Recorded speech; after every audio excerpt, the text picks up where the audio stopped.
Good morning, ladies and gentlemen. We would like to request honorable, distinguished ladies and gentlemen to take your respective seats. We would like to announce that the floor language will be English.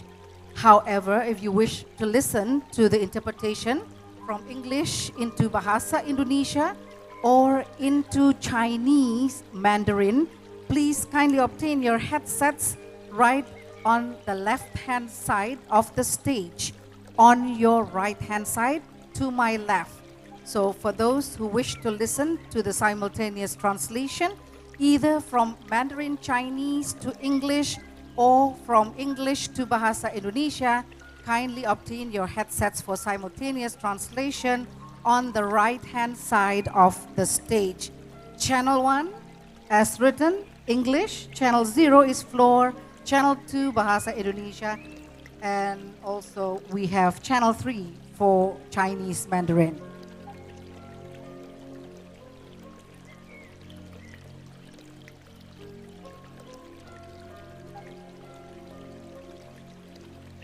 Bapak Ibu ingin mendengarkan terjemahan dari bahasa Inggris atau dari bahasa Chinese Mandarin, silakan untuk mengambil headset yang tersedia di samping kanan panggung dari tempat Bapak Ibu duduk. Silakan untuk mengambilnya. Terima kasih.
Good morning, Your Excellencies, ladies and gentlemen.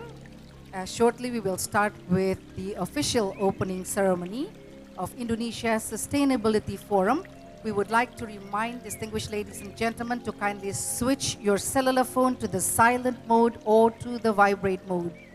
We have simultaneous interpretation, Channel 1 for English, Channel 2 Bahasa Indonesia, Channel 3 Chinese Mandarin.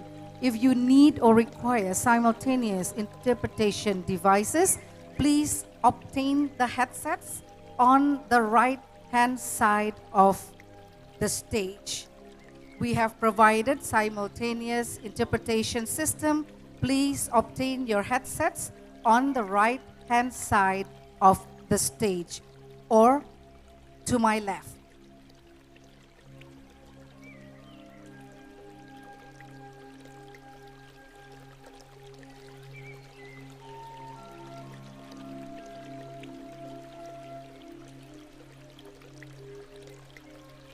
Ladies and gentlemen, before the start of the opening ceremony of Indonesia's Sustainability Forum 2023, we would like to draw your attention to the following safety briefing at Park Hyatt, Jakarta.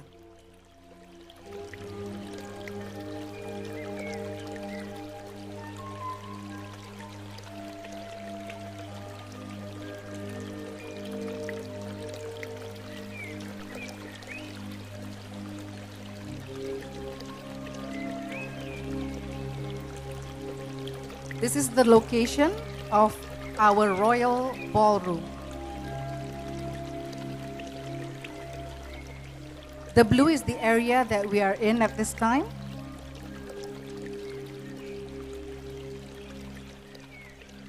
We have fire detection system and security command center.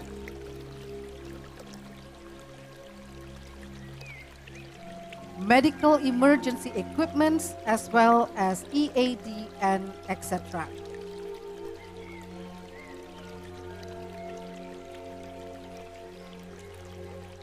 The red line is the emergency exit.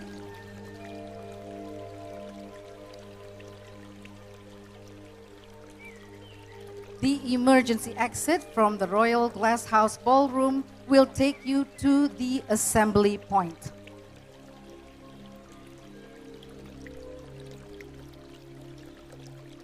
This is the location of the assembly point.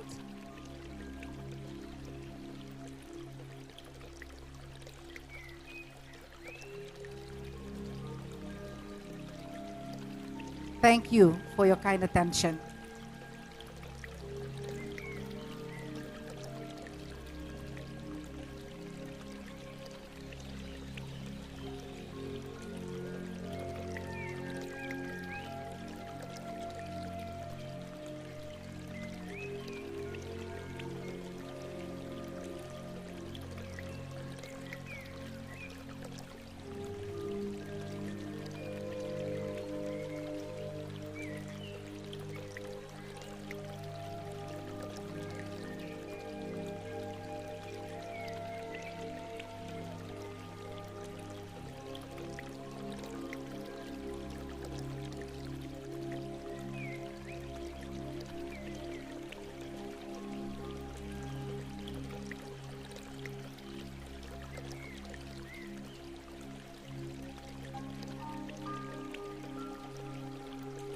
Once again, ladies and gentlemen, please be seated.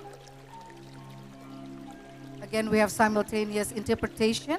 So if you need simultaneous interpretation devices, please proceed to the table on the right-hand side of the stage. Let me remind you once again, Channel 1 for English, Channel 2 for Bahasa Indonesia, and Channel 3 for Chinese Mandarin. Ladies and gentlemen, please kindly switch your cellular phone to the silent mode. Shortly, we will greet our guest of honors. The opening ceremony of Indonesia Sustainability Forum 2023 will be as follows. The national anthem, the Tifa Nusantara welcoming dance, welcome speech, by the Coordinating Minister of Maritime Affairs and Investment of the Republic of Indonesia. Speech by the Chairman of the Indonesian Chamber of Commerce and Industry, Kadin Indonesia.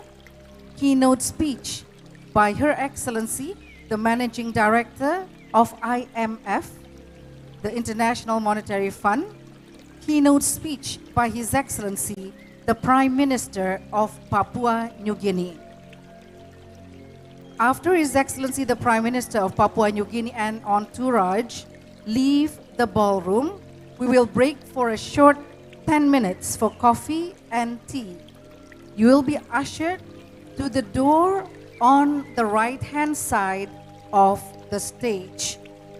We would like to also inform distinguished ladies and gentlemen, this event will be streamed at YouTube channel Kemenkomarves. Once again, this event will be streamed at YouTube channel Kemenkomarves. Thank you. We will now await for the arrival of His Excellency, the Prime Minister of Papua New Guinea.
Ladies and gentlemen, please kindly proceed inside the ballroom. We invite distinguished ladies and gentlemen to be seated. Once again, please take your respective seats as we're about to start. For all our guests who are still standing, we invite you to be seated. Thank you. We'd also like to remind you, kindly switch your cellular phone to the silent mode or to the vibrate mode. Once again, kindly switch your cellular phone to the silent mode.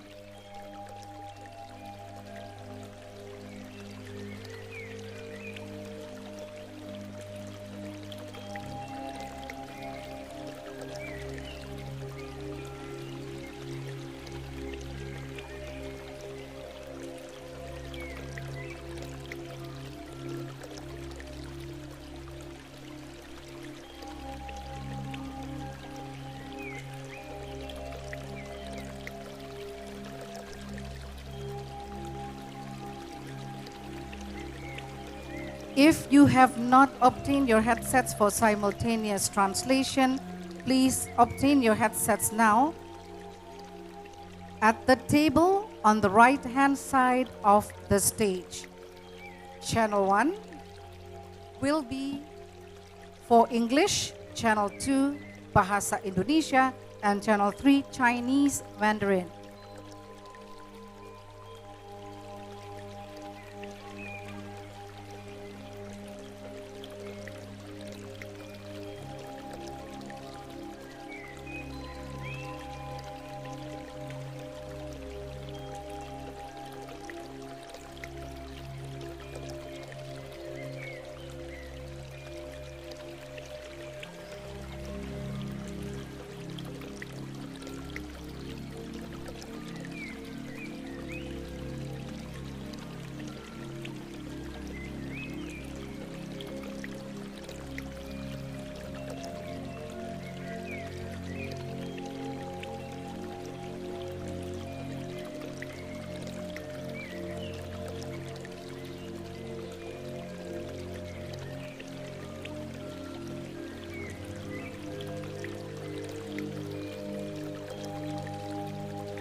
Once again, we invite everyone to be seated, please. Ladies and gentlemen, please be seated. We have allocated empty seats for our VIPs, so please find your respective seats.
Bapak Ibu, para pendamping yang sudah menjalankan tugasnya, kami silakan untuk menunggu di luar ruangan ballroom.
Ladies and gentlemen, shortly we will begin with our event. We ask all the liaison officers to kindly wait outside of the glass house ballroom.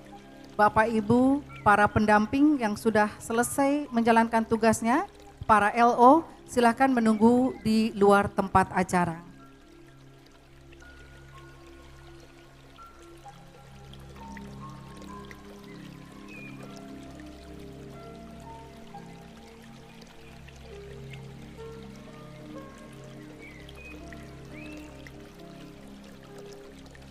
Please be seated, ladies and gentlemen.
A gentle reminder once again, ladies and gentlemen, please be seated.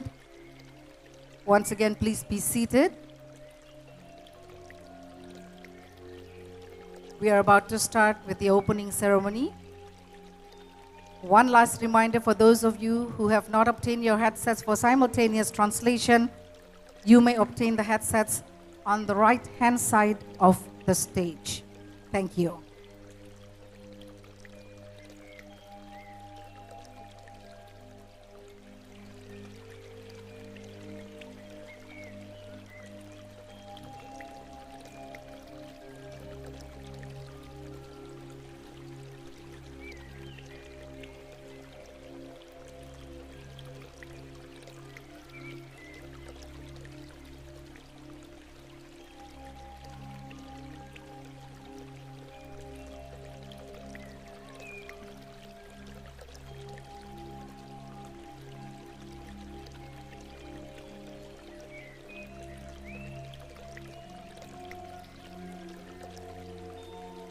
to all our guests who have just arrived, please kindly take your seats. Again, please kindly switch your cell phone to the silent mode or to the vibrate mode.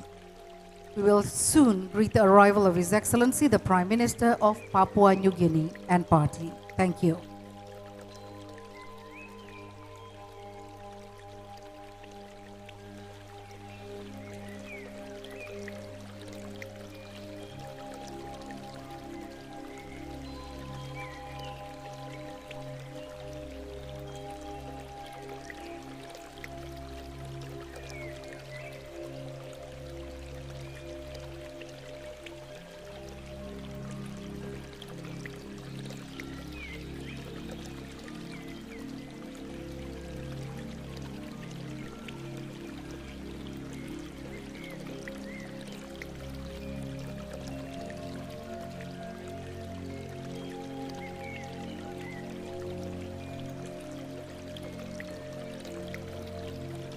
Bapak Ibu yang masih berdiri di ujung belakang ruangan, mohon untuk menempati kursi yang disediakan atau silakan menunggu di luar ruangan forum.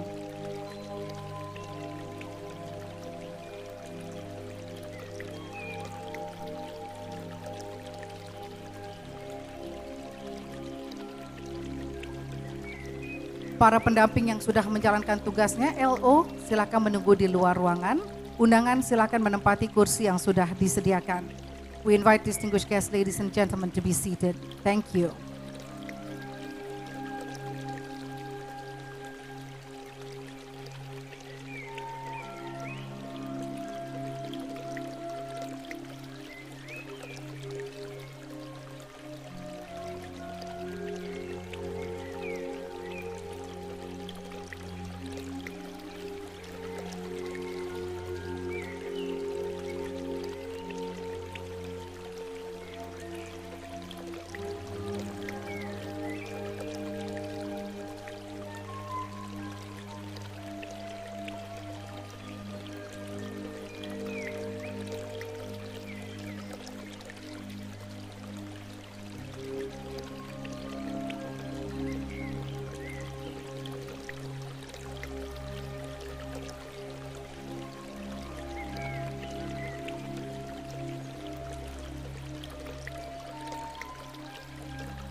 Ladies and gentlemen, you are kindly requested to rise, announcing the arrival of His Excellency, the Prime Minister of Papua New Guinea and Party.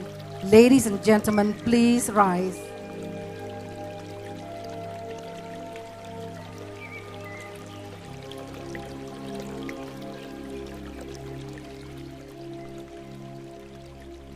Ladies and gentlemen, please kindly remain standing.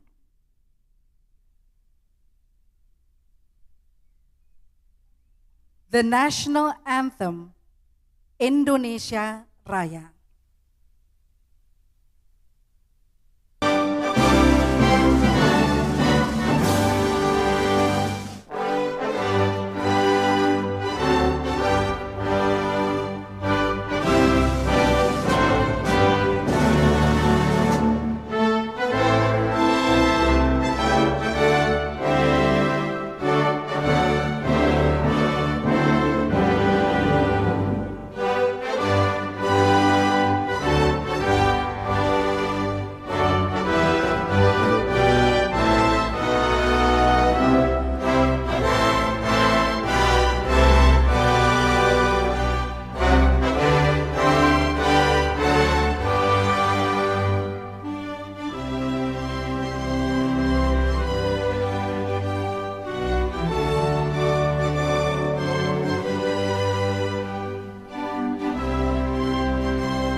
Ladies and gentlemen, please be seated.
Welcome to Indonesia Sustainability Forum 2023.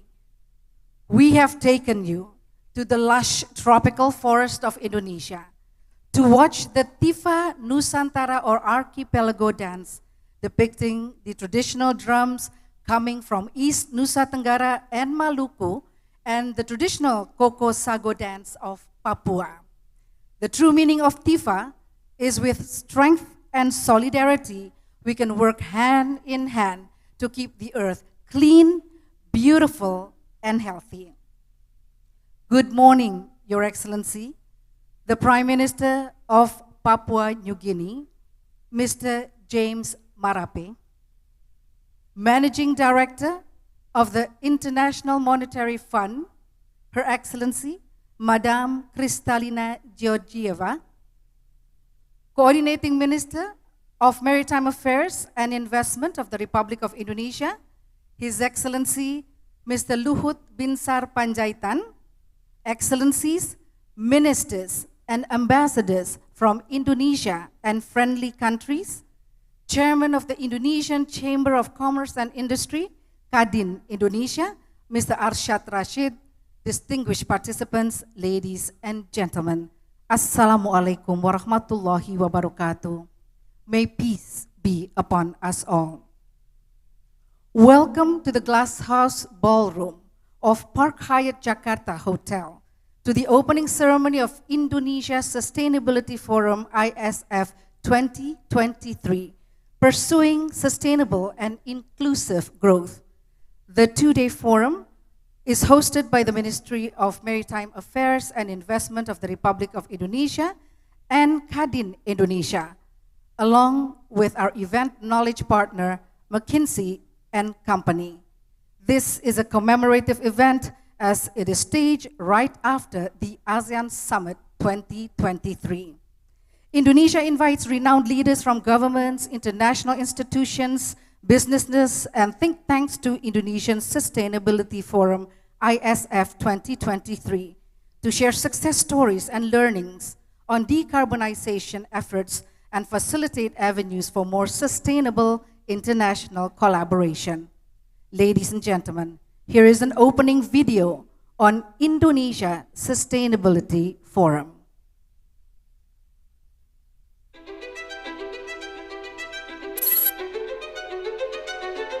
Climate crisis, the defining problem of our generation. Our planet is becoming increasingly inhabitable with record-breaking numbers and destructive scale of disasters. A threat multiplier, it exacerbates economic growth and inequities, affecting food security, rural area developments, and indigenous people who are living below the poverty line. Climate crisis costs the global economy as much as $23 trillion by 2050, with 3 million deaths annually. Globally, so many things have been put on paper. However, concrete international collaborations with speed and scale is needed more than ever.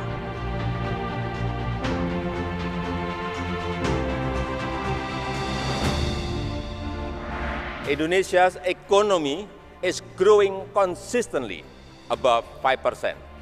Indonesia is amongst countries with the largest renewable potential. In the last 10 years, Indonesia has also pioneered some of the largest decarbonization projects and commitments. Additionally, Indonesia has abundant mineral resources, particularly energy transition minerals that are required for sustainable economic growth. Moreover, Indonesia has one of the richest biodiversities in the world. Indonesia's forests and marine ecosystems can store carbon up to 1 billion tons, acting as one of the largest carbon sinks globally. Indonesia is also an economic powerhouse with GDP surpassing $1 trillion, embarking to become the fourth largest economy by 2045. Indonesia opens enormous collaboration opportunities across key economies' value chain. Introducing Indonesia Sustainability Forum, where global leaders gather to drive concrete international collaborations in pursuing sustainable and inclusive growth. The journey will be focused on 3 pillars of actions. 1. Reducing greenhouse gas. 2. Conserving biodiversity. 3. advancing new and greener economies, these pillars must be supported by enablers such as low-cost financing, leading research and development, as well as advanced human resources to support our sustainable economic growth milestones. We stand at a pivotal moment in our history. Pursuing sustainable and inclusive growth is an existential matter for us and for Earth, a planet we call home. Join us at Indonesia Sustainability Forum.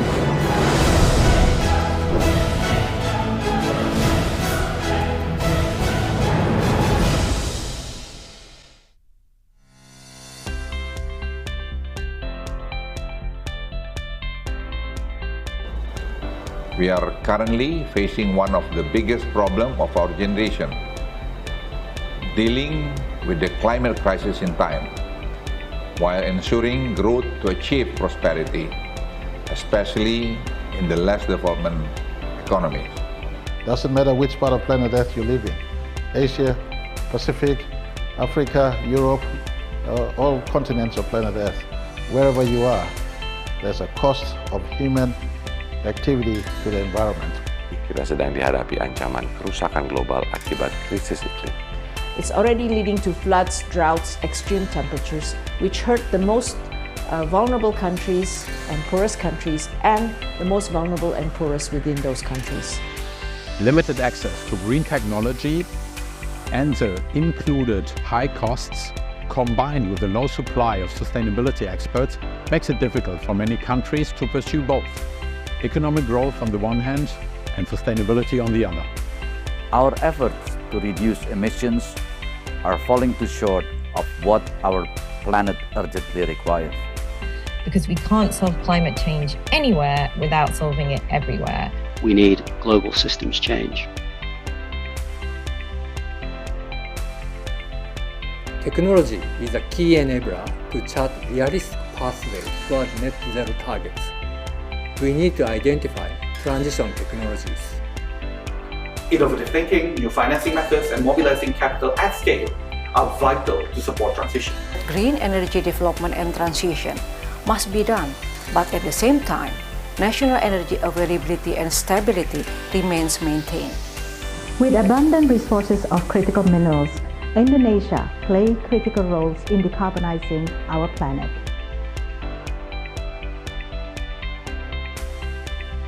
We need international events like the Indonesia Sustainability Forum to bring together leaders from different geographies and different sectors to interact and build the partnerships we need for the future.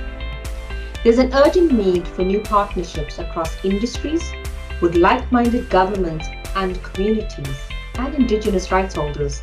Now is the time to think big and partner with purpose. Together, we go far, fast, and beyond. Putting sustainability at the heart of economic growth offers the path toward a resilient and prosperous future. Please follow the Indonesian Sustainability Forum. Tanggal 7 dan 8 September 2023, where concrete global actions take place. Please give a round of applause, ladies and gentlemen, for Indonesia Sustainability Forum. Indonesia is rich in natural resources and biodiversity. Indonesia has pioneered decarbonization projects, and at Indonesia Sustainability Forum 2023, we call for international collaboration. Your Excellencies, distinguished guests, ladies and gentlemen, next is a welcome speech by the Coordinating Minister of Maritime Affairs and Investment of the Republic of Indonesia. Please join me in welcoming His Excellency, Mr. Luhut Binsar Panjaitan.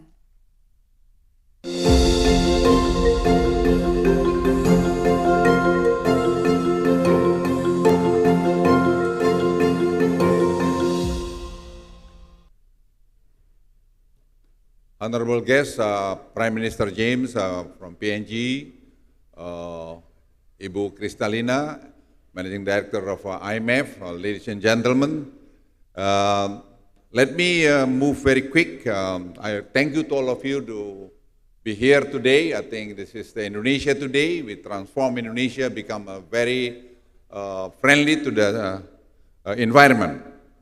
Climate crisis is the defining problem for our generation. Our planet is becoming increasingly inhabitable with record-breaking numbers and destructive scales of disasters. July 2023 saw the highest global average temperature in history, with 1.5 warmer than the average for the pre-industrial times. The threat multiplier, climate crisis affects food security, rural area development and poverty. Climate crisis costs the global economy as much as 23 trillion by 2050, with 3 million deaths annually. So this is, I think, the dangers that we are facing in the near future if we don't take action together. We are at a pivotal time in history when our action or inaction will determine the well-being of the generation to come. Everyone needs to step up and act to save future from climate change. Globally, so many things have been put on paper.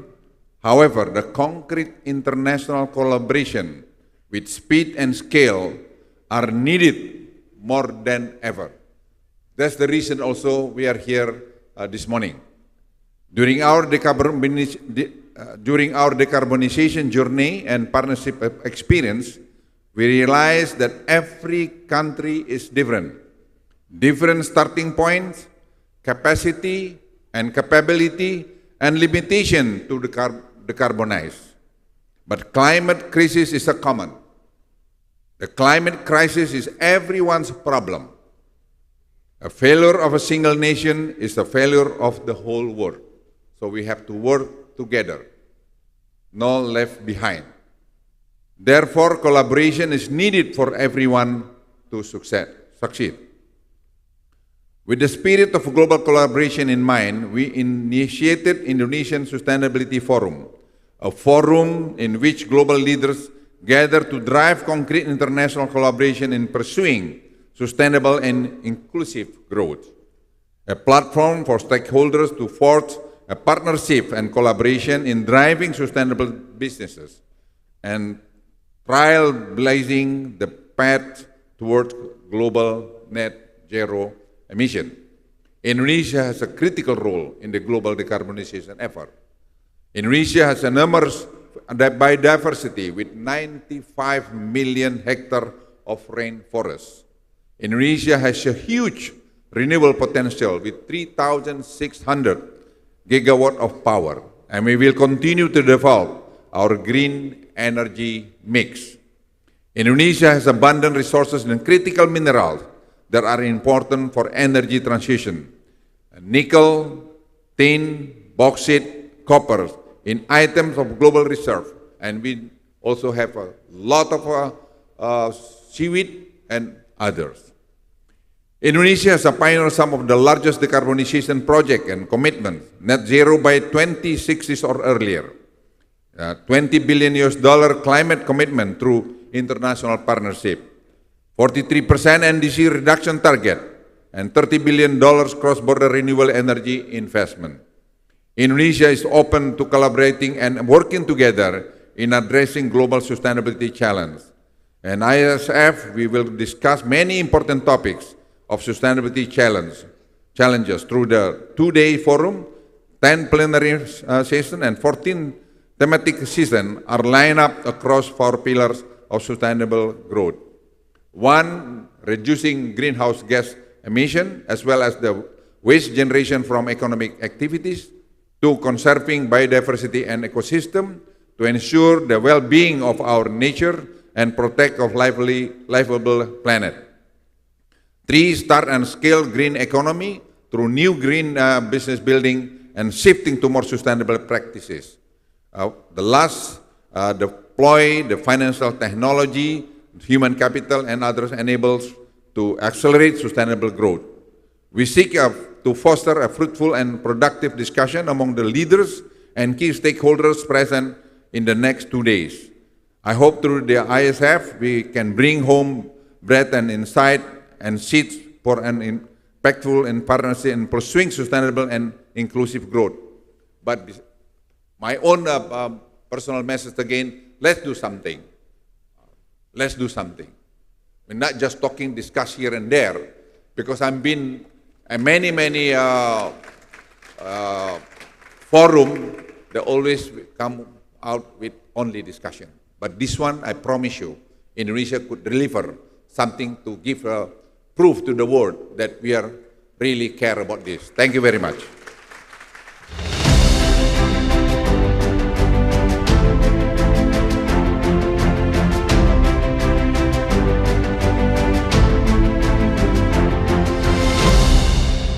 Thank you, Minister Luhut Binsar Panjaitan, for an impactful speech. Let's do something as soon as possible. Ladies and gentlemen, now we will continue with a speech by the Chairman of the Indonesian Chamber of Commerce and Industry, Kadin Indonesia. May I kindly invite Mr. Arsyad Rashid.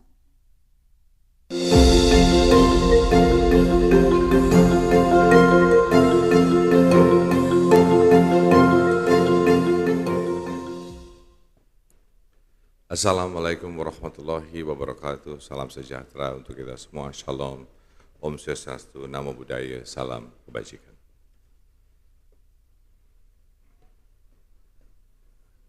Honorable guests and excellencies, His Excellency James Marape, Prime Minister of Papua New Guinea, Bapak Luhut Binsar Panjaitan, Managing Director of the Coordinating Minister of Maritime and Investment Affairs, Ibu Kristalina Georgieva, Managing Director of the International Monetary Fund, and Pak Budi Karya, the Minister of Transportation of Indonesia. Honorable Ministers, esteemed delegates, distinguished guests, and fellow participants. Selamat pagi, a very good morning. It is with great honor and profound sense of responsibility that I stand before you today at the onset of Indonesia Sustainability Forum, a collaborative event by Coordinating Ministry for Maritime and Investment Affairs with Indonesia Chamber of Commerce and Industry, or Kadin Indonesia. Before we move on, I would like to report and announce that we have concluded the ASEAN Business and Investment Summit with massive success, where over 2,000 delegates from more than 55 countries grace us with their presence. But today, in these halls, we are not merely gathered. We are united by a shared vision and a pressing mandate to usher in the future of sustainable and inclusive growth. Excellency, ladies and gentlemen, the challenges we face are stark and immediate. Climate change, once a distant concern, now confronts us daily. The recent news that Jakarta has been named the city with the highest pollution in the world is itself a wake-up call. As we stand at crossroads, we have to make a choice between mere progress and principled progress, between mere growth and sustainable growth. It's not just an economic decision, it's a moral one.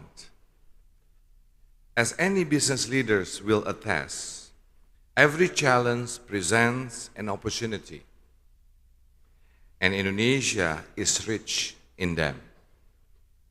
We have a great abundance, as mentioned by Pak Luhut Panjaitan, of renewable energy resources. We have the potential to generate 440 gigawatt of solar, wind, and hydropower. We are also the world's leading producer of nickel, tin, and copper, which are critical minerals for the production of batteries and other clean energy technologies. In addition to our natural resources, we also have a young and growing population, which means that we have a large workforce that can be trained in the green economy. This is not just about resource ownership. We are talking about potential global leadership in the green industry. Now you might wonder, how? How do we realize these potentials? One thing is for sure, we cannot work alone to solve this complex challenge. It requires a collaborative effort from all sectors of society. Governments, businesses, NGOs, and civil society. We all have a role to play in achieving sustainability. By working together, we can develop and implement solutions that are both effective and equitable. Some instances how we can actively achieve sustainability. Business needs to invest in renewable energy infrastructures and develop new technology for the production and use of clean energy. While government needs to create an enabling environment for business to invest in the green economy, such as providing tax breaks and incentives. At the same time, all of us must promote education and training in the green economy so that Indonesians have the skills needed in this sector. In order to achieve sustainable development, the Indonesian Chamber of Commerce and Industry, or KADIN, created a concerted environmental environment for all stakeholders. Two of our flagship programs around sustainability are the KADIN Net Zero Hub and the Forest Business Sub-Hub. The Net Zero Hub acts as a platform for stakeholders to share knowledge and best practices for net zero, allowing businesses to improve their path towards net zero emission. We have extended the scope to include the ASEAN region as well. Regenerative Forest Business Sub-Hub is a multi-stakeholder platform that promotes multi-enterprise forestry in sustainable forest management involving the farmers, NGOs, government, and business sectors. And speaking as the chair of the ASEAN Business Advisory Council, we also have a legacy program called the ASEAN Carbon Center of Excellence, which intends to be another platform for stakeholders to share best practices on the carbon market and carbon trading, and to set up and to set the standards across ASEAN. Along with an extended version of net zero catered towards the ASEAN region, these are just some examples of what we can do to promote collaborations and to achieve sustainability, starting with Indonesia at the center. It is in our hands where the power to shape a future resonates with the very essence of sustainability, a future where growth and responsibility walk hand in hand. I truly believe that when we work together, applying the spirit of gotong royong, or what we call it inclusive collaborations, not only we can create a more sustainable future for our planet, but we can also make Indonesia a global leader in the green industry. Terima kasih, thank you. Wassalamualaikum warahmatullahi wabarakatuh.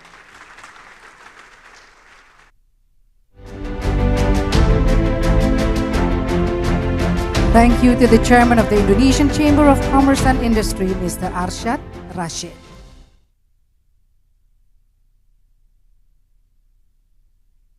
And now it gives me a great honor to invite on stage to deliver a keynote speech, Managing Director of the International Monetary Fund, IMF, Madame Kristalina Georgieva.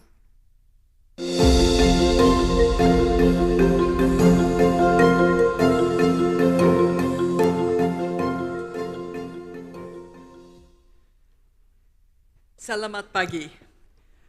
I am very grateful to Pak Luhut for inviting me to take part in today's forum, and I'm very impressed by the strong call for action. Let's do something that he issued to all of us. Also, very honored to be with the Prime Minister of Papua New Guinea. We have strong partnership with Indonesian institutions. We heard very clearly that the climate crisis is a defining challenge of our times. It is also critical for the work of the IMF. Why? Because climate change puts at risk macroeconomic and financial stability, and on the flip side, climate action generates opportunities for green growth and green jobs. And this is the mandate of the IMF: macroeconomic and financial stability, growth and employment. I admire the ASEAN countries for how quickly they have taken the climate challenge to heart. These countries are at the forefront of the impact of climate change, but they are also driver for action in the region and globally. I want to start by recognizing how severe the impact of climate change is more broadly for the Indo-Pacific region and more specifically for ASEAN. We know that temperatures are rising here twice faster than the global average. And this is bringing more frequent, more severe extreme weather events. The exposure of ASEAN countries is so significant. 4 countries, Myanmar, the Philippines, Vietnam, and Thailand, are among the top 10 in the Global Climate Risk Index. And Indonesia is not far. Indonesia is severely affected by natural disasters and rising sea levels.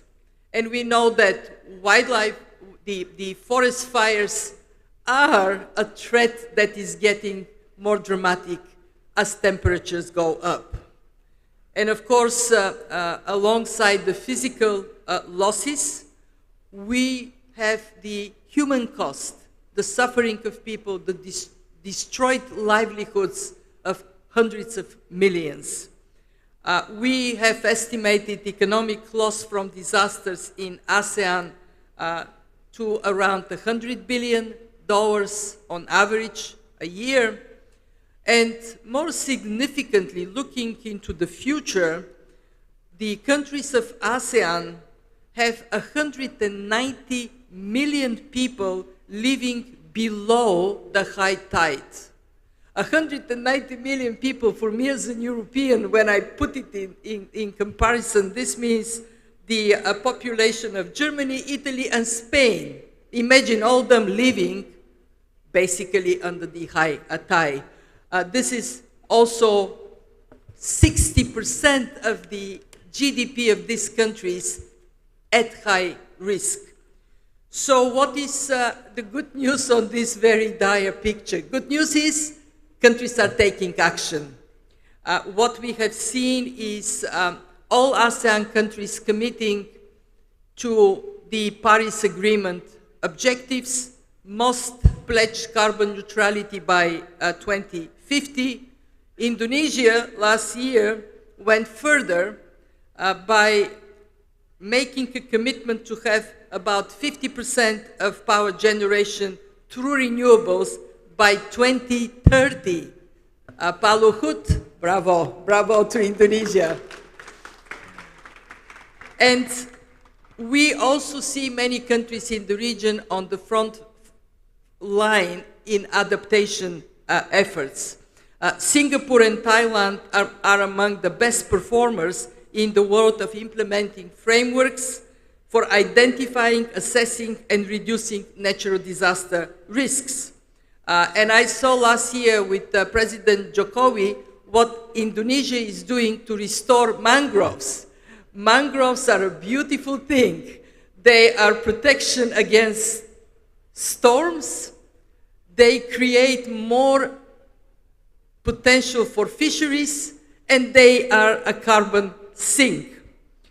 What we also see in ASEAN remarkably is how rapidly private finance is being drawn for climate action. And we heard from Chamber of Commerce how businesses in Indonesia are adapting to a world in which tackling the climate challenge is a top business priority. So what do we contribute? Pak Luhut, to your call, let's do something. What is the IMF doing? Over the last years, we have transformed the IMF into systemically significant institution in the fight against climate change. First, we integrate both adaptation and mitigation in our policy advice to countries. And we are the strongest voice in favor of pricing carbon so we can have an incentive to accelerate the transition to a green economy. Today, carbon is priced globally on average at $5 a ton. We have calculated that by 2030, it should be $75 a ton. And we strongly believe that we need to move fast on carbon sinks. So the forests of Indonesia, the forests of Papua New Guinea, the mangroves of these countries, they are worth to your people more standing than being chopped down. And you would see us at COP28 driving quicker recognition of the value of carbon sinks. Second, we are a financial institution. We have to put money where our mouth is. Last year, we created, for the first time in the history of the IMF, long-term concessional financing instrument, starting with $40 billion to provide 20-year maturity, 10.5-year grace, below market financing for the green transition. And Prime Minister, I hope Papua New Guinea would be among the next countries benefiting from this instrument. We already have 10 in 1 year, 10 countries, and we strive to serve the membership fast. 3, we know that the financial sector has to adjust to the new world of climate action. And for this reason, we include in our financial sector assessment climate-related financial stability risks. So we do financial sector assessment everywhere. Now we say, let's see what is on your balance sheet. What is that you are financing that needs to be phased out? And how can you advance more adaptation and mitigation financing? 4, we know that decision makers need data to make good decisions.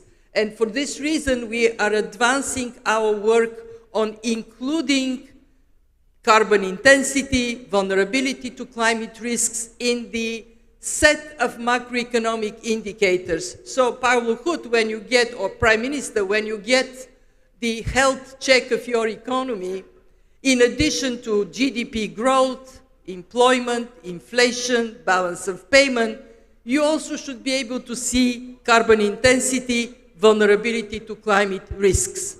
Last but definitely not least, we incorporate good green policies in our capacity development, especially training for ministries of finance and central banks. Because when decision-making changes in that direction, money goes where it should. Let me finish with the following. We talked with the Prime Minister. Who do we work for? We work for our members, but above all, we work for the future of our children. As the Managing Director of the IMF, whenever I am faced with a tough choice, I look at the picture of my two grandchildren. What is the right thing to do for the world to be a better place for them?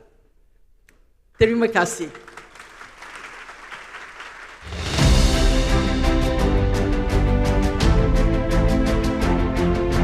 Thank you so much, Madam Kristalina Georgieva, for your insightful speech and for addressing the climate crisis and for always remembering each and every one of us that the future is for our children and grandchildren.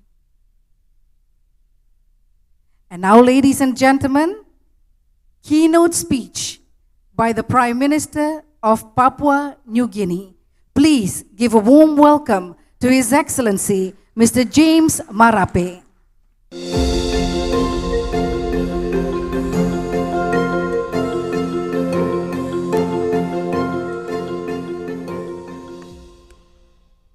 Thank you very much for the opportunity given to Papua New Guinea to be part of this important conversation hosted by our brothers and sisters here in Indonesia. Let me firstly acknowledge the President of Indonesia, my brother, His Excellency President Widodo. It was very nice of him to give me a moment in which we had once again another fruitful bilateral this morning. I want to acknowledge the leadership of Minister Luhut. You've been a strong advocate of sustainable development. You've been a very close friend of Papua New Guinea. You are leading your country in the right space, in the right mindset. Thank you very much for this moment and our conversation on sustainable development. I want to appreciate the chairman of Kadin. Thank you again for your words. And of course, our leader of the International Monetary Fund. Madam, I sat in and listened to your wonderful speech. It was good you spoke earlier than me because you have a global mandate, I have a localized mandate, and I was just happy to have listened to what a wonderful statement you delivered. And it is timely that this sort of statement come forward, but as we progress to deliver on expected outcomes of not just today's generation, but more importantly, the children who will come after us. I want to acknowledge all distinguished guests, all ministers of state who are here, also all leaders of business community, media, and everyone tuning in. Ladies and gentlemen, thank you very much for your attendance. And I hope in the next 7 minutes as I speak on an issue that will make us feel responsible, not just for today, but also, more importantly, the world we are passing on to the next generation. I've entitled my short speech this morning as timely and important this conversation is, especially having this conversation at the back of the ASEAN meeting. And congratulations to, again, our brothers and sisters and President Widodo. Your leadership in ASEAN is noted. We in Papua New Guinea stand to enjoy it. Wonderful leadership in Indonesia, in this part of the world. Thank you for hosting a successful ASEAN meeting. It went very well. But at the back of ASEAN meeting, your first meeting on sustainable development is not a mistake. It is a wonderful meeting stage so that all of us, leaders of government and leaders of business, and every human on the face of planet Earth today, take responsibility on Mother Earth. We live in one Earth. It is timely. Our actions or inactions will lead to destruction or sustenance of Mother Earth one way or another. Today we stand in a point in time in Earth's history where at the press of a button, planet Earth can be destroyed, not once, but 100 times. Just one press of a button, needless to remind us of the past, but for better impression, one bomb destroyed Nagasaki, another bomb destroyed Hiroshima that has consequential effect that moved into generations, and today we're living with the scars of such an effect of one human activity. Human being today can destroy planet Earth. We have reached maximum threshold in terms of our potential to destroy our village we call Earth. I would have believed that when Neil Armstrong walked on moon and put first human feet on moon in July 20th, 1969, and he could have looked back and he would not have seen his country, the United States of America. He would have looked back and he would have seen the blue earth. One earth, the earth we live in today, the earth we are enjoying today, and the earth we will pass on to our children and their children who will come after us. What is our action to this one earth we live in today? For we are not humans of many color. We are not humans of many background and religion. All of us today must think humanity first. One people, one humanity, living on one planet called planet Earth. Our responsibility as humans today is a responsibility to humans of tomorrow and the future. For today, we are living in what was the creation, or what was the stewardship, or what was the management of humans of yesteryears and yesterdays.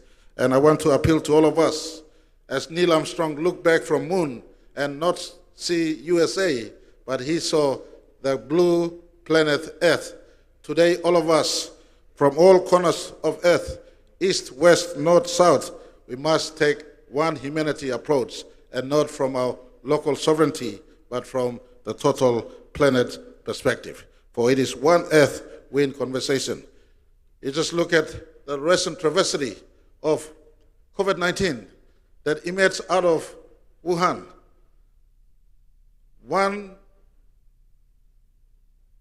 virus, I beg your pardon, shut down the planet Earth. It is once again an illustration that one activity happening in one part of the earth does affect not just that country, that locality, but the entire planet.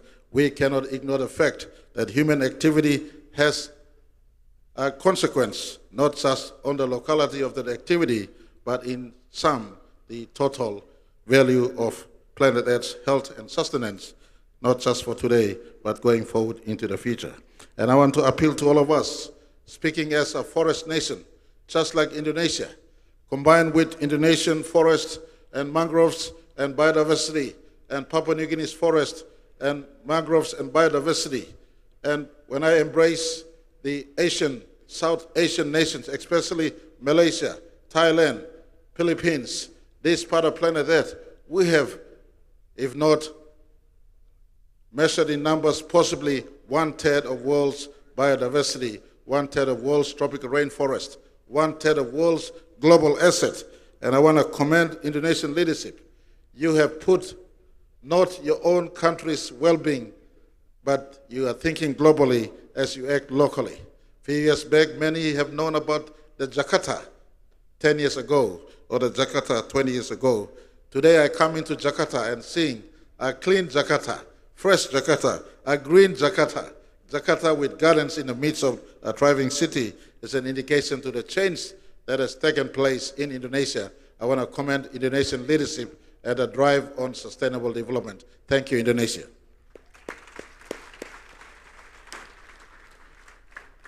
Papua New Guinea too, we have our own needs. Our 12 million people live in a big landmass, the second biggest island country in the face of planet Earth. Our needs are big, but Madam Managing Director, we are willing to be good global citizens.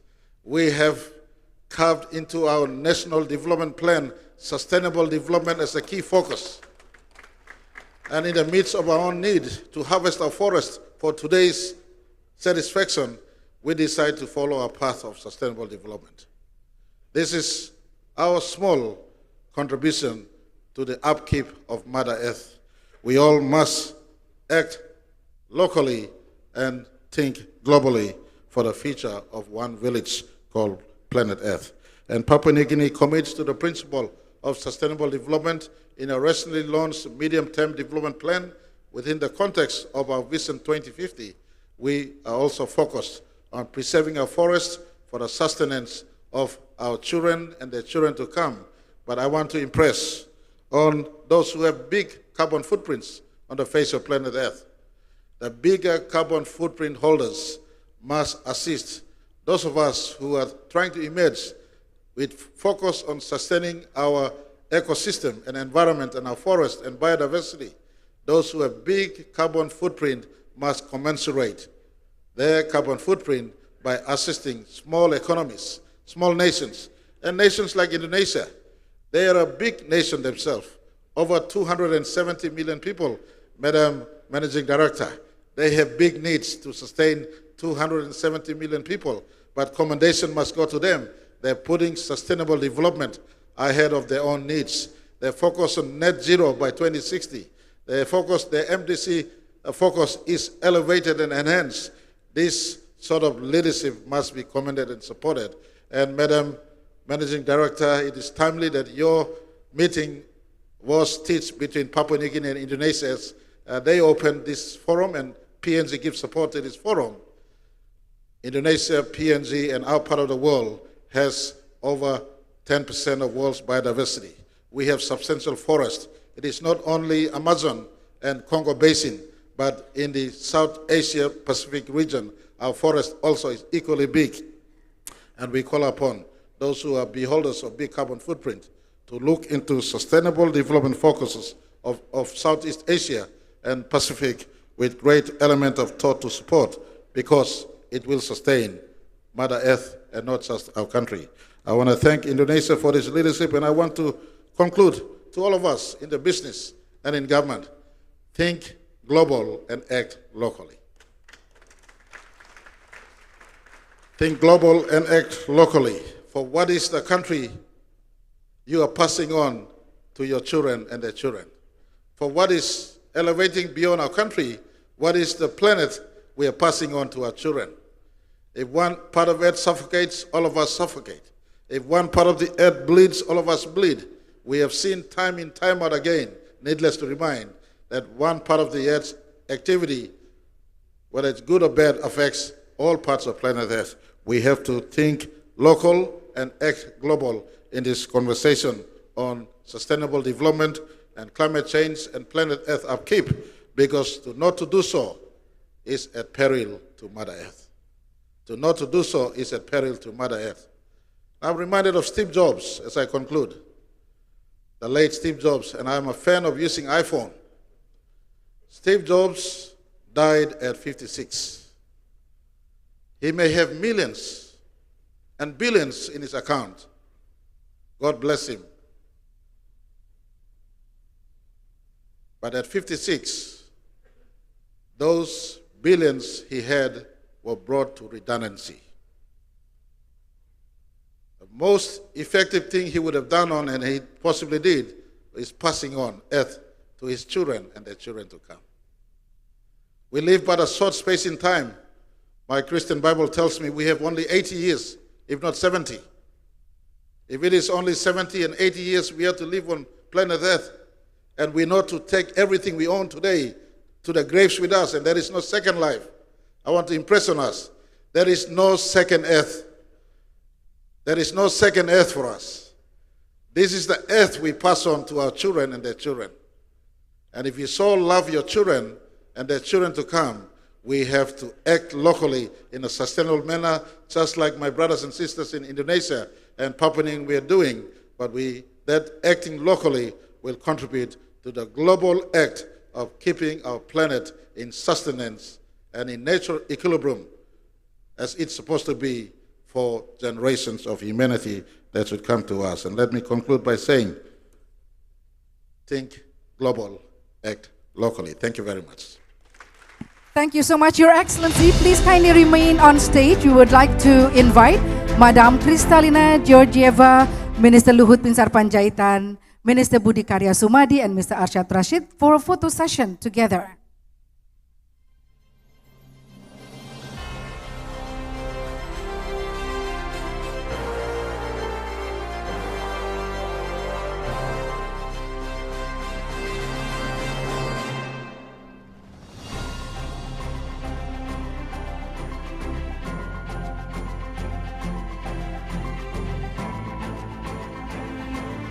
On the count of 3, you are kindly requested to smile.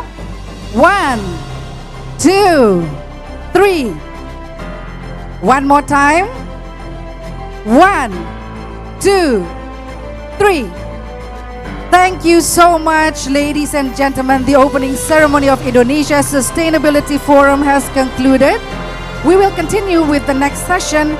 However, ladies and gentlemen, we ask distinguished ladies and gentlemen to rise. His Excellency, the Prime Minister of Papua New Guinea and the Managing Director of IMF will now leave the ballroom.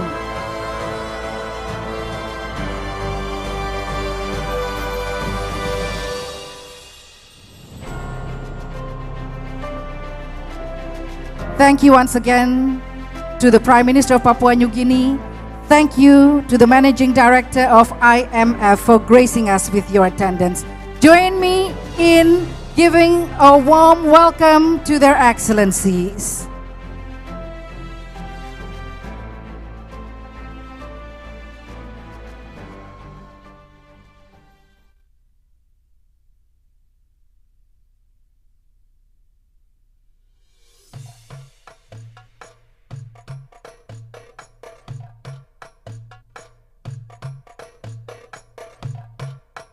It has been a great opening ceremony. We have heard from our key speakers addressing the climate crisis, finding solutions, a call to action. His Excellency, the Prime Minister of Papua New Guinea, also mentioned about timely and important action for our Earth. Ladies and gentlemen, please be seated as we will soon continue with the plenary session. We will continue with the plenary session, and we have a lineup of speakers. We ask that you join us in providing a lot of information, exchange of ideas, and also to provide the best for Indonesia Sustainability Forum. Please be seated, ladies and gentlemen. Please be seated. We are rearranging the stage.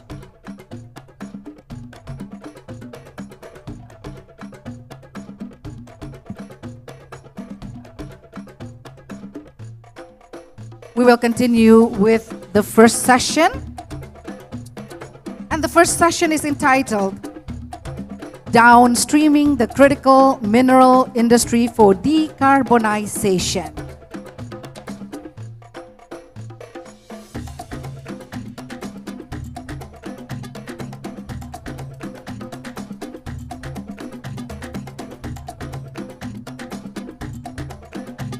As the room is now rearranged for our first plenary session,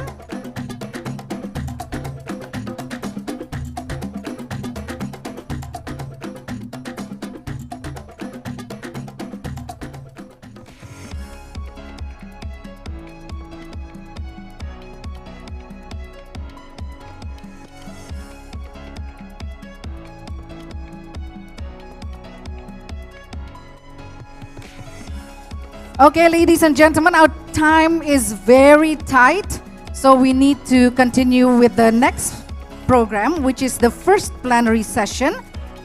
Again, we would like to invite everyone to be seated. We have more time to mingle, to interact, to provide information, and to take pictures as well. And now, as we are ready, the first session is Downstreaming the Critical Mineral Industry for Decarbonization. And I would like to kindly invite the moderator for this session to kindly come up on stage, Mr. Kaushik Das, Senior Partner and Managing Partner of McKinsey & Company Southeast Asia. It's a very tough duty, Mr. Kaushik Das, as everybody is trying to take pictures together.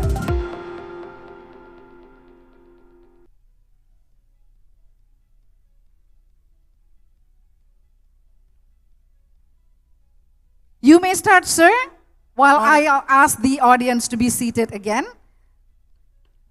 Good morning.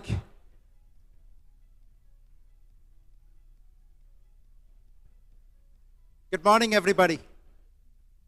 Good morning. Please be seated. Please be seated. We'll move to the next part of the agenda, which is a panel on,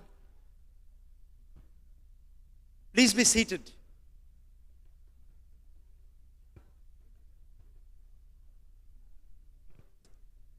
Good morning, everybody. We'll move to the next part of the agenda, which is a panel on downstreaming in critical minerals for decarbonization. I would like to welcome on the stage a very distinguished panel, starting with His Excellency Pak Luhut. Pak Luhut, can I request you to join us on the stage?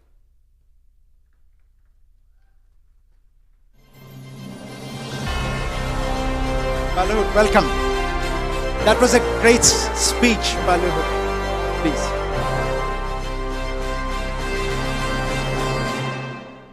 Let me welcome other members of the panel. Ms. Deshni Naidu, one of the rare global women CEOs in the world of mining, the global CEO for Vale Base Metals. And you're joining us, you've come all the way from Toronto to join us. Welcome. Dr. Naveen Chandralal, my old friend from Aman Minerals. Please join us. Naveen, your company recently led one of the blockbuster IPOs in critical minerals. We look forward to hearing from you. And finally, Deva Virantaya from the Golden Company, Antam. Deva, you bring years of operational engineering expertise and knowledge of the world of SOEs. Welcome.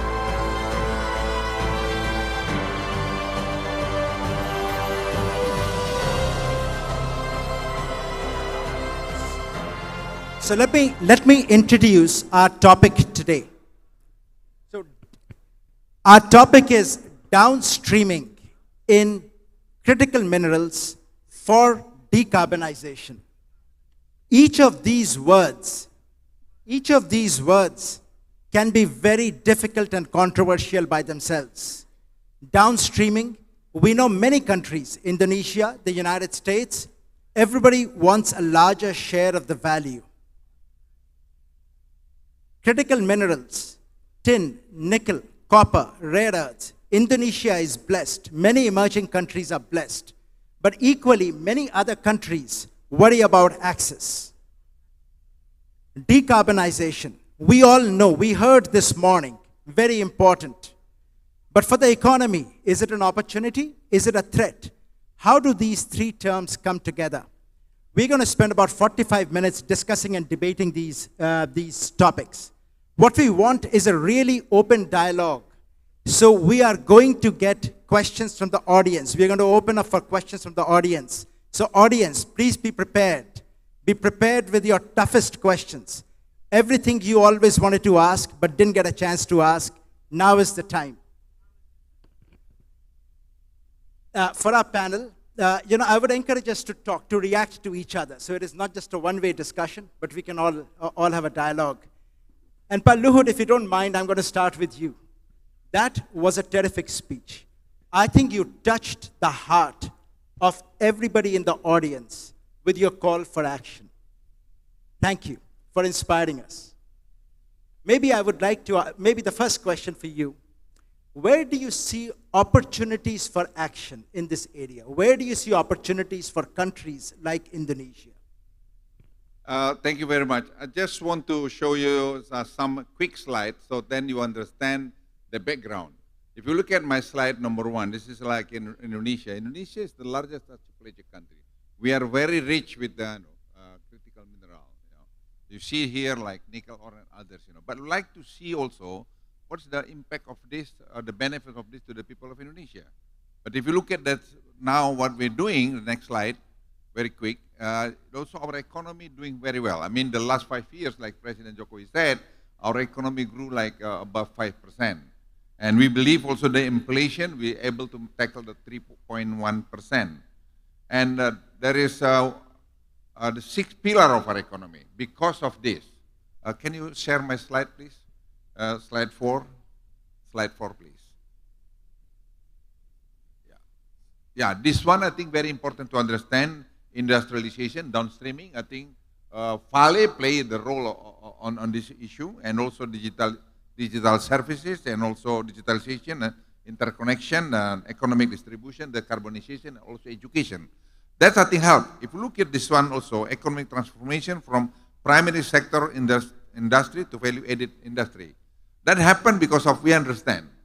We are not going to export raw material again. That's been working very much with so many investors in Indonesia. If you want to invest in Indonesia, you have to do this. Because the impact of this, if you look at the next slide, before we export the raw material, only the like $2-3 billion. But last year it was $34 billion. Only iron steel. I'm not talking the others. So you see the impact on our economy today. Now, if you look at the ecosystem, we build the ecosystem. We just don't want to build on the next slide, please, on one industry. But this ecosystem, from the raw material, refinery, hydropower, others. So the ecosystem could help our economy to the near future.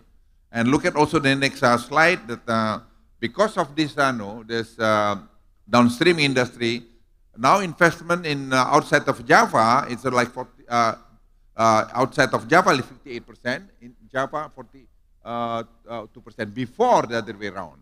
So look at also in Morowali and Halmahera, we don't have industry before over there. Now you look at this number. So because you asked me the impact of this, contributing high regional economic growth, also this data show you that impact again. So only one nickel ore. We are not talking yet about the others, like bauxite, copper, and only the iron steel. We are not talking about precursor, cathode, and EV, and also lithium battery. And also poverty rate, downstream region, also look at this data here. So now this is the very important slide. Next slide. Look at now, we are on red dot, that we are today. But there are so many other downstream industry that we have to touch. It's not going to finish also for one president. Maybe 2-3 presidents. We can touch also the bauxite, copper, and also the tin, and seaweed, and gas. And you name it, There are so many other opportunities in this country today if we manage this well. Thank you, Pak Luhut. That was very educational. Pak Luhut, I'll ask you a controversial question, maybe. There are 3 corporate leaders on the stage today. What advice would you have for them? Are they supporting your policies fully? Well, I think been discussed with them, also. Number one, I think it's very important because we understand now environment is very important. We don't want also to get benefit of this, but then we ignore the environment. Like this is, I think, sustainability. This is very important. We don't want to destroy the future of our generation. I mean, our children or our grandchildren. We don't want to. So that's why I said number one is you make money. Number 2, yes, but environment is very, very important. Number 3, education. And I keep telling them, you have to build also the polytechnic, or you educate also your employee to reach a certain level, so the local people surrounding that factory should enjoy also the fruit of this downstreaming. Thank you, Pak Luhut. Let me turn to some of the other panelists. Deshni, if I could start with you. We heard Pak Luhut's call for action this morning. What conditions do you need to have in place to act? How seriously do you take these exhortations from our leaders? Thank you for that, Kaushik. And let me just start off by saying it's so fantastic to be in Indonesia, where the action is happening, to be talking about such a pivotal topic in the industry today. So very happy, Palut, as well as to Ashad from Carden for making this happen. So thank you for a very easy question up front. Kaushik, let me just start off by talking a little bit about what are we doing in the industry. So we today, Vale Base Metals, we are predominantly a nickel and a copper business. I think what differentiates us from the rest of the industry is that we are all about integration and beneficiation. So if I look at specifically on the nickel side, we go all the way to final metal. And in country, we produce a very highly beneficiated matte product as well. If I look at where mining was 10 years ago, a lot has changed. For us, and I think linked to the question that you asked, is what do we need to actually enable that? But what's changed right now is that the growth, specifically in nickel, I'll talk a little bit about copper as well, is coming from the EV sector. So what are we seeing with OEMs? As much as we want to go further, the OEMs are coming upstream as well. So we need to find that sweet spot where the OEMs and their partners come further upstream and where we decide to go downstream. So an example for Vale Base Metals would be that we are now producing or made the decision to produce nickel sulfate. Something, again, if you asked me a few years ago, is that a market that you would have been in? We would have said, absolutely not. So why are we doing that? Because the ecosystem, and I really like the word, Paluhut, because that's exactly what we need to strive towards. The ecosystem is now enabling that to happen. So the question is, what do we need? Now, extractive industries, metal industries, beneficiation is an incredibly high cost by design industry. And in order for mining companies and the partners that we will bring, both international and local partners that we will bring, need certainty. Okay? And this is the conversation I often have with Palut and his team. We need certainty, and certainty comes in two forms. Of course, fiscal certainty, which I think Indonesia has an amazing economy and it will only strengthen, and then the regulatory certainty as well. I would like to say, for a company like ours that has a 55-year operating history in Indonesia, we know how to operate in Indonesia, and that's been incredibly valuable for us in terms of some of the decisions that we've made. But coming back to the ecosystem, so outside of certainty around regulation and fiscal stability, coming back to the ecosystem, I think government as well as OEMs can play a very pivotal role in actually making partnerships a reality. Partnerships can certainly be the other lever. And with partnerships and what partnerships brings, I think outside of the money, the how is going to be incredibly important. So how we take local stakeholders along. Gone are the days where you would take an investment decision, put a shovel in the ground, and that's it. We have to, as mining companies, make sure that all the local stakeholders are being taken along. I think, and that comes from two things. Trust building, because I think as a mining industry, for many years, we're not seen as a trusted neighbor. So how we build trust, how we then create a social compact with the stakeholders in order to make that happen, and how we actually ensure that a lot of the benefit in terms of skill transfer that Paluhut just spoke about happens as early on as possible. So Kaushik, there's a lot in there. Those are never easy questions, but an enabling environment in terms of the fiscal and regulatory, the trust building that I think all stakeholders, especially on the local side, can bring, and then the collaboration with what we're non-traditional partners like the OEMs can bring into this ecosystem. Well, thank you, Deshni. I mean, there were some very powerful words there. Building trust, stakeholders, local stakeholders. How do you carry them along? I would like to come back and explore some of this later in the conversation. Let me move to Naveen. Naveen, as a big homegrown blockbuster champion, what are you doing to contribute to decarbonization, downstreaming, and the government's ambitions? Thank you, Kaushik. As you know, Aman taken over this asset in 2016. And we have been growing very fast, developing this asset, as you said, a blockbuster, national champion, Indonesian-owned, Indonesian-driven company. We take a responsibility to sustain these operations, green, reducing the carbon footprint of the operations, and coming out to the expectations of the world, how to transit towards a greener and more sustainable operations. So our sustainability program underpins on three major principles. The number one is transforming ourselves into a green company. First change is change in the energy mix. As you know, last year we commissioned Indonesia's largest solar power plant, ground mounted, and that's only for our own operations. Our energy mix from 2024 will have the gas-fired power plant. As you know, 2024 we'll be developing 450 megawatt of gas-fired power plant. So transiting from the coal-based power plant in the country, which is the largest coal exporter in the world, to moving away from coal, taking gas as a base power, building up the new solar plant so that we have a better and responsible energy mix in the future.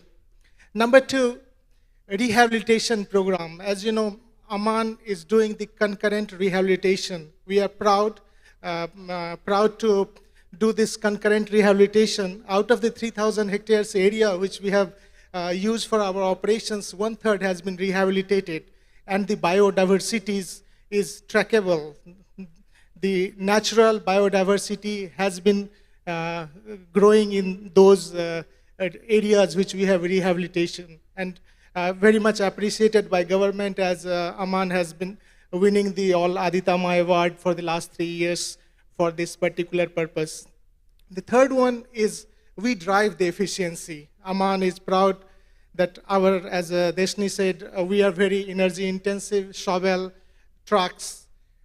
As of now, the stat says that we are one of the most efficient miner in the world in the hard rock, driving the efficiency coming from the trucks, driving the efficiency coming from the shovels, electrifying our major equipments for the mining, and just not only the machine, also driving the efficiency through technology, training our manpower, getting the best out of man, machine, and technology to get the lowest carbon footprint for the per ton of copper which we produce.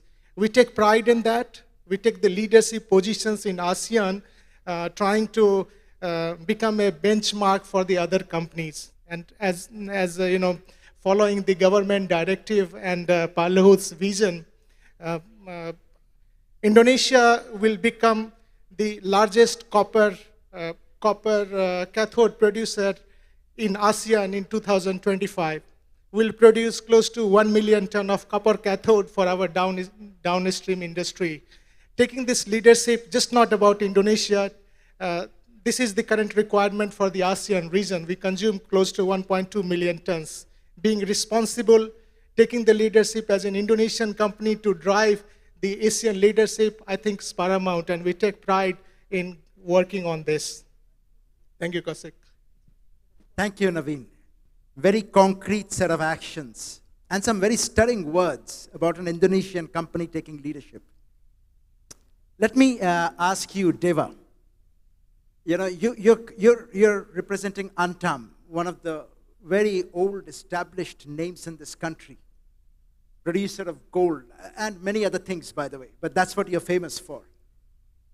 What are you doing about downstreaming and decarbonization? Okay, thank you, Kaushik. As we know together that Antam is state-owned enterprise company and also publicly listed company, that ESG is become mandatory for us for our operation. And we are stepping to change our mindset of people in Antam, especially for environmental, that we are doing to protect environmental, not because of we are corporation, but this is the moral responsibility of the people in Antam. To manage our operation, we are using two kinds of approach. That's the organic and inorganic approach. For the organic approach, we keep maintaining our current effort. By the plantation, we already planted almost 5,000 hectares of the mangroves, and also we are doing the reclamation, also managing the waste and hydrology of the wastewater.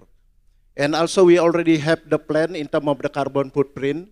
We already signed the agreement with PLN, Electricity State-Owned Enterprise Company in Indonesia, to change our fossil fuel in Pomala become the energy from PLN, which has the carbon intensity is better than our current. And also we aware that our operation almost in all Indonesian archipelago and close to the indigenous people. We are working hand in hand with the government and also NGO and the third parties, how to make the program to make the indigenous has the better life. And this is we measure frequently by inviting the third parties and to ensure that our operation to manage the ESG in the right track.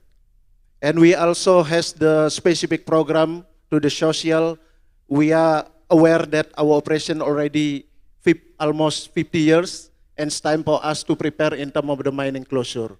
And we also engage all the local using the program small scale entrepreneur to ensure that the local people, whenever the mining closure has ability to self entrepreneur in the area of our concession. But to be honest, we also aware that we are still have the gap in the hole. That's why we have a specific team in terms of continuous improvement, working together with government to always find the solution to make our ESG better and better.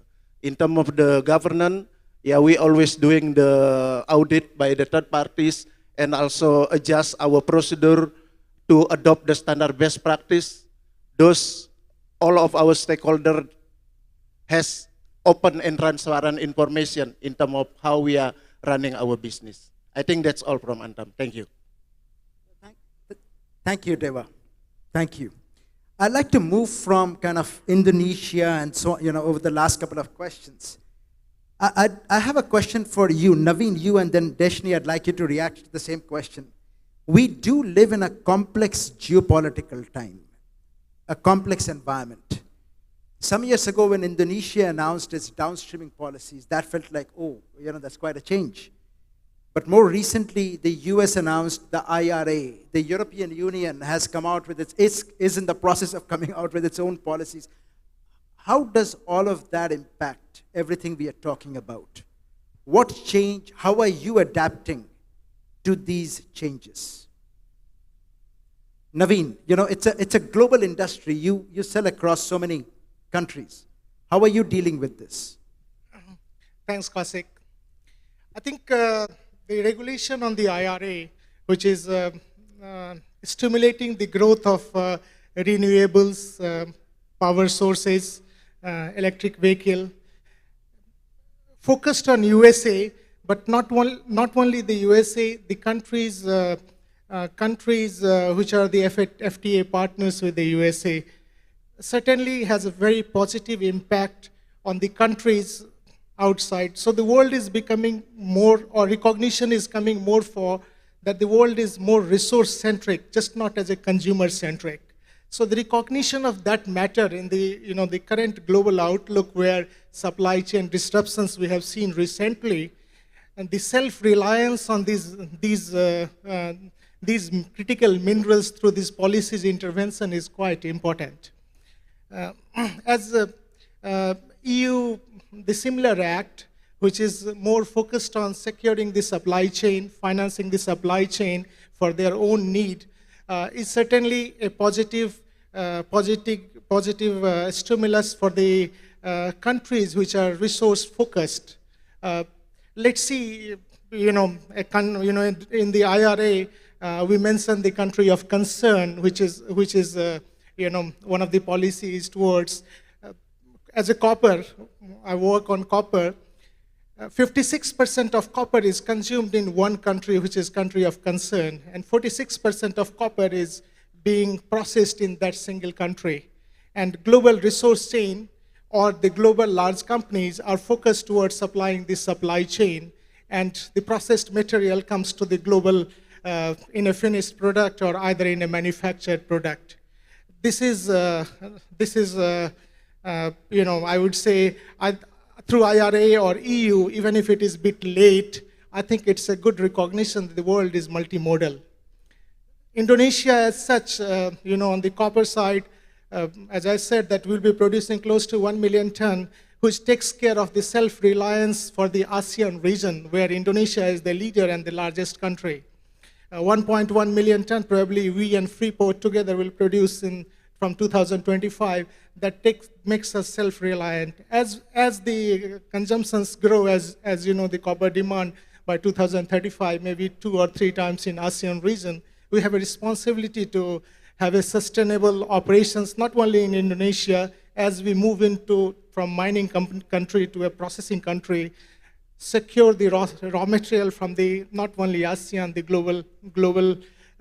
global sources, and become a part of this supply chain. So it's quite positive for Indonesia taking the leadership and fronting this particular aspiration that be part of. As you know, Excellency Luhut may be discussing the FTA with US. Whatever the form it comes in, I think the copper in Indonesia is owned and managed not by the country of concern. So certainly it's a natural mineral to be part of the FTA in whatever the shape or form it will. So I would say IRA, EU, while they are more focused about their own self-reliance, Indonesia taking the leadership will help either to work in collaborative manner, because ambitions are same. We like to grow. We have the similar ambition, top 20 country in the world, taking the largest in the ASEAN, and this collaboration will certainly help. Who knows, in future we'll have our own similar, that where we can get more critical minerals into Indonesia that can be processed, and that will make us as a more industrial and manufacturing country in this energy transition sector. Thank you, Naveen. I'd like to, Deshni, get your thoughts on this. I don't think Naveen's left anything for me to say, so let me try. So firstly, I think it will be remiss of me, Kaushik, change a little bit the dynamic here and talk a little bit about our growth in Indonesia. I have my entire team out there, and I think if I don't talk about what we have already committed to do, the team won't let me off the stage. So very simply, for Vale Base Metals, specifically in Indonesia on the nickel side, we've just committed $9 billion worth of projects. Almost 180,000 of that will be towards the production of HPAL MHP. Now, MHP, as we all know, is going to be absolutely the driving force to actually unlocking that midstream that will allow us to go downstream. So that's what we are focused on. In terms of, greening, greening is not something that we think about what we need to do. It's the way we do business. So the rehabilitation that we're doing across the mines are exactly the rehabilitation that we will do in the rest of the projects that we have underway. And the work that we're doing on communities today, particularly around Sorowako, we will absolutely extend it to the communities around the Baidopi, Morowali, as well as the Pomala projects. But I think something, Kaushik, we need to talk about is coming back to legacy and the waste to value. So I'm a big fan of going back into the legacy waste streams that we've had and look at how we can further extract from that. So a very critical project that we have in Sorowako right now is actually looking at limonite that was previously discarded and creating an HPAL project around that. This is all exciting. So if we having a conversation around how can we further downstream for decarbonization, our actions are uniquely going to move the needle in terms of nickel. And on copper, again, West Nusa Tenggara, we have the Hu'u, which is the Onto deposit. That is probably a top 10 deposit of all time that has been discovered here in Indonesia. And what is so exciting about that project is outside of a potentially 250 to 350,000 ton copper, that is likely to be one of the major geothermal power sources as well. So that's amazing how Mother Earth has blessed that project to give us both the energy as well as the tons and the byproducts on the ground. Now, how do we bring all of this into the IRA? right? So IRA, as with all of the other international policies right now, are being driven uniquely with the purpose of stimulating domestic security of these metals, right? But as the metals are in the ground in terms of Indonesia, these countries have to work with us. So as Naveen said, I think we've got to be careful and opportunistic, and on our terms, to make sure that these policies can best serve both nations or all nations in terms of those that are creating the stimulus with regards to the IRAs and other enabling policies, and those like Indonesia where the tons are in the ground, to make sure that we can do the most through free trade as a vehicle, Naveen, to make sure that we can exploit it. I think the only caution, and this is where dialogue and action matters, the only caution is making sure that it doesn't become only something that we want as a nation, i.e. the US, that this gets shared, and we don't create unintended technical and non-technical barriers in terms of utilizing what's meant to be subsidies for everyone to share in. So that's a caution, I think, that we must talk a little bit more about. Thank you. I'm going to open this up to the audience. There are people with, I think, mics around. If you'd like to ask a question, please just raise your hand and I'll call on you. Anybody from the audience? People are a bit shy. Okay, I see a hand up there. This gentleman there. Could you just give your name, your country, your company, and then ask the question? Yeah, hi, I'm Ramnath. I'm from IEFA, the Institute for Energy Economics and Financial Analysis from Singapore.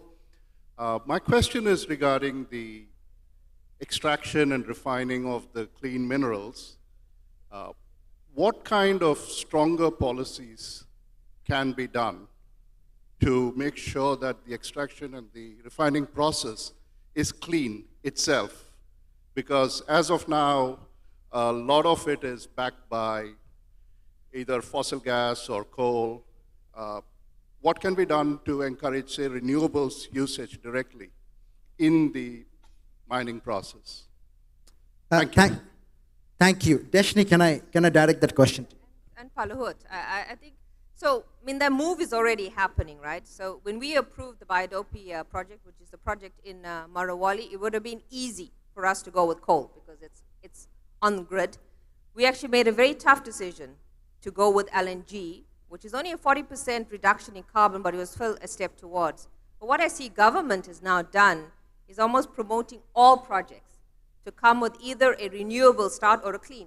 So we also, we also have 100% of our hydro in Sarawaku to do something clean. But what I've also seen is the incentives now to make sure that there's a roadmap towards clean energy. So that's the balance, right? That even if we start on a source that's not as clean or not as renewable, that projects being built, policy-wise, must have a roadmap to actually convert that energy.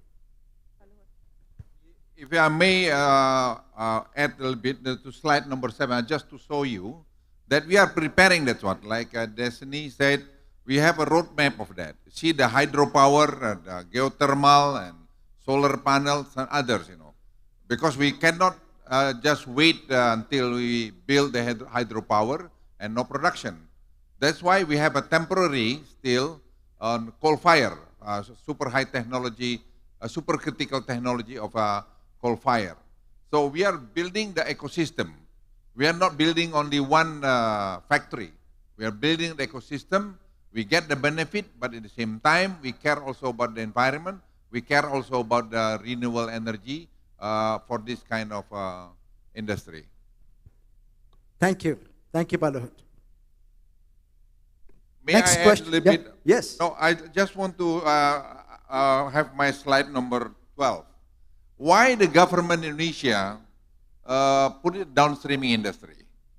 If you look at this data here, yeah, Indonesia also want to enjoy the fruit of this downstreaming. Look at this, I'll give you bauxite, for instance. From the mining up down, see the number over there. This could trigger our economy exponentially growth. If we look at also the value-added copper, for instance, look at copper here. by 2030, if you look at the data, the price of copper is going to be maybe 8 times. Why? Because of this is the best to carry power, energy, green energy. So we have this one. So of course we like to enjoy also the fruit of this. Look at also the downstreaming of the tin. Look at this data. So to all of you Indonesian and also the foreigner, you should understand also why the government of Indonesia want to do this one. Because we like also the people of Indonesia enjoy the fruit of this downstreaming industry. But at the same time, we have also responsibility to the environment. At the same time, we can educate our people. We force them because we have to employ them. So that's, I think, the logic in this policy. But some people maybe in the developed country thought that we'll just ban. We have a right also to survive. We ban only to iron steel, like a nickel ore. Precursor, cathode, and others, I think Destiny understand. We allow them to export.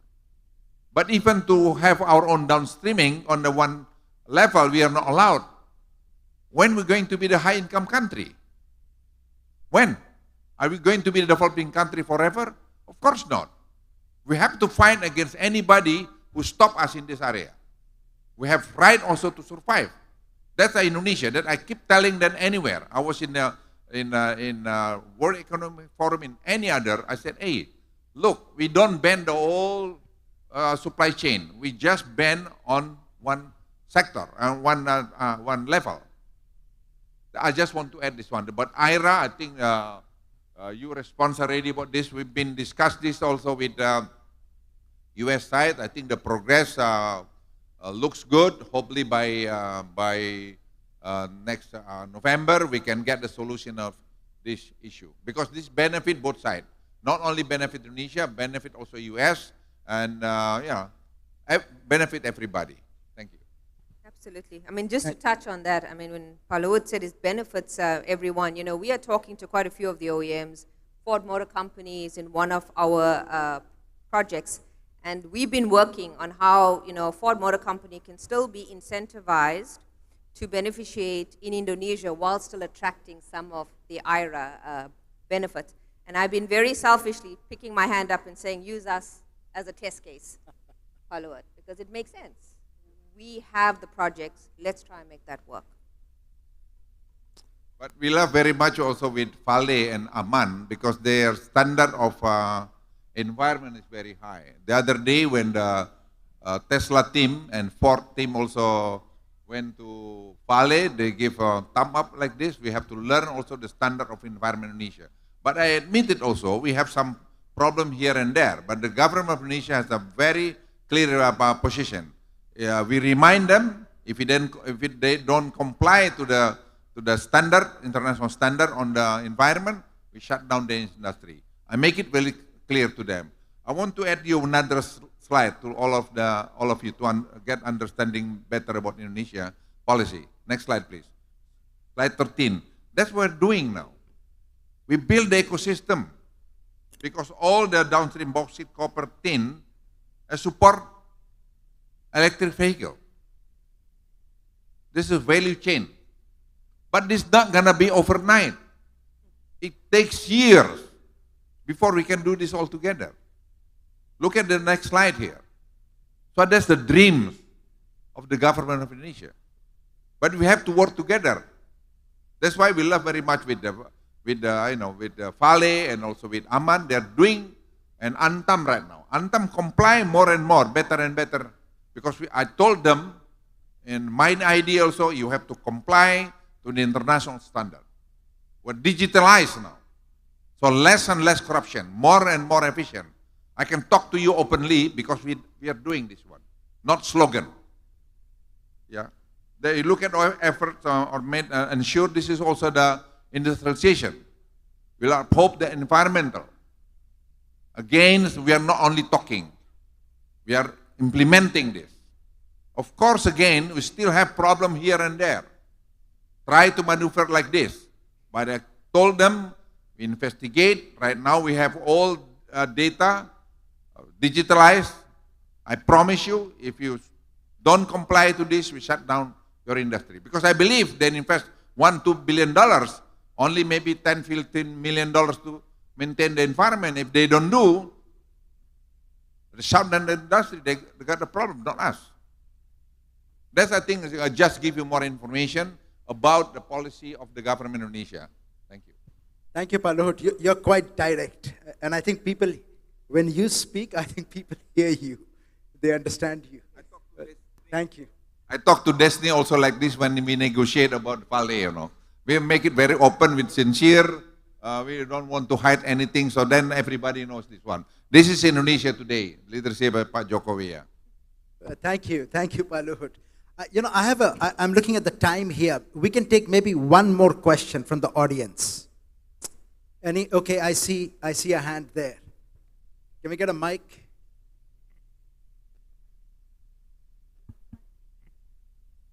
Okay, there's a mic coming your way.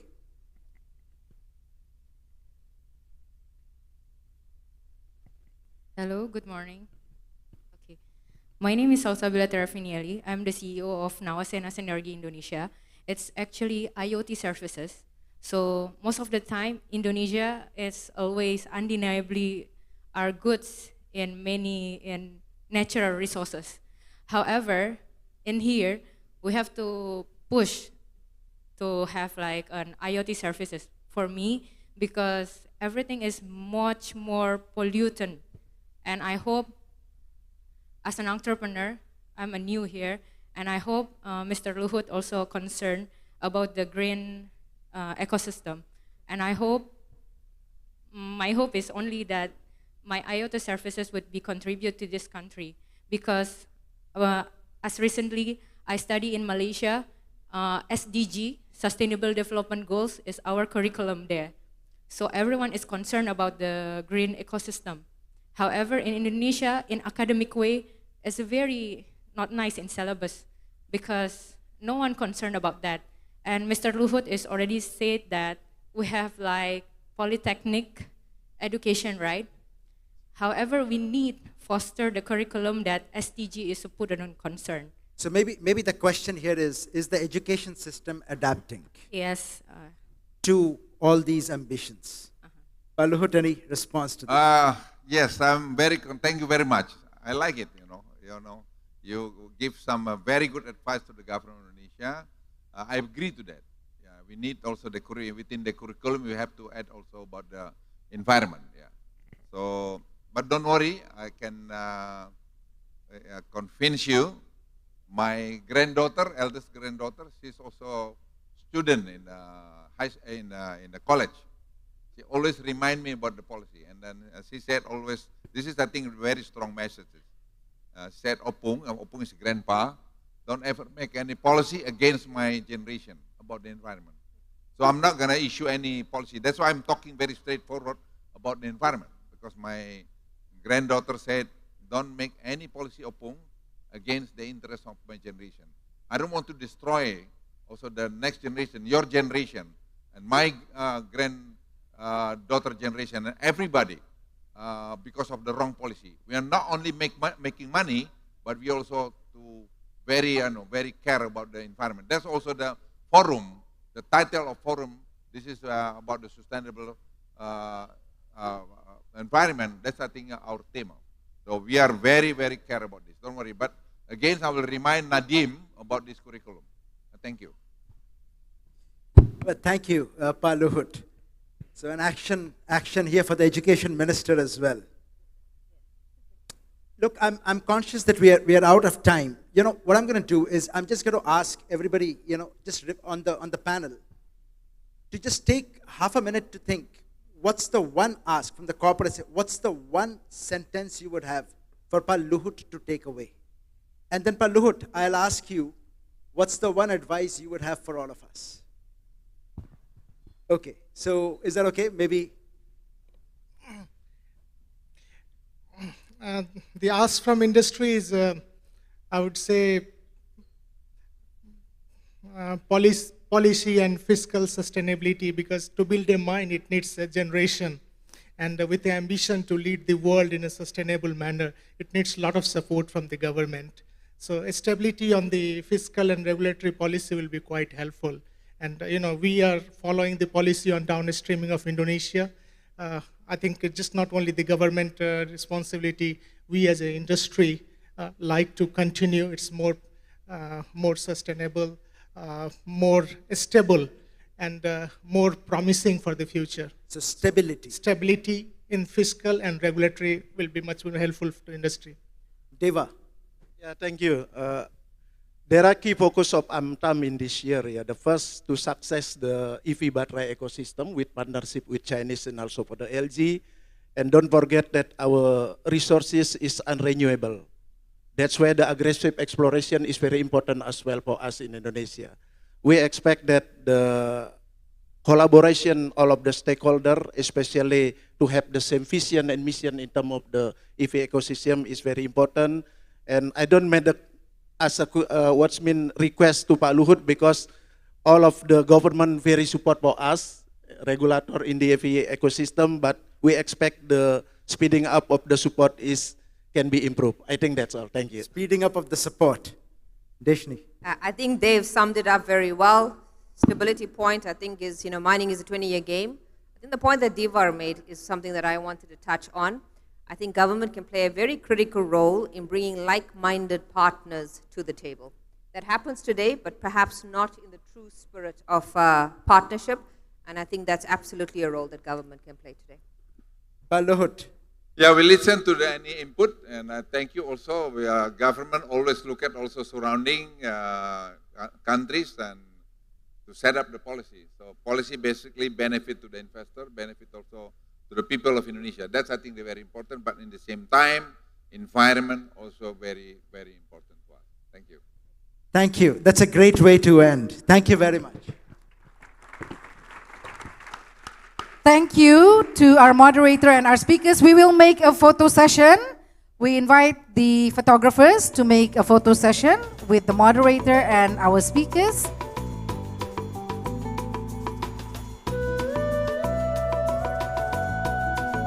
Okay, a photo session together.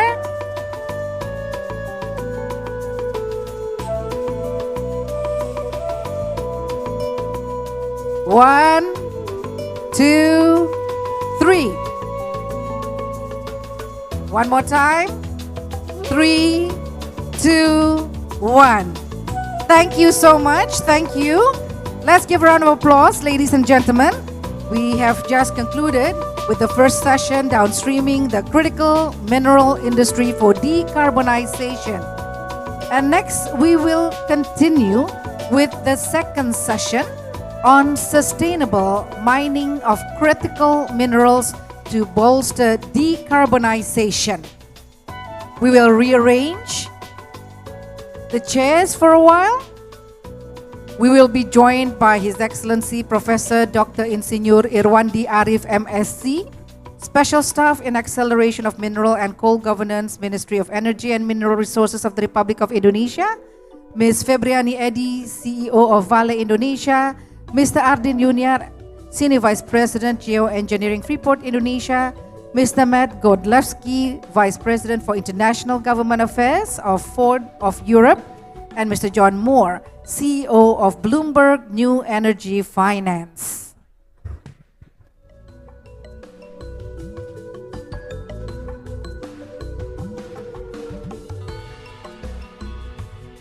So,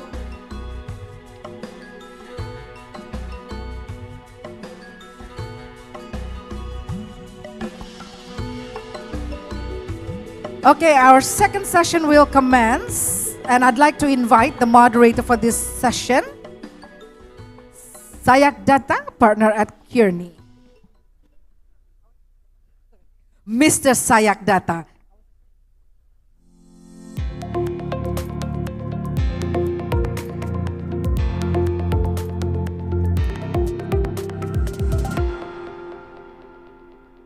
Okay, ladies and gentlemen, here is our moderator, Mr. Sayak Datta, partner at Kearney.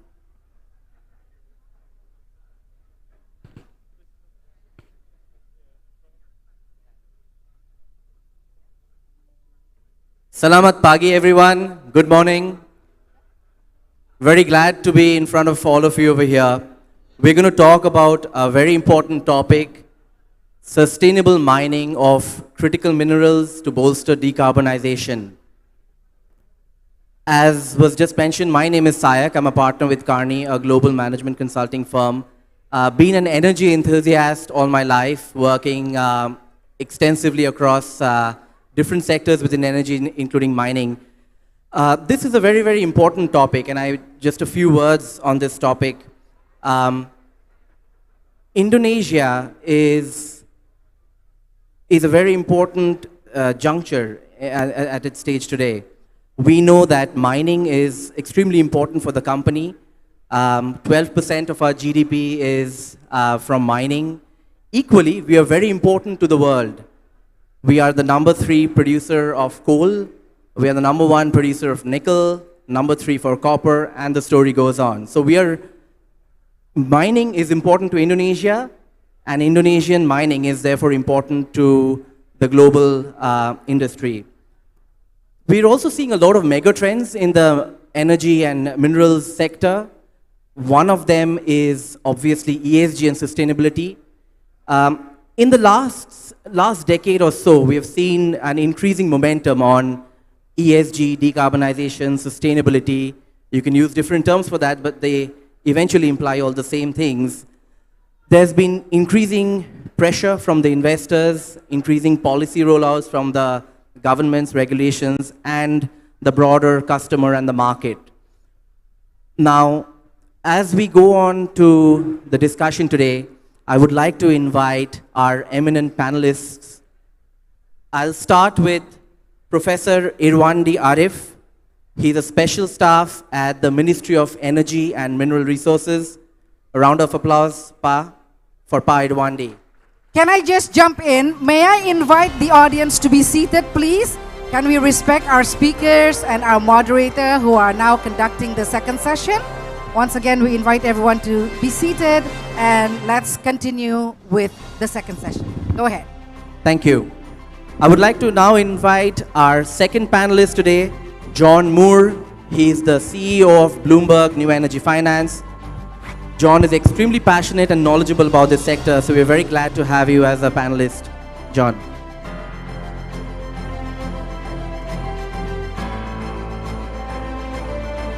I'll invite our third panelist, Matt Godlewski. Matt is the Vice President of International Government Affairs at Ford, based in Europe. Extremely knowledgeable and passionate about multiple topics in the ESG space, including EVs. So again, very glad to have you as part of the panelist session over here. I'm now going to invite our fourth speaker, Ibu Febriani, who is the CEO of Vale Indonesia. Vale Indonesia and Vale Global has been at the forefront of driving ESG in the mining sector. Ibu Febriani is also, it can be introduced as a very, very, very passionate women leader and very well recognized brand name when it comes to women empowerment in the country and the region. Last but not the least, we have Pa Ardhin Yuniar. He's the Senior Vice President of Geoengineering and Environmental at Freeport, Indonesia. Again, a company that is at the forefront of driving ESG in Indonesia and globally. Thank you so much, everyone, for being a part of this panel discussion.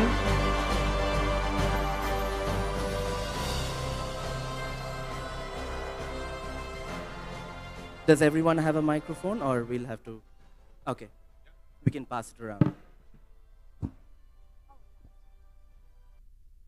All right, can we get started? Again, thank you so much, and welcoming all our panelists. Looking forward to a very engaging session. So we want to make this interactive, so we'll start with a few questions directed at our panelists. At the end, hopefully we'll have some time and we'll leave some room for questions from the audience. So I look forward to an engaging session with all of you. Let me start with you, Professor Irwandi. We know that ESG, decarbonization, is very critical for Indonesia when it comes to the energy sector and mining as well. In your view, what are some of the strategies that the government of Indonesia has adopted or is adopting to drive decarbonization in the mining space? Thank you for this question. The first one, Indonesia has established a comprehensive legal framework governing mining activity. This law established the requirement and governing mining activity, and also requirement and standard for mining operation, environmental impact assessment, and community engagement. The second one, mining company must adopt environmental and social responsibility principle, including sustainable land reclamation, biodiversity preservation, and adherence to ethical labor practice. The third one, the government encourage mining company to implement community development program that contribute to the well-being of local community. This program can include building infrastructure, providing education and healthcare, and creating employment opportunity. Mining company are mandated to source goods and service locally whenever possible, fostering economic growth in the region where the mining activity occur. Mining company must also allocate fund for post-mining land rehabilitation and reclamation, ensuring that mine area are restored to a condition suitable for alternative land use and ecosystem restoration. And lastly, collaboration with independent institutes such as Initiative for Responsible Mining Assurance that offer the verification of certification, the verification and certification assessment of mining standard, covering all comprehensive standard that the best all non-energy mining materials, and especially also for the environmental, social, and governance. It is expected to be the first step toward advancing the mining sector ESG priority in Indonesia. Thank you so much, Pa. It's very energizing to hear this. You know, if I reflect on the time I've spent in Indonesia over the last decade, you know, the net zero policy announcement, whether it's the discussions on carbon taxes or, you know, carbon credit policy, the recently, you know, the renewables tariff mechanism, see a lot of momentum in the market, and you know, it's only going to increase from here on. So very good to see the top-down support from the ministry and the government on this aspect. Thank you, Pa. I now want to bring a little bit of an international flavor into this. We have John over here, and John, you have a lot of experience on Indonesia and international markets. Question to you would be, if you look at the opportunities, trends, and the developments in the critical mining space, what are some of the things that you see that are happening internationally and, you know, we could bring into Indonesia? Some thoughts? Sure, thank you, and it's great to be here. I mean, I think we think about this whole energy transition, so, you know, green growth as a business opportunity. So our analysis suggests that something like $200 trillion will be invested in clean technologies. That's a very big number, $200 trillion between now and 2050. So there's, you know, this green infrastructure build out is going to be enormous. And actually for critical minerals, that's 10 trillion. So 10 trillion in addition to the 200. So it's a huge business opportunity. You're going to need steel for wind, solar, in the future CCS and hydrogen. You're going to need copper for grids. It's going to be a massive grid build out. 11% of the 200 trillion is on grids alone. You're going to need huge amounts on batteries, so battery metals, so nickel, lithium, cobalt, etc. There'll be a 10-fold increase in the demand for lithium between now and 2050. So a huge demand for that, that critical mineral. And then aluminium. So lightweighting will be a real requirement for decarbonization. So there's going to be a huge uptick in demand And aluminium and steel are probably the most important from a decarbonization perspective, but all of those metals will be important. So first off, there's going to be a huge business opportunity to build out the green infrastructure. Secondly, there's going to be a lot of policy. So we've already seen critical minerals policies being put in place in the US with the IRA, so that had critical mineral elements to it. The EU have a Critical Minerals Act, Canada, Australia, etc. So all countries will need to think about their critical minerals, the asset they have, how they want to use it domestically, how they want to use it internationally. So I think policy is another key trend and something that will be very important to monitor. Thirdly is supply chains. So everybody along the supply chain, and actually I sit between Ford and Vale here, so I'm sitting in the middle of a supply chain right here. Everybody along the supply chain is going to need to think about decarbonization because of Scope 3 emissions. Everybody's going to have to think about not just your own emissions and the power you use, but also your whole supply chain. And for mining and metals, 90% of emissions are in Scope 3. So it's not to do with mining itself, it's to do with where those metals are actually used. So that's a really, really important point.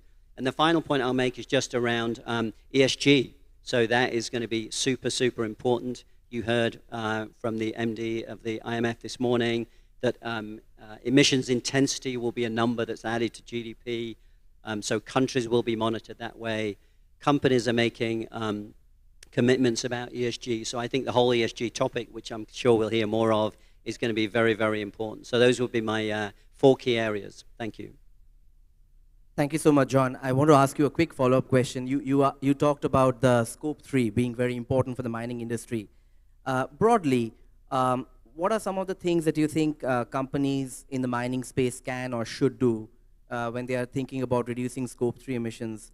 Is it about sustainable procurement? How do you develop that mindset, in an industry that is legacy assets? It's not easy, right? But you have to do that.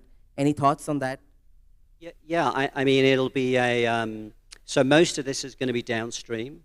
So I think, it's the processing, and the biggest element of the processing will be clean power. So the biggest part of decarbonization globally will be clean power. So making sure that, clean power is used from the mine site, but also all of the downstream processes so that you have, if you're electrifying transport, then it's EVs you're using and you're using clean power. So electrification and clean power are the 2 really big ones. And then there'll be a green gas, so something like hydrogen will be used for steel making to decarbonize it. So again, you'd be taking the ore to make steel, but the steel would be green steel. So that's how to have your Scope 3 clean, if you like. Thank you so much for adding color on that, John. Appreciate it. I'll go to you, Matt. Now, we know that EVs are very important for the country here in Indonesia. Started off with the presidential decree from Pak Jokowi a few years back. And there's a huge push to develop the local EV ecosystem. Given your experience, extensive experience at Ford and other positions, how do you think the sustainable mining in Indonesia can contribute to the EV development, especially for the manufacturing side? Sure. Good morning. Nice to be with everyone representing Ford Motor Company today. I think that there's really 2 parts to that question. And the first is really setting the stage. In 2020, Ford Motor Company committed to be 0 emissions by 2050. And this is not only our vehicles, but this is our operations, our supply chains, the logistics. So that's quite a tall order. At the time, we had plans to build 3 electric vehicles, but none of them had been built yet. And so you fast forward to today, and we're the number 2 EV manufacturer in the US. About 60% of the customers who are buying these EVs are new to Ford. And we have had adoption of our products about twice the rate of our competitors. So clearly there is something that's driving the success of this mission to decarbonize transportation emissions through our products. And this is a combination of both consumer adoption and public policies. For example, if you look in Europe, by 2030, 55% of the vehicles we sell must be zero emission. By 2035, it's 100%. And so the direction of travel when it comes to decarbonizing transportation emissions is very clear. And so when you take that direction of travel and you build on our 2 decades of environmental and sustainability, human rights leadership as a company, we have to find a way to blend those. And we're looking throughout our supply chains and our deep commitment to the supply chains, sourcing our materials in a sustainable way, protecting the environment, meeting our commitments to society and human rights. And so as a 120-year company, we're going to continue that direction. Our reputation rests on that. And so to source these minerals in a responsible way, we're very proud of our relationship here in Indonesia with PT Vali, with Wayu. We're very excited. The leadership of the Indonesian government has prioritized that we do this in a responsible way. So I think the table is set. The mission is clear. The work that has to be done, though, we shouldn't kid ourselves, is very difficult in the coming years. And so, I think, we're on the right direction and look forward to where we're headed. Thank you so much, Matt. When you talked about the Ford example, it's absolutely a fascinating one. It's a brand that is an emotion. It's been there for ages, and it's still definitely one of the most reputed brands in the world. When you announced net zero target for the Ford company, for example, how did that happen? Can you just walk us through the thinking around? Was it a top-down leadership push? What was the vision that the company wanted to achieve? What were some of the drivers? I think it will benefit all of us to hear a little bit about how Ford embarked on this journey, and I think we can all get inspiration from that. Yeah, I think it's pretty simple. Our leadership has been committed to this for a long time. Bill Ford, our executive chairman, has been talking about the environment and conservation and his beliefs for many years before they were popular among even our executives and our product plans. And so that's a lot of it, is you need leadership and you need certainty and guidance. I think when it comes to protecting the planet, and so many of the discussions here today have followed around having firm commitments, having transparency in the process. And so I think we as a company saw a way to deliver products, as we have for many years, that are great for our consumers, but to bring that transparency, to bring that leadership when it comes to decarbonization, to bring that forward. We saw that as an opportunity, not only from a marketing perspective with our customers, but just as our mission to bring sustainable transportation to everyone, and to do so in an environmentally sensitive way. That's been our priority, and that's where we'll continue to lead. Thank you so much for that. I think it's, as I said, a really inspiring story for all of us to hear. I want to now go to Ibu Febriani. We've heard a lot of things that the Indonesian government is doing, plans to do, technology side, EVs included. Like I was mentioning earlier, Vale Indonesia and Vale globally has been at the forefront of driving ESG in the mining space. If you don't mind, just walk us through some of the imperatives, the challenges, and how you tackled those challenges when it came to ESG for Vale Indonesia. I think that'll be a good start. Thank you, Shaik. Good morning, everyone. It's a great pleasure to be able to speak here in front of all of you. So for us, I think sustainability should not be just an initiative. And sustainability should not just be a program. I think it's very important that sustainability be part of who we are and what we do. Because if it's truly part of who we are and what we do, in every single decision that we make, in every single actions that we do, we will consider the impact of sustainability. Now let me outline a little bit, that's on the principle level, right? So the sustainability has been built into our value, our purpose, our behavior. So it's one set and consistent and coherence. So let me now outline a bit example of what we do on the ESG front. Let me start with environmental first. I think, if I may, I try to address three very controversial issues with mining when it comes to environmental, which is deforestation, carbon emission, and biodiversity. So Vale Indonesia operation today are located in the very rich biodiversity area, which is a Wallace line. I think some of you, if you Google, you understand. Wallace line is very rich of biodiversity. And our area, mining concessions, 118,000 hectares, only 48% are mineable. So only 50% are mineable. The rest is infrastructure, green belt, a zone, buffer zone that we create to protect environmental support for our mining activity. And out of that 48%, 90% is protected forest. So you can imagine the challenge that we work, right? 90% of our area of working is protected forest and very rich in biodiversity. We understand the big responsibility that comes with that. So what do? It required integrated planning from the beginning. As we plan to open the mine, at the same time we plan to close the mine. Because if you wait until the end, it will never work.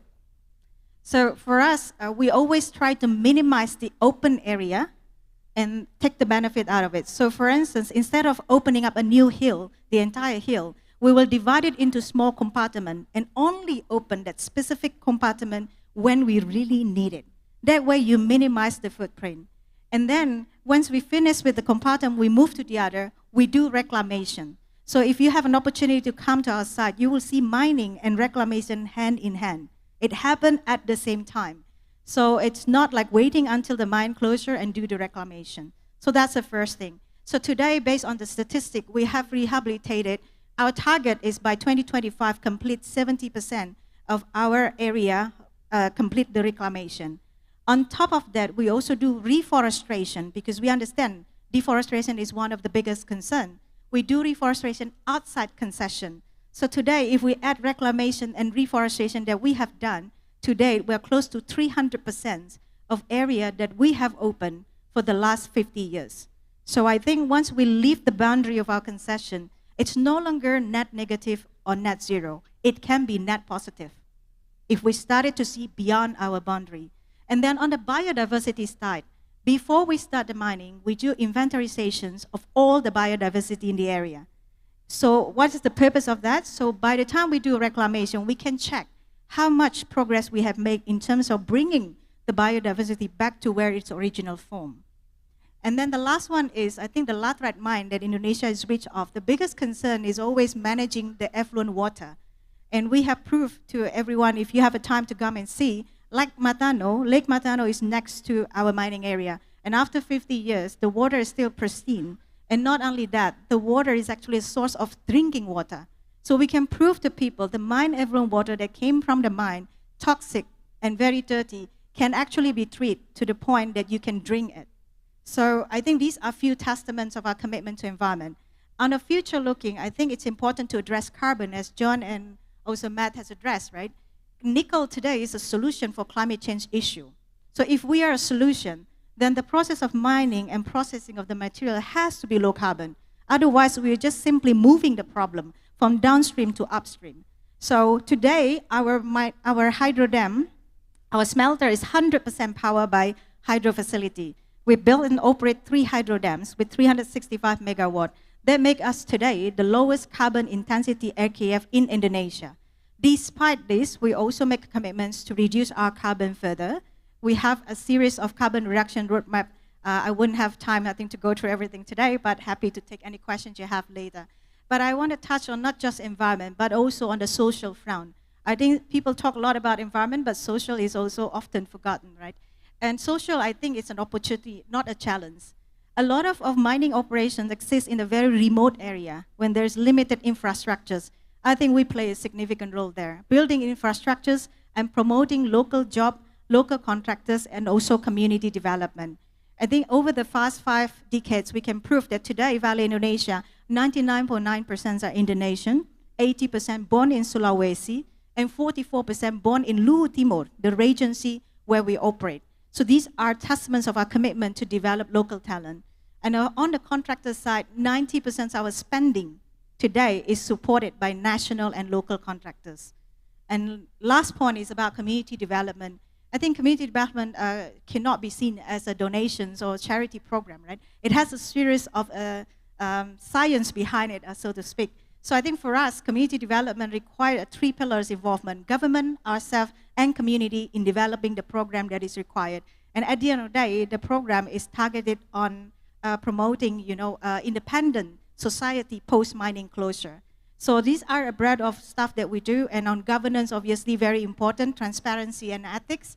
We're a public listed company. You can go to our site, you can see hundreds of pages of disclosure that we have made. And I think this is one of the commitments that we had also for transparency. Let's sum up a little bit on the ESG side. And I think 55 years ago we started, we are the pioneer of nickel industry in Indonesia together with PT Antam. But I think we also want to position ourselves today to back Indonesian dream of bringing EV ecosystem domestically. Hence, we recently announced a 3 greenfield project, $8.6 billion commitment. And we are progressing with support from government on the permitting and other stuff. We're now progressing to the constructions and pre-construction step.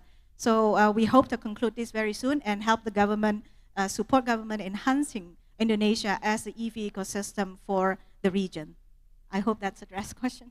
Thank you so much, Ibu Feb. I want to ask you one follow-up question. You talked about the ESG, and thanks for doing that. It's much broader than only decarbonization. On the G aspect, and I know you're very passionate about this topic, and we have you here, so it'll be good for everyone to hear. How do we attract more women in the mining industry? You are a role model, and that we have seen in this country. What are some of the things that you've seen you have done personally? Some of the things that Vale has done, and you think more companies should be doing? Thank you for asking that question. So I think today is a good opportunity as well to promote and invite more female joining the industry. I think this is I'm very passionate with mining industry. I think we need diversity. So it has been until today still seen as a very masculine industry. I think we have a lot of rooms for female to join. So on a company point of view, I think we built the diversity inclusion as part of our culture. Again, it cannot be seen as an individual program and initiative if we want to achieve sustainable outcome. So it has to be part of our culture. So when it comes to targeted employee, I think we work around the life cycle, from the hiring until firing, I guess to say, right? So there are a few things that we do. Obviously, creating the environment that is healthy enough to promote and motivate more women to join. I mean, zero tolerance to sexual harassment, a zero tolerance to discrimination. I'm sure that some of you are familiar with that. But I think it's not simply just a slogan, but also a role modeling from the top to ensure that this is very important. Without this environment, we can't really attract and retain female, right? And of course, there are a few things. I think with COVID, we learned to be working more flexible. There's a lot of facilities and programs that we actually acknowledge, we actually distribute to attract more female. Until today, for instance, at corporate office, 100% work from home. We still adopt that because we understand that help for female, right? And I also, one of the biggest problem we have is the number of interests to come is very low. So last year, for instance, the number of applicants that are female is only 11%. So even if we admit all of them, still we can't move the needle. So realizing that issues, I myself also actively campaign in a lot of university to basically tell the world that, our young talent, mining has changed. It no longer belongs to male, but it belongs to female and belongs to everyone. Every talent that wants to contribute, there is a space for all of us in mining sectors. Thank you so much. So last year, 11% of the applications came from females. After this pointers from Ibu Feb today, I think next year is going to be 22. So if anyone is interested in joining the mining industry, I think you have enough reasons now. Very quickly, if I just go back to you, Matt, again, Ford as a global company, how do you, similar questions, so any thoughts on how you kind of improve, how you're thinking about improving the diversity aspect when it comes to, Ford? Well, I can just say quickly, I'm passionate about the area that I lead in government relations. We have a very diverse global team. 7 of our government affairs leaders, among the 12 leaders, are women globally. We're very committed to diversity as a company, and that we have high standards that are part of our ESG goals. So I just would echo that this is a priority. It's also the basis for attracting the best talent in order to make the best decisions on behalf of your customers, and also comply with everything that you need to do as a global employer. Thank you for sharing that. I want to now go to Pa Ardhen. We have heard from Ibu on Vale. Freeport, obviously, one of the best-known brands when it comes to mining, and very critical for Indonesia when it comes to copper. Pa, in your experience, what are some of the things that Freeport, PTFI, has done in Indonesia when it comes to the broader sustainable mining of minerals? And what are some of the challenges? Just help us understand, bring some color on some of the challenges and solutions that you developed in the company to reach where you have reached today. Thank you for the opportunity. I'm glad to be here. So talking about copper, we know it's important. Critical minerals, nickel, and others are very important. But we also need to realize that it's not replaceable. It's not renewable, the minerals. So we also need to understand that there's only a limited amount of copper and gold and nickel and so on. A lot of them are in low-grade deposit, and only a few of them are in high-grade deposit. And from the beginning of mining period, mining has been on the surface and near surface operation. So if you look at it from that perspective, a lot of the minerals are all gone, almost gone, and what's left is deep in underground. So that's why if you look at this, a lot of study mentioned the next expansion project or new projects will be coming from underground mine. Underground in general is relatively better than the open pit in terms of decarbonization, because there's a lot of BEV already available for underground mine, not a lot in the open pit with the large scale. But also underground poses a difficult challenge because usually it's more expensive. With the higher cost of mining in underground, that will drive the higher cut-off grade of the ore, and also it'll result in lower grade ore mine will not be economical to be mined anymore. So the challenge would be, how would we make underground mining productive, efficient, and still able to deliver the low grade ore to the market and serve this industrial and decarbonization. It's not about how much reserve we have right now, but it's also about how can we mine most of them. So what do we do in Freeport? Freeport supply about 2.9% of the global copper market. And what we do now is, as Ibu Febri mentioned, we have to do it in every step of our way in terms of sustainability. Mining selection is important. That is why we select the block caving method, because block caving is the most efficient way to mine in underground. You could get to the lower production cost if you could do it right. And then from exploration, we could implement a high quality data standard. You employ a good CPI, a qualified personnel, employ a lot of technology.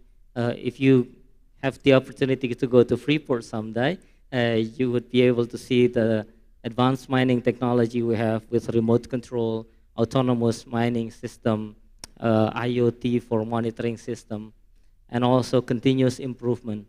But beyond all, what's important is actually the people. If we treat the people, teach the people, they understand sustainability, they understand productivity, then it'll be easier going forward, right? So all of this improvement boils down to higher effectiveness and productivities. It actually helps us in bringing the cost down so that we can mine the lower grade ore again. So we could get more metal from the earth for the decarbonization. Not only that, but also if you look at it, when we have a high productivity, we would bring the emission intensity down, because it's calculated by the amount of carbon dioxide divided by the amount of copper produced, right?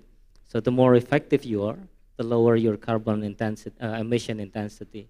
So recently, PTFI has set a target of reducing our carbon intensity by 30% based on 2018 baseline, and we have achieved 26% at the end of 2020, 2022.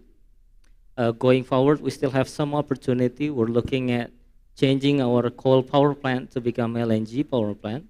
And by 2027, if this project's going well, we're hoping to bring down our emission intensity down to 60%. So that's way more than the existing target. We believe we could do it. From environmental standpoint, as Pa Irwandi, Ibu Febri mentioned, biodiversity preservation is key. Reclamation is key, and we're doing that. We're also set a target internally that we want to plant 10,000 hectares of mangrove in the next following years, and hopefully that will help the environment.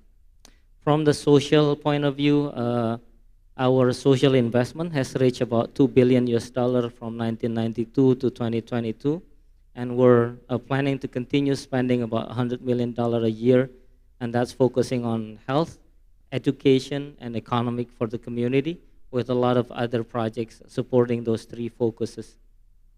Obviously, challenges are a lot. We have security challenges in Papua. A lot of you might have heard that, and Mother Nature. But with a lot of coordination with TNI and police, we have all the support from the government and the third party. We believe we can handle that. It's all about us trying to contribute to the government, to the Papua, and to the world by producing copper as productive as we can. That's all. Thank you so much, Pa. I really like all the points you made. One point that stuck out for me particularly was about the people. You know, you have the technology and the investment, etc. Very good, very important. But need to get people convinced and rally that momentum to get the ESG agenda going in the organization. Just share with us some initiatives that PTFI has taken up, you know, to get that change management going. And, you know, Ibu Feb also, if you can also, you know, pitch in and share some thoughts on that change management aspect from Vale after Parthin. So one of it would be publishing our environmental management system. We're coaching this to our employees, making sure that they understand what is expected from the leadership. We also doing a lot of campaign within PTFI and also outside of PTFI. We make a lot of campaign in the school, in Timika, so that they understand this is important. We have, what do you call it, environment prince and environment princess in the school. So if we teach them from the beginning, hopefully when they grow up, they understand something. We also do a lot of campaign in Timika surrounding the cities. Lately, we have adopted ICMM, the copper mark, and that also have a lot to do with sustainability. So this cannot be just one program. It has to be mentioned over and over again, and hopefully one of it will get picked up by people and they remember it for a long time. Thank you. Ibu? So I guess consistent with our previous message, that I think sustainability is part of who we are and what we do. So in every single things that we do, we must embrace the sustainability. So one example in terms of people is actually when we run school, so kindergartens up to academy, we have roughly 2,600 students graduated every year from Sorako. But you do it differently, because if you look at school as a retention, because you need to do it, because part of obligation, it will be very different. But we see school as our way of educating the next generation. There's a big responsibility lies on our shoulders to do this right, because we are educating the future of Indonesia and future of Sorako. So once you have that embedded, you will think it very differently. And to be honest, I like to use school as an example, because I think the next generation, our children, actually are more passionate in driving for the change, right? We did a campaign for eliminating single-use plastic. I think in 6 months, we managed to reduce 90%. And more so, we are already very proud of what we achieved. But then when you go to school, the students are very, very aggressive. They say, we no longer want plastic packaging. So can we not go back to banana leaf, for instance, something that our grandmothers and grandparents are brought up with, right? So these are an example, and I think it required consistency. So on a broader context, building culture in the organization, it involved behavior, system, and symbol. I think behavior is the major driver. We, as a leader at the top, should be the role model, because otherwise the change will never happen. And then, of course, consistent with our behavior, our mindset, then the system and the process and the symbol must be built accordingly. So for instance, one of the biggest campaign we have, obviously, I think for mining company and resources sectors, safety is always number one, right? So safety is every single things we do has to be the priority. So I think when we do safety, it's not just merely no injury, but it's more respect and care because it's a human basic need to have safety. So I think forget about compensations and career development if we don't even care about our people's safety. So here are a few examples that I think need to be deeply rooted in who we are and what we do. And hence, our people, 3,000 employees, 6,000 contractors can see and believe we truly mean what we do and therefore achieve the outcome that we want. Having said that, we're not perfect, okay? There are still a lot of rooms to improve. So I think this is where we can learn from each other. Thank you. We really appreciate your views. Want to add something, John? Yeah, I was just going to say, as well as educating the next generation, we spend a lot of time educating current executives, because current executives are sitting in positions of power. A lot of you are sitting out there. So we run something called the BNF Academy, where we get 50 leaders together and really just educate them in new technologies, because they're in very powerful positions and got there without any knowledge of these new technologies. So I think it's really important that everybody here and everybody, key executives in companies are educated to the challenge, but also what the solutions are. Thanks for adding that. I think it sounds very appealing to this new generation, but it cannot be only limited to them. It has to be taken up by everyone, and more so the executives, because that's how we'll drive change in the organization. Thanks for pitching in with that. I think we have a couple of minutes left. Any questions from the audience for any of our panelists? If not, okay. So I think we'll go ahead and conclude. The time's up right now. I would really like to thank all of our panelists for pitching in with such diverse yet critical insights into this very, very important topic. I think this is the beginning of the journey. There's a lot more to be done, but I'm so glad and energized to see the momentum that we see in this country, and I think the future looks great. So thank you all for being a part of this. I really appreciate your time and insights. Thank you. Let's give a round of applause, ladies and gentlemen. And again, to our moderator and our distinguished speakers, we will have a photo opportunity. Please stay on stage. Look handsome, look beautiful, and look to the camera.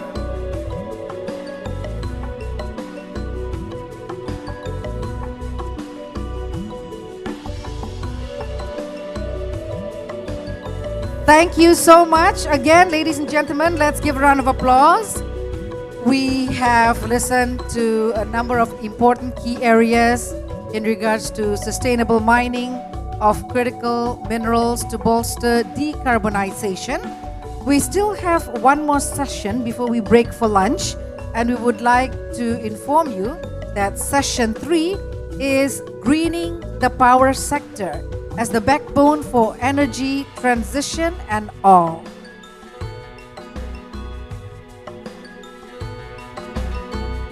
We will be joined by Mr. Sujit Parhar, Managing Director of Masdar APAC, Ms. Effie Haryadi, Director of Transmission and System of PLN, Mr. Salman Barai, Country Director, Indonesia at Aqua Power, Mr. Michael Waldron, International Energy Agency Strategic Advisor to Indonesia's Just Energy Transition Partnership, and Mr. Frank Zhao, President of Asia Pacific Utility Group from Longi Group.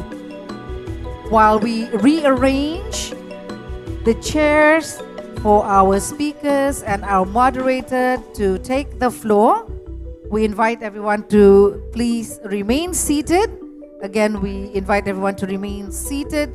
We will now call upon Mr. Kun T. Tan, Senior Partner and Managing Partner of McKinsey & Company, Indonesia. Thank you, and a very warm welcome to this session, roundtable discussion on greening the power sector as the backbone of the energy transition. My name is Kunti. I'm the Managing Partner of McKinsey & Company here in Indonesia. And With me here on the stage, I would like to welcome our first speaker, Sujit Pahar, the Managing Director of Masdar Asia Pacific. Sujit, thank you. Our next speaker is Salman Bray, the Country Director of Indonesia at Aqua Power. Welcome.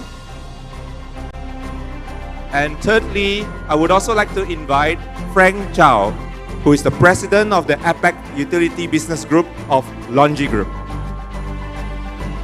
Fourth, and certainly no stranger to many of us, I would like to invite from PLN, the Director of Transmission and System Planning, Pak Evi Haryadi. Pak Haryadi, silakan, and thank you. And last but not least, I would like to invite Mr. Michael Wardren, the IEA's Strategic Advisor to Indonesia's JETP. Michael, thank you very much for joining us here today. I think we can take our seats, please. Silakan, Bapak dan Ibu. Ladies and gentlemen, this is a very challenging session.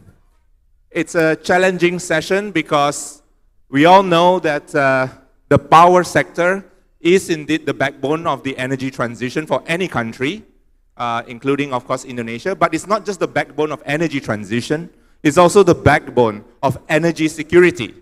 It is also the backbone of energy affordability. And all three factors need to be taken into consideration to ensure sustainable and inclusive economic growth. It's also a challenging session, my fellow speakers, because it's the only session that stands between the audience and their lunch. So I suggest we make this a very effective and efficient session, like the way you run your businesses, so that they get food for thought, but they also get real food for the stomach after this. So Bapak dan Ibu, I would like to begin by posing the first question, if you don't mind, to Sujit and then to Salman, the same question. Since both of you are leaders in the renewable power sector, including here in Indonesia, I'd like to ask you, what is your outlook for the Indonesian energy sector with regards to renewables? Maybe I'll start with Sujit, if you don't mind. Great, thank you. Good morning, good afternoon, everybody. So just to answer your question, I think if you look at where Indonesia has grown in the renewable space over the course of the last 5 years, we've seen tremendous growth, right? Companies such as Mazda, Aqua, we are participating in that growth, right? And if you ask Pak Riyadi, he will tell you by 2040, Indonesia will grow by an additional 60 gigawatts of renewable electricity. To make that happen, they're currently working on an enhanced transmission system to be able to move that electricity. When we look at Indonesia as a country, fourth largest population in the world today, they have the ability to grow in renewables, not only in solar and wind, but geothermal and hydro. They have today close to 23 gigawatts of geothermal potential, of which only 2.3 gigawatts has been harnessed. Then when you look at solar, a country which is abundant of sunlight, when you look at hydro, numerous opportunities in hydro as well.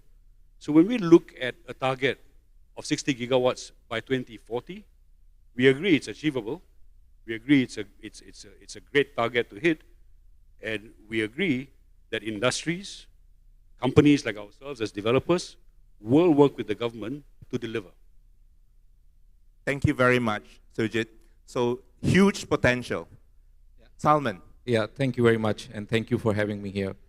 I think as Sujit said, I don't want to repeat the fact that Indonesia has huge potential. I think we not only know this from the, the macroeconomics, the power requirements, etc., but also interestingly, Indonesia is has one of the lowest per capita electricity consumption.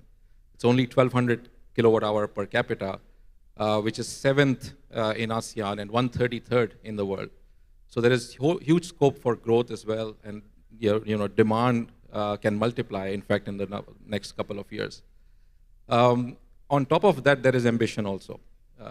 You see the government,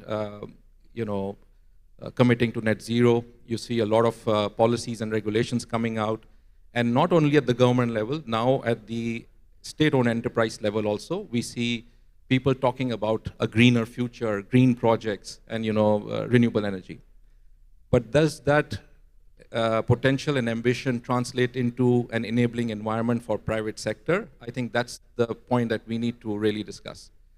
To an extent, yes, we see more and more renewable energy tenders coming out, but does it have the scale yet? I think that's the biggest challenge Indonesia has to solve. I understand the demand is scattered and there are multiple islands, but if we are talking about gigawatts of coal to be replaced, gigawatts of demand coming in the next 10 years, then we can't be doing megawatts of renewable energy. So we need to start thinking big. And I think the most difficult job right now is with Pak Haryadi, because he needs to ensure that the infrastructure, the transmission line, is upgraded, modernized, and ready to take over all this renewable energy.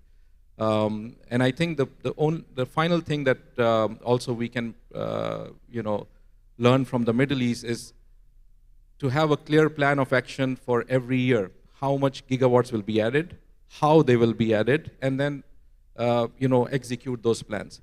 I think these three will really create an enabling environment which will not only make Indonesia green, but it will be done at an affordable and cost-effective way.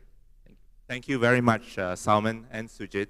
Very interesting insights about both potential, ambition, but there's also the challenge that needs to be overcome about the affordability vis-a-vis the greenness. Let's move upstream a little bit. And I'd like to pose the next question to Frank, who, of course, as part of a world-leading company on solar PV manufacturing, what is your perspective on the outlook for supply chains regionally in ASEAN and also here in Indonesia? Thank you very much for the question. Actually, I think it's quite important we discuss about this part right now, actually. I think first one, answer this question. First one, I think quite important, it's the environment. What kind of the environment? I mean, actually, the local society, local community need to understand the urgency and the necessary, actually, for the renewable energy for this country, especially in Indonesia. Actually, it's quite a typical traditional fossil energy resource country, actually. So that's mean the environment for everybody, including the people, including the government, actually need to know it's very urgent for the local. That's first one. Second one, I think it's how to say, it's from the especially from the government part, need to facilitate and encourage this industry to move forward step by step, faster and faster.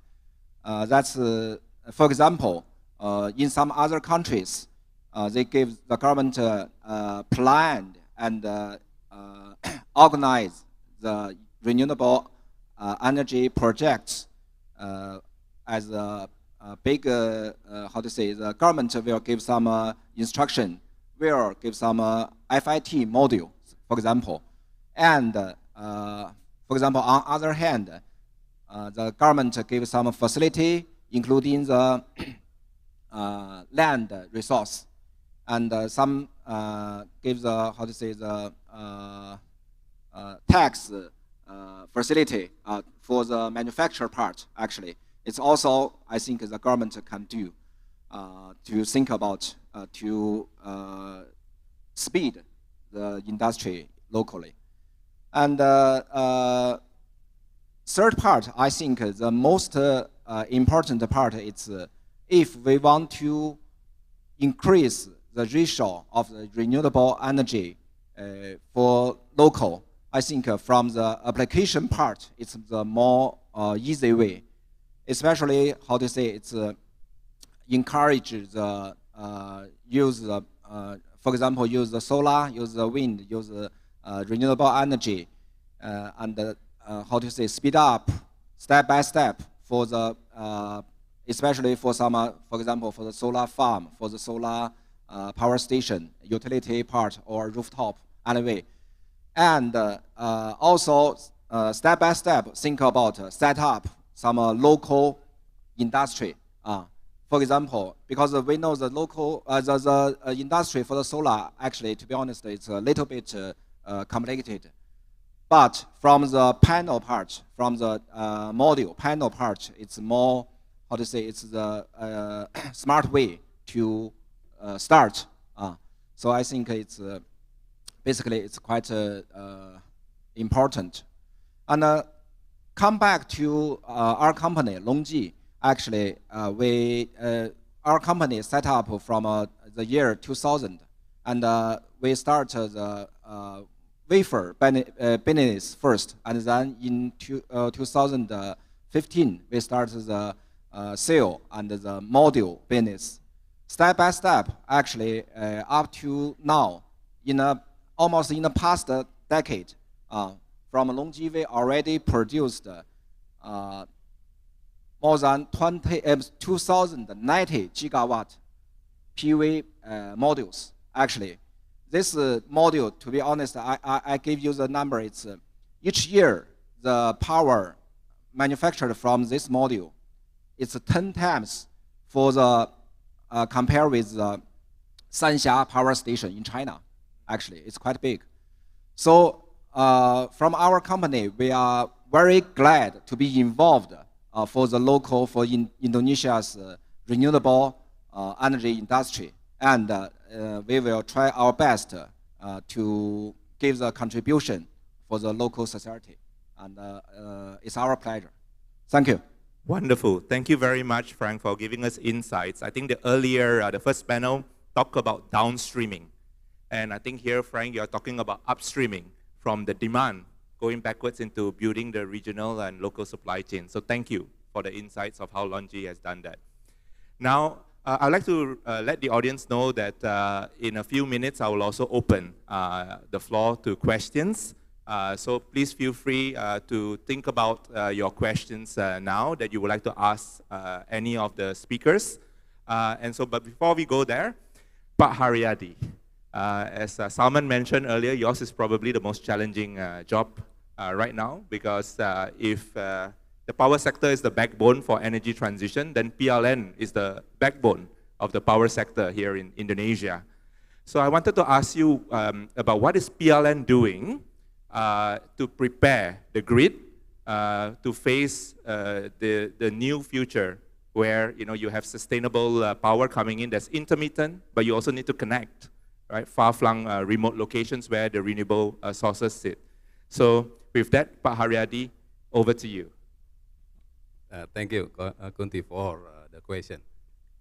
Maybe if we talk about the renewables, it could be there is some resources related with that.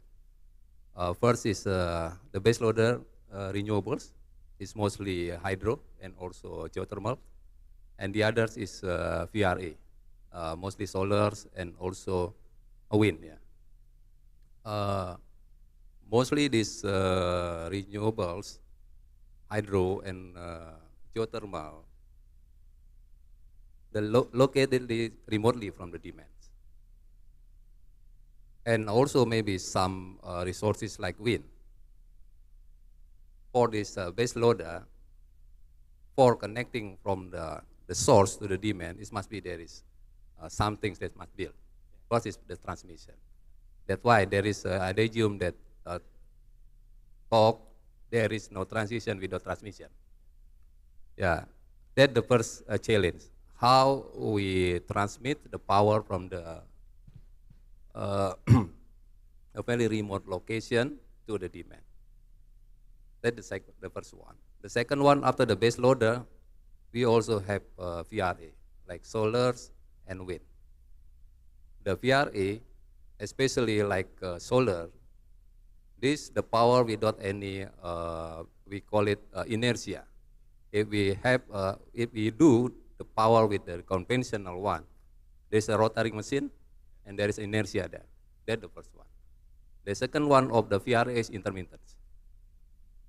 And for mitigating this challenge, first we must have some kind of flexible generation, and also we need maybe a smart grid.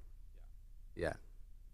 This two, transmission and smart grid, is one of the solution for mitigating this. And the others is how in the demand side. In the demand side, in the futures, maybe start from now, also there is a VP rooftop. And the others is also there is maybe in the transportation is become there is a EV. In this EV and the VP rooftop become the forecasting of the demand is challenging. Before we just only forecasting for the power consumption in the demand. Now we must forecasting also how the demand from PP rooftop and how the demand of the EV in the future. And also in the supply side, the VRA there is intermittency, and also we must forecasting how we preparing the balancing power and also the backup power in the real time. That's why the smart grid become the key. Now PLN starting a plan for this. As Pak Sujit say, we preparing to build around 60 gigawatt renewables in 2040. Around 32 or 34 is based on a base load, and the rest around 28 gigawatt is VRA. For that, we build first the transmission line for connecting this hydro and also maybe geothermals. And mostly there is a challenging. If the big power sand, we must also using, we call it this FAX. FAX is a flexible AC transmission system. And for the renewables, for the VRA, we now preparing around $2.5 billion before 2030, and around $2.5 billion more beyond until 2040 for make renewables, especially VRA, can penetrate more. Yeah, that's what we're preparing, and totally infrastructures for this maybe need around $172 billion from now till 2040. That's our plan for preparing the grid to green. Thank you very much, Pak Haryadi. $172 billion. Wow, this is the new energy future of Indonesia, and PLN is certainly preparing for that. Thank you for sharing. I would like to turn to Michael, who's here from the IEA, and we'd love to hear, Michael, about how IEA plays a role in facilitating this energy transition in the power sector. Great. Thank you for the question, and thank you for having me at this, this very interesting discussion. Maybe I would highlight kind of three main ways that IEA and other international organizations, including think tanks, play a role in facilitating power sector decarbonization. The first is really in terms of providing good data and analysis around the international experience, the global experience for power decarbonization. So one thing the IEA does is we try to track the progress of clean energy transitions along a multiple dimensions. So looking at the deployment and costs of renewables, looking at the investments in clean power technologies and grids and storage in different countries around the world, trends in global supply and demand in all fuels and all technologies, and then benchmarking these against international pathways for meeting sustainability goals. And so one of the implications of all this in terms of recent analysis, the IEA's Tracking Clean Energy Progress Report, which was released this summer, found that globally solar PV generation grew by more than 25% in 2022. This is an astounding level of growth. It's really big. and it shows you what can be done and what is being done in many countries around the world when you have the right policy enabling frameworks and financing in place. And indeed, solar PV in particular is on track for meeting longer term goals for reaching net zero by 2050. Also, there's good progress in technologies like electric vehicles, but what we also find is that progress is lacking in many clean energy technologies which are needed to meet long-term sustainability and climate goals. So this is one way that we can play a role. Another way that us and other organizations play a role is in providing more kind of targeted tools and policy frameworks based on international experiences to help facilitate decarbonization. So this can range from kind of more general frameworks. So the IEA has developed phases of system integration for variable renewables. So this is a tool which helps countries understand, which phase they're in based on the penetration of variable renewables and in generation, and then what different measures a country may want to prioritize to support system flexibility, what challenges that may arise, and how they can broadly support system integration of variable renewables. And that's sort of on the more general side, but on the more kind of country level, country-driven side, the IEA has done a number of studies helping countries sort of map pathways for power sector decarbonization. And it's important that these approaches are ambitious, but they're also feasible, and they reflect the country-level realities on the ground. One such example is the IEA's energy sector roadmap to net zero emissions in Indonesia, which was published towards the end of 2022. This was produced in close collaboration with the Ministry of Energy and Mineral Resources, and also this work played a key role in helping to inform the Just Energy Transition Partnership. And the IEA is continuing to be involved in this through acting as an advisor in the JETP alongside other international organizations on the technical side, but also on the policy side. Those other international organizations include Rocky Mountain Institute, or the World Bank, Institute for Essential Services Reform, as well as the Danish Energy Agency, and with the idea of supporting the JETP Secretariat and supporting sort of Indonesia developing pathway to meet the JETP goals. And these organizations can provide great value in terms of being neutral advisors, in terms of bringing in the international experience, but also in terms of helping to convene different experts to address challenging issues.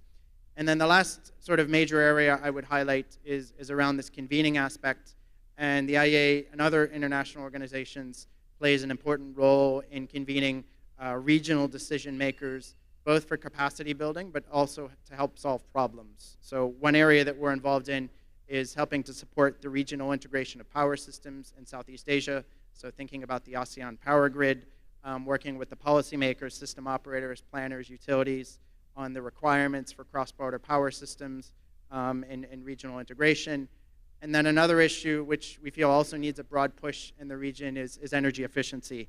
And there the IEA has a training program that we're actually doing a training in Jakarta in the first week of October, where we're convening policymakers from across the region to advise them on approaches and policies in energy efficiency across the different end-use sectors. So maybe there I'll leave it. I hope that gives a flavor of the role that we can play in other international organizations in supporting these efforts. Thank you, Michael, for the comprehensive perspective on IEA's role. I think we have time before I open to the audience for one question, which is, I think, underlying all the answers and perspectives that you shared today, it is the economics of the energy transition. And it's important because we need it to be affordable as well as green. So I wanted to ask to anyone among our speakers, maybe not to pick on you, Salman, but maybe you can kick us off. How do we balance the need for affordability versus green power? I think that's a very good question. Look, I think all this 60 gigawatt number will not happen if the price of electricity for renewable energy is not affordable. Let's be very honest with that. And the answer to this is, yes, renewable energy can be competitive. And we have seen it already in other parts of the world where it has replaced thermal power and not affected the grid. So if your grid is ready, renewable energy can provide you an affordable solution. Now, how do we achieve that? I think as I said before, scale is key in making sure that this happens. At the same time, one another learning we have from other parts of the world is distribution of roles and responsibilities according to who can do that better. So for example, in Middle East, when they're doing these gigawatt tenders, the developer is not worried about land or transmission line or right-of-ways, right? There's a lot of time and money spent if you leave it to the private sector to do these kind of things as compared to the public sector or government taking care of these things. So there are many ways how we can improve. Plus, the last point I want to make is somehow it seems that only developers are expected to come up with these, competitive tariffs. But if you see how the tariff is structured, your contract, your suppliers, your consultants, lenders, they have a big role to play to make this affordable. And so it's really a teamwork of all the power sector people to make this happen. Thank you very much, Salman. Would you like to add, Sujit? Sure, thanks. I've been in the power sector for 28 years. When renewables first came into the market in the 2000s, we looked at it and we said, this is something that is too expensive and will never become mainstream. Today, 10 years, 20 years later, we are seeing renewables today, at least in the Middle East, competing, if not beating, conventional. As we progress, we will see additional efficiencies come out from the manufacturing process, from the supply chain, and from the developing construction and operations of these plants, which will help us to achieve that. So yes, it will be a long journey, but eventually, renewables, and it already has achieved grid parity, it will go down to reduce down the price to the system. So we have to give it time, but I think with the correct ecosystem, with the correct support from the participants, we will achieve it, and we will get there. Thank you very much, Salman. Frank, you've picked up the mic, and I was going to ask you as well. Thank you. So totally agree. Actually, just I give you some number. Actually, in the past almost 10 years, the LCOE for the solar renewable energy part, actually, that's mean the LCOE, that's mean the levelized cost. Actually, that's mean how to, efficient for this way to get the power, actually. The LCOE for solar in the past 10 years already decreased 80%, quite a lot. So that's mean, and according to the forecast, that's mean to the year 2050, actually, we will got the LCOE from the solar energy will 70% compare lower compare with traditional energy part, for, including the coal, including the natural gas, and also nuclear power also. And compare with the wind, even lower for this LCOE. So totally agree. Actually, it's we just look forward and give the question to time. Must be successful, actually. Wonderful. Thank you. We've heard across the players, and now Pak Haryadi has picked up the mic. Pak Haryadi, what do you think? Okay. I think for comparing the price between the conventional one generation with the renewables, this must be there is two type of generation that we must compare. First is the existing installed generation, and the others is the new installment or new development. For the existing installed capacity, let's say for the coal, if there is still some power in this coal, it means that for serve the demand, we just need the fuel cost. It means the marginal cost is the fuel cost. with the subsidy of the coal now, the fuel cost is just only 3 cents. It means if still there is a coal in the system that not utilized totally, it means the marginal cost is still 3 cents. It means that the renewables that below 3 cents will be reducing the cost. But if this more expensive, is still rising the cost. Yeah. That's the existing one. But now, the condition maybe will be utilized and exhausted in 2060 or 2027 because of the demand rise. And now, start from now, PLN not build the new coal power plant. The new base loader could be gas, it could be hydro or geothermal. Let's say for the gas, for the new development. For the gas, maybe in the future, the total cost, the LCOE is around 8 or 10 cents. And the renewables, especially solar and wind, reducing so much. We start from 2015, the solar is 25 cents, and now it may be only 5 or 6 cents.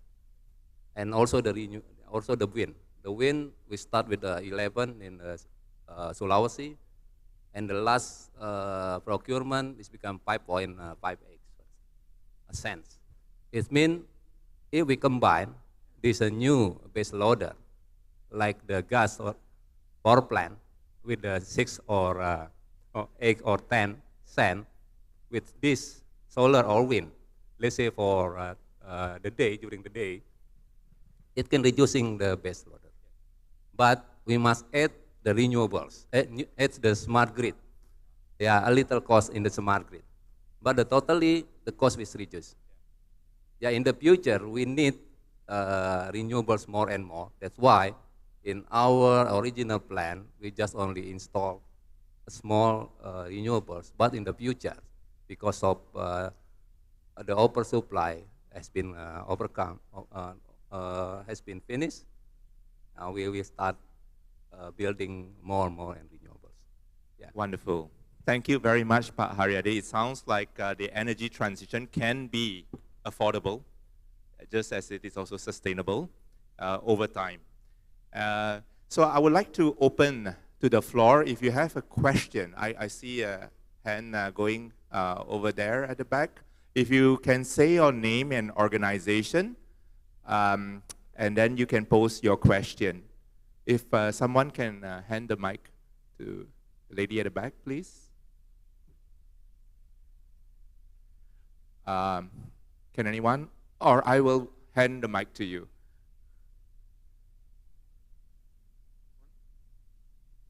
It's okay, somebody is running. Thank you. And still running. Thank you.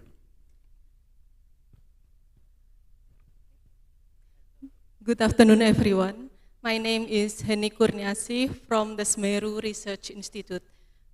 My question regarding the contribution of actors and roles of private sectors and business in greening the sector. We often talk about the incentives needed for private sectors, for example, to strengthen their roles in sustainability, in, for example, development of renewable energy, among others. Meanwhile, we understand that sustainability is about the roles of everyone and every institutions and organizations. So I'm wondering whether there has been some thinking about how private sector can navigate between the interest, the own interest for profit and ensuring operations, while at the same time strengthen the contributions for sustainability. So that is first thing I would like the perspectives from the panelists. The second thing I would like to understand from IEA perspective about how, as an international organizations that having roles in international level, you have some perspective about the different roles of countries in playing the contributions of the private sectors in the countries to sustainability by balancing between the same thing as private sectors, balancing between the interest of business with the interest of people and the environment. Thank you. Thank you very much for the two questions. Maybe for the first question on the private sector's role and how you balance. Yeah, I think that's a very interesting question. And I just want to share maybe a story where I'll cover Masdar as well, because Aqua Power and Masdar honestly have played a significant role in the Middle East in this energy transition, which is actually happening right now. And they're much more advanced as compared to other countries. 2015 was the first tender in UAE, and the tariff was 5.8 cents. The last tender that happened beginning of this year, the tariff has come down to around 1 cent. So the role that private sector played was to come up with innovative technological solutions, financial solutions, and give that to the government. The role that the government played was they took away the roles and responsibilities which they could do better. There was better risk allocation, better role distribution, and they increased the scale, which gave a lot of economies of scale to not only us, but to contractors and suppliers. So I think the contribution is huge when you prove that renewable energy is affordable, sustainable, and it can work. That really helps in triggering the energy transition. I don't know if you want to add. And exactly what someone just said, but I want to add on something else to something that you raised. And you asked the question of how does private sector continue to maintain profitability while going down the road of greenification. These two organizations show you that we have been able to do it over the course of the last 20 years. Many industries out there, and you can look at all the pledges that have been made at the various COPs that have happened by organizations, international MNCs, who have made a conscious effort that they will, one, go green, ensure that their business is sustainable, both from the environment perspective, as well as from a profitability perspective, and they are able to do it. So there isn't necessarily a trade-off between going green and profitability. The two can work together. It requires a little more effort, ingenuity, creativity, but it is achievable. So I hope that answers your question about the trade-off. There is no trade-off. Thank you very much, Sujit and Salman, for the categoric answers and your living proof, I guess, that it's possible to be green and profitable. Michael, over to you on the question on the role of various countries. Yeah, thank you. I mean, what I can say briefly is that, from the IEA perspective, international perspective, what we can help to do is kind of distill some of the lessons learned we see from different countries which have scaled up renewables, scaled up clean energy technologies, been able to attract investments in a very short period of time to scale clean energy transitions. And indeed, we did that recently in a piece of work that we did with the International Finance Corporation. This was a report that we issued out in June, which was focused on scaling up private finance in emerging and developing economies to support clean energy transitions. So there's a lot of good material in that piece of work that can help to sort of advise on this from the policy standpoint, but also from the type of financing which is needed. I mean, from our perspective, we acknowledge that, of course, there's a trade-off or there's a balance which needs to be achieved in terms of kind of the societal costs, the affordability of energy transitions, but also you need developers to be able to make an adequate rate of return to make their investments. You need banks to have, you need bankable contracts, you need bankable projects in order to attract the right level of debt from banks. So this is a a challenging thing to balance in some countries. And so having a dynamic approach in terms of incentive setting processes for procuring renewables, for example, can be very effective in doing this and can aid in terms of price discovery. And there's examples that the IEA can give of this from different country contexts. And so being able to convene decision makers to discuss these examples, to discuss the right enabling conditions, to hear both from the perspective of industry but also perspective of governments is something we can do to facilitate this. The other thing I would note is there's longer term challenges in transitions, energy transitions.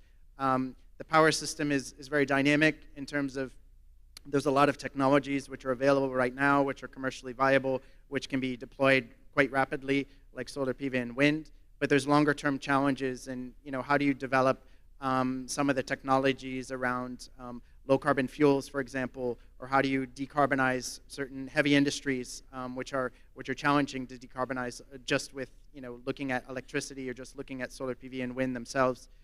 So the IEA and other organizations, we can also play a role in terms of fostering the type of collaboration which is needed between governments and industry to think about long-term innovation, think about long-term decarbonization roadmaps for certain industries where you need much more in terms of innovation and research and development to speed the technology development along. Thank you very much. So policies and incentives, financing. These are among the roles that countries and multilateral organizations can play. I think we have time for one more question. So I see a hand at the back over there, the gentleman.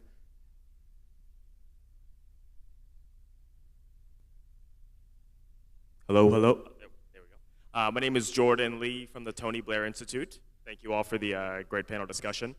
My question also revolves around international collaboration to support decarbonization of the power sector in Indonesia. And my question is about how can other countries best support that decarbonization in ways that extend beyond financing, specifically around topics like technology transfer and capacity building. Thank you. Thank you very much. Pak Haryadi looks very reflective. Yeah, I think if we talk about how we can do the transition of energy especially in PLN, because in PLN, as we know that we have experiencing the old technology. In the future, we need also the competency in the technology, especially in renewables. We just only have knowledge in hydro and also the geothermal, but still a lack of knowledge regarding the solar, the winds, and also the other technology like ammonia, hydrogen, and the CCS. Yeah, we need collaboration with institutions, especially institutions that can transfer the technology in our side. Without transferring the technology, I think PLN cannot survive and cannot operate and maintenance the operation and maintenance become very hard to the PLN. I think. Thank you. So this is very, very important for transferring the technology and collaboration regarding this. Thank you. Frank, would you like to add as well as an international player? Thank you. So for this part, actually, I want to share some basic thinking from our company. To be honest, of course, we want to enlarge for the business part. But, everybody know, actually, the solar is the most, actually, it's the fairest power, actually, in this world. So everywhere, so actually, it's we can get this energy. And for the solar station, if you set up it, no matter you use or not use that one, actually, it's over there. It's work, actually.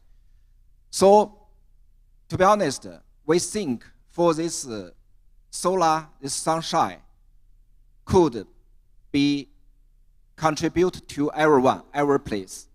So from our side, we think it's not only the business, it's give our contribution basing on our understanding, basing on our experience in the past, gives a contribution to the energy transformation for the local society is the most important. That's our understanding. Thank you. Thank you. So before we close, one final fun question for our speakers today. If you could have one wish and just one wish come true to unlock the energy transition, what would it be? Sujit? That's an interesting question. I think it'll be to find the optimum mix between profitability, between reduction in greenhouse gases, yet realizing that we can't run away from the hydrocarbon. It's going to be the optimum mix. That's what we need to find. Yeah, recognizing there's this optimal mix and finding it. Thank you, Sujit. Salman? Yeah, I think for me, we need to start talking gigawatts and not megawatts. I think scale is my ultimate wish. Okay, from mega to gigawatts. Thank you, Salman. Michael?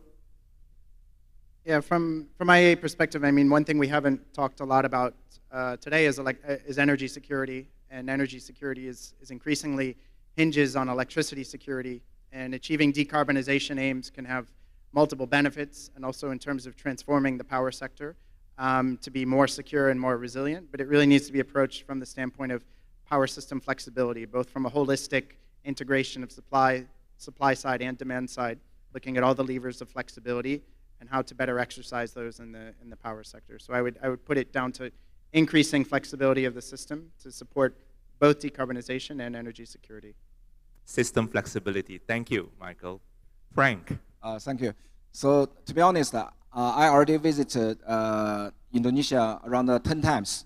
But this time is quite special. You know, I feel the ambition from the local for the transformation for the energy.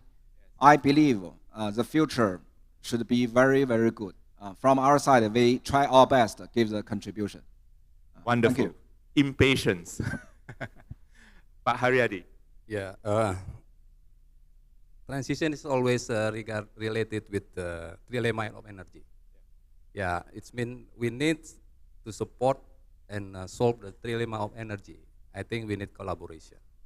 Supporting policy, cheap financing, collaboration in how we empower the people and how to transport the technology. Maybe that's the key for the transition. Yes. Because you're PLN, you get 3-in-1 wishes. Yeah. Thank you very Thank much. you. Let's put our hands together for our panelists today. Thank you very much. Thank you to the audience as well for your participation. And with that, I hand over to the MC. Thank you. Thank you to the moderator and all the speakers. Again, we invite everyone to take a picture together. And while we're inviting our moderator and speakers, we would now like to invite distinguished ladies and gentlemen to have a 35-minute lunch. Meaning 2 minutes going there, 2 minutes going here, and the remaining minutes to eat your lunch. Thank you very much to Mr. Sujit Parhar, Mr. F.V. Haryadi, Director of Transmission and System Planning of PLN, Mr. Salman Barai, Mr. Michael Waldron, Mr. Frank Xiao, and our moderator, Mr. Kunti Tan. Thank you so much. Please enjoy your lunch. 35 minutes. See you here, hopefully by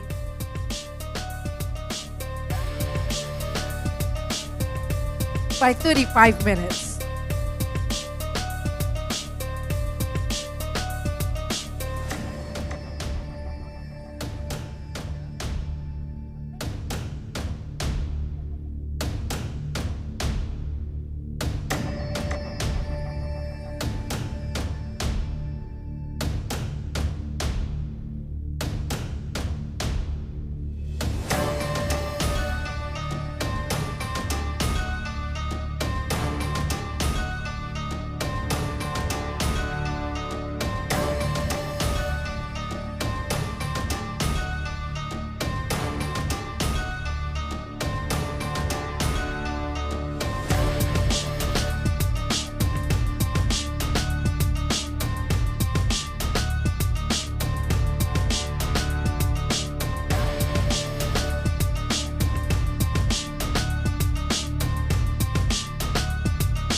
Ladies and gentlemen, please leave your headsets on the chair.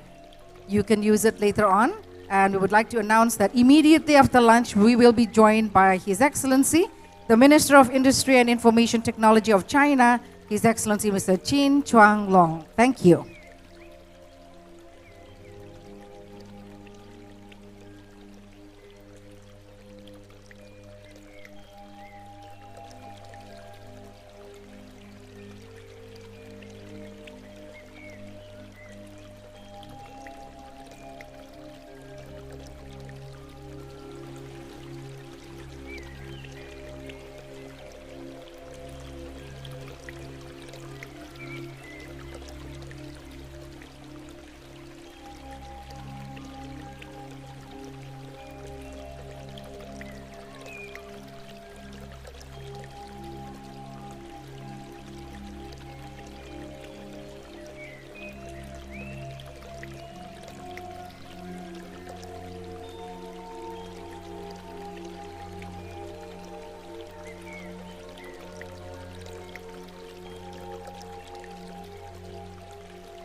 Vector, Indonesian-born global contribution.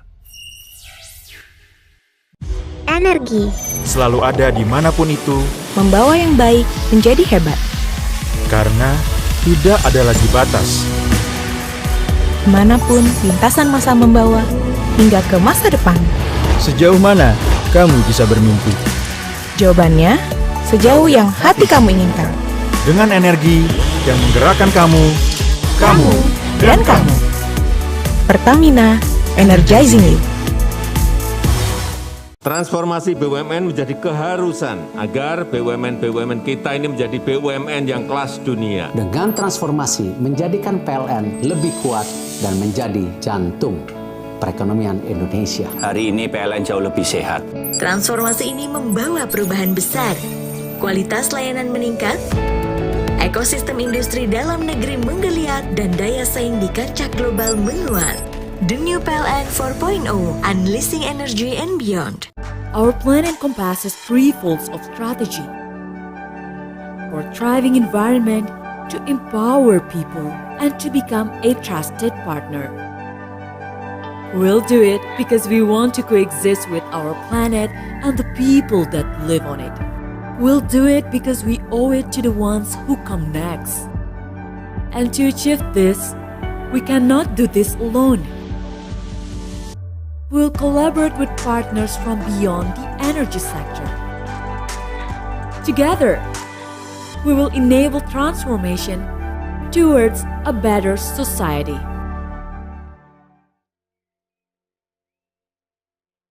We'll do it because we owe it to the ones who come next. And to achieve this, we cannot do this alone. We'll collaborate with partners from beyond the energy sector. Together, we will enable transformation towards a better society.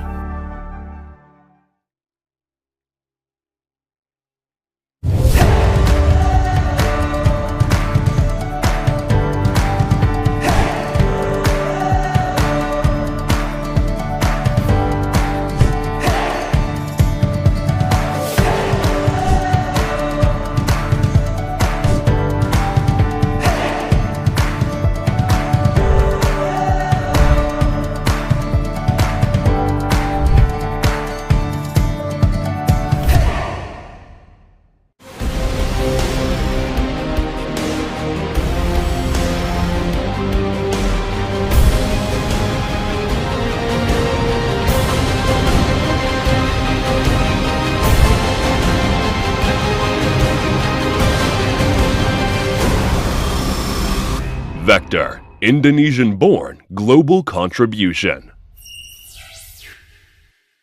Energi Selalu ada dimanapun itu, membawa yang baik menjadi hebat. karena tidak ada lagi batas. Manapun lintasan masa membawa, hingga ke masa depan. Sejauh mana kamu bisa bermimpi? Jawabannya, sejauh yang hati kamu inginkan. Dengan energi yang menggerakkan kamu Dan kamu. Pertamina, energizing you. Transformasi BUMN menjadi keharusan agar BUMN-BUMN kita ini menjadi BUMN yang kelas dunia. Dengan transformasi menjadikan PLN lebih kuat dan menjadi jantung perekonomian Indonesia. Hari ini PLN jauh lebih sehat. Transformasi ini membawa perubahan besar. Kualitas layanan meningkat, ekosistem industri dalam negeri menggeliat, dan daya saing di kancah global menguat. The new PLN 4.0, Unleashing Energy and Beyond. Our plan encompasses three folds of strategy. For thriving environment, to empower people, and to become a trusted partner. We'll do it because we want to coexist with our planet and the people that live on it. We'll do it because we owe it to the ones who come next. And to achieve this, we cannot do this alone. We'll collaborate with partners from beyond the energy sector.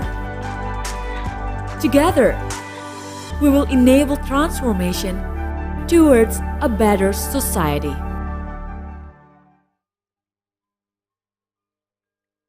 We'll do it because we owe it to the ones who come next. And to achieve this, we cannot do this alone. We'll collaborate with partners from beyond the energy sector. Together, we will enable transformation towards a better society.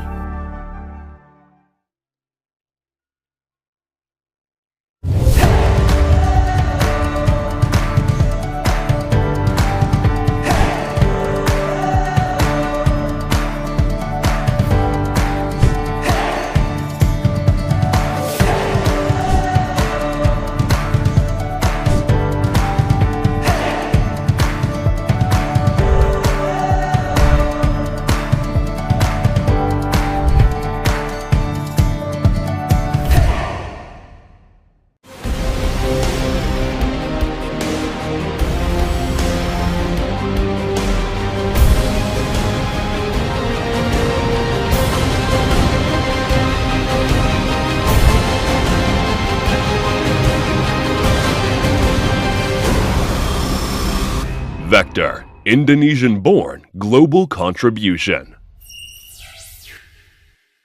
Energi selalu ada dimanapun itu, membawa yang baik menjadi hebat. karena tidak ada lagi batas. Manapun lintasan masa membawa, hingga ke masa depan. Sejauh mana kamu bisa bermimpi? Jawabannya, sejauh yang hati kamu inginkan. Dengan energi yang menggerakkan kamu Dan kamu. Pertamina, energizing you.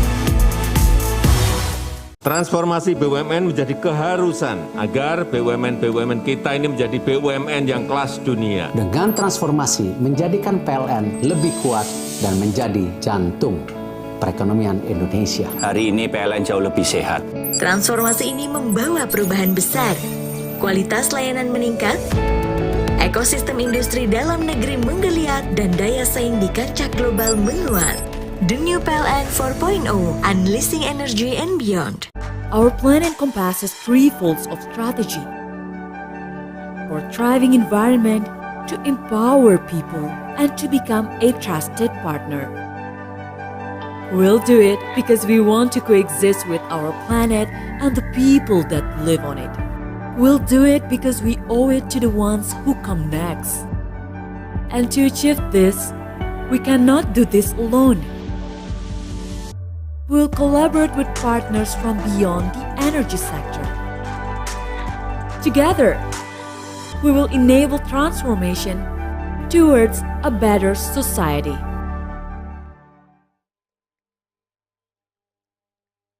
We'll do it because we owe it to the ones who come next.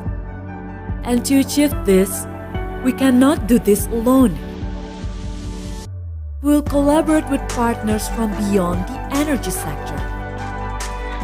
Together, we will enable transformation towards a better society.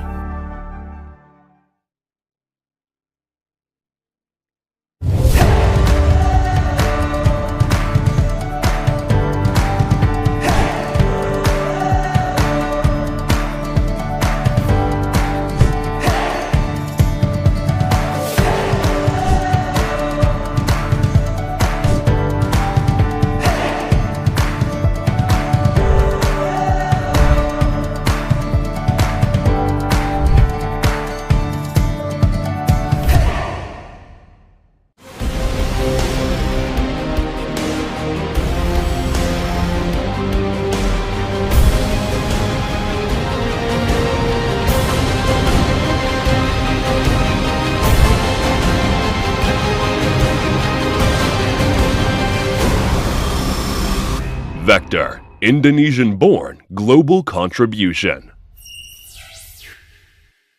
Energi Selalu ada dimanapun itu, membawa yang baik menjadi hebat. karena tidak ada lagi batas. Kemanapun lintasan masa membawa, hingga ke masa depan. Sejauh mana kamu bisa bermimpi? Jawabannya, sejauh yang hati kamu inginkan. Dengan energi yang menggerakkan kamu dan kamu. Pertamina, energizing you.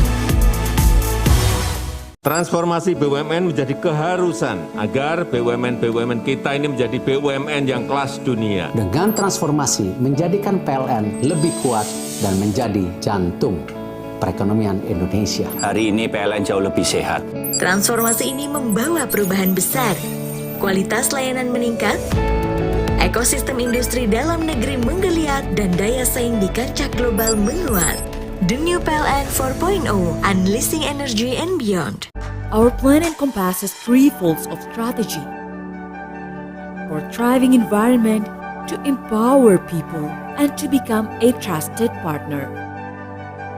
We'll do it because we want to coexist with our planet and the people that live on it. We'll do it because we owe it to the ones who come next. And to achieve this, we cannot do this alone. We'll collaborate with partners from beyond the energy sector. Together, we will enable transformation towards a better society.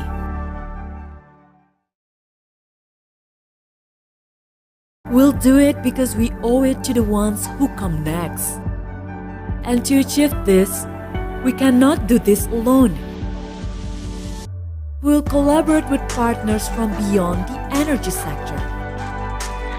Together, we will enable transformation towards a better society.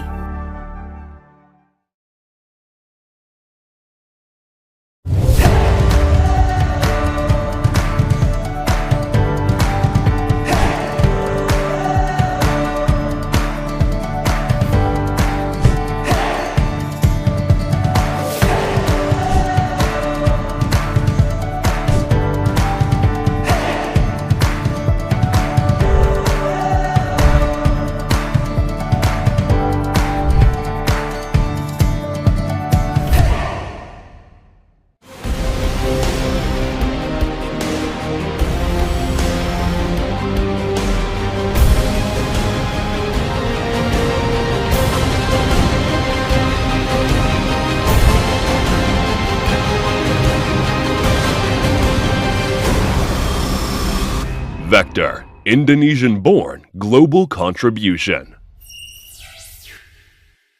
Energi selalu ada dimanapun itu, membawa yang baik menjadi hebat. karena tidak ada lagi batas. Kemanapun lintasan masa membawa, hingga ke masa depan. Sejauh mana kamu bisa bermimpi?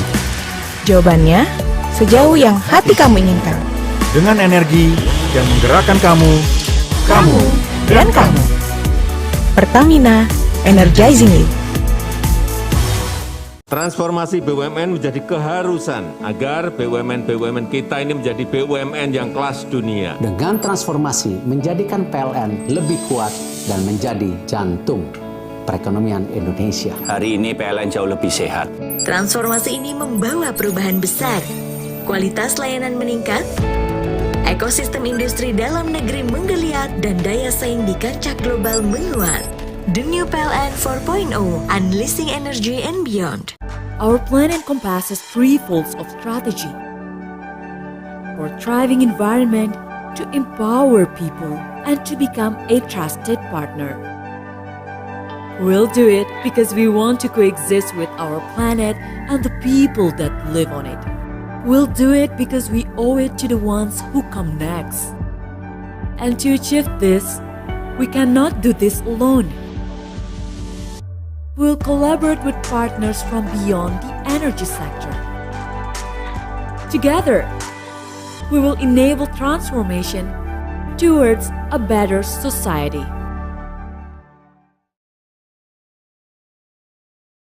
We'll do it because we owe it to the ones who come next.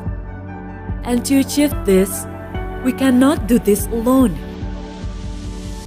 We'll collaborate with partners from beyond the energy sector. Together, we will enable transformation towards a better society.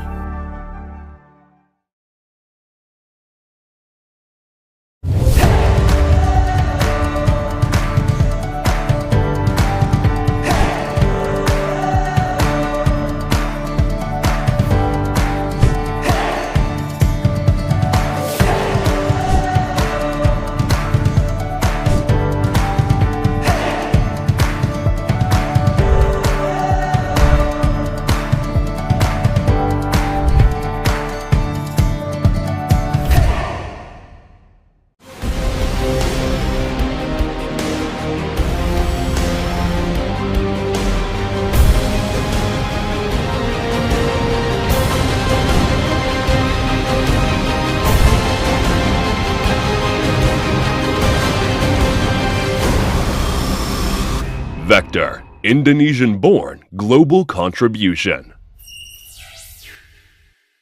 Energi Selalu ada dimanapun itu, membawa yang baik menjadi hebat. karena tidak ada lagi batas. Kemanapun lintasan masa membawa, hingga ke masa depan. Sejauh mana kamu bisa bermimpi? Jawabannya, sejauh yang hati kamu inginkan. Dengan energi yang menggerakkan kamu Dan kamu. Pertamina, energizing you. Transformasi BUMN menjadi keharusan agar BUMN-BUMN kita ini menjadi BUMN yang kelas dunia. Dengan transformasi menjadikan PLN lebih kuat dan menjadi jantung perekonomian Indonesia. Hari ini PLN jauh lebih sehat. Transformasi ini membawa perubahan besar. Kualitas layanan meningkat, ekosistem industri dalam negeri menggeliat, dan daya saing di kancah global menguat. The new PLN 4.0, Unleashing Energy and Beyond. Our plan encompasses three folds of strategy.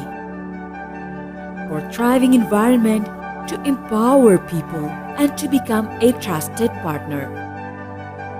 We'll do it because we want to coexist with our planet and the people that live on it. We'll do it because we owe it to the ones who come next.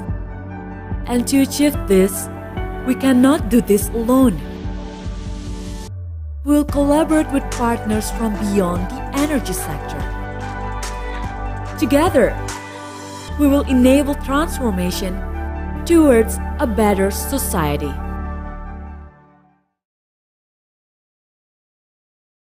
We'll do it because we owe it to the ones who come next. And to achieve this, we cannot do this alone. We'll collaborate with partners from beyond the energy sector. Together, we will enable transformation towards a better society.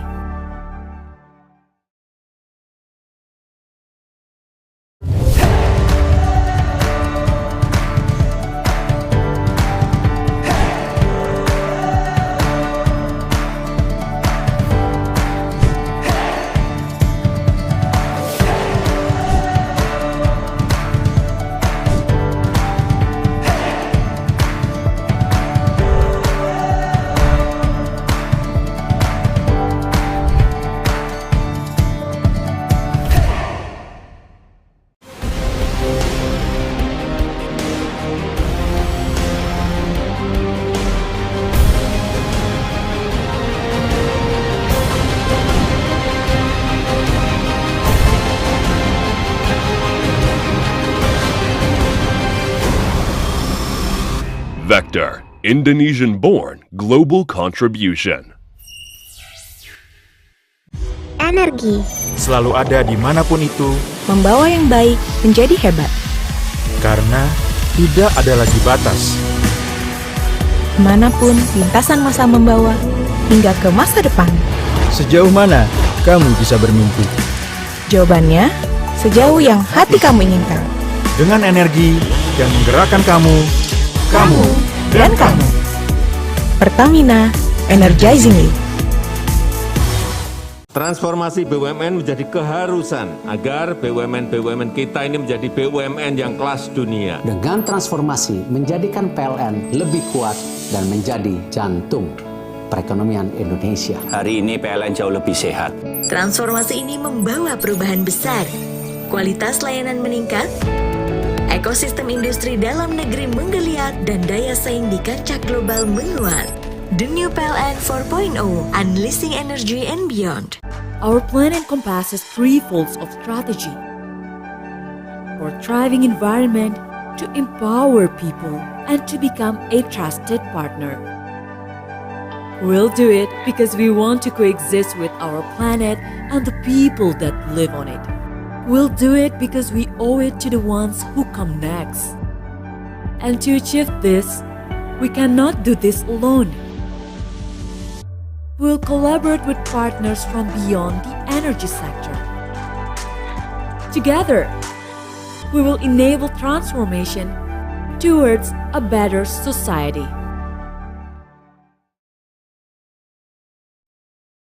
We'll do it because we owe it to the ones who come next.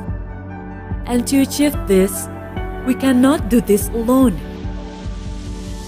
We'll collaborate with partners from beyond the energy sector.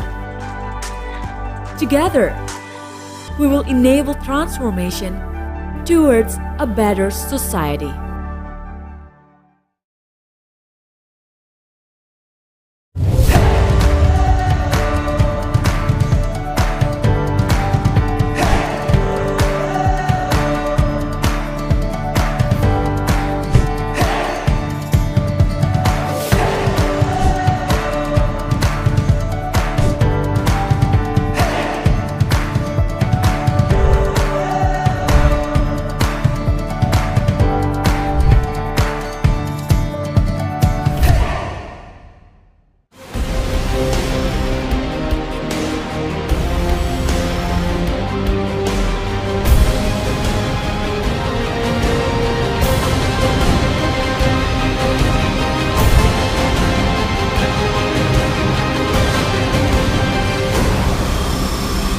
Vector, Indonesian-born global contribution.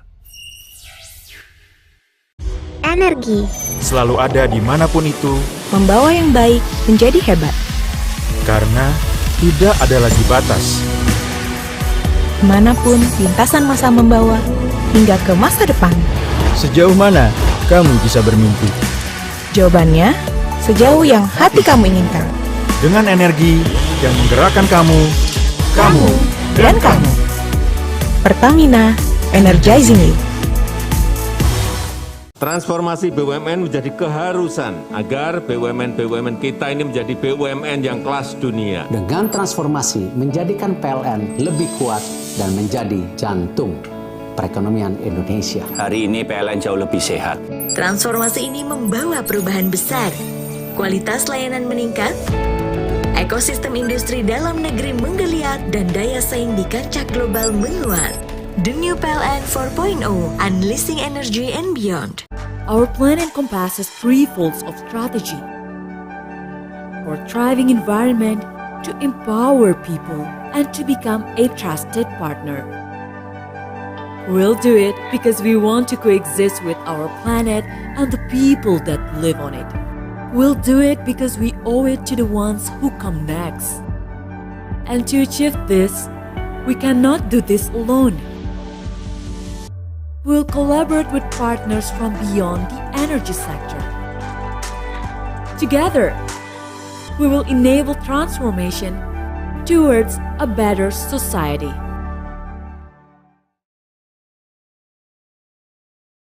We'll do it because we owe it to the ones who come next.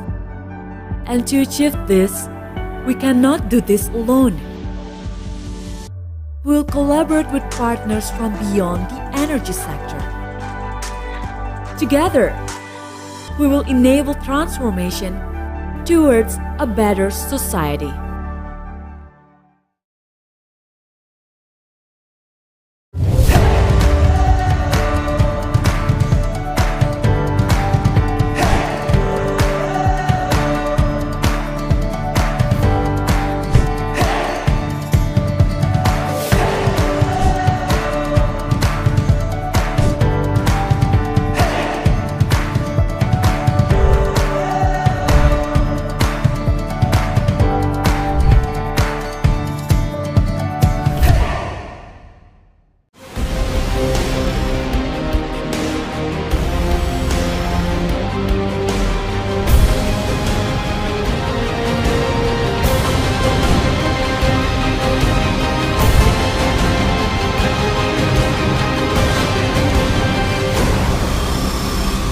Vector, Indonesian-born global contribution.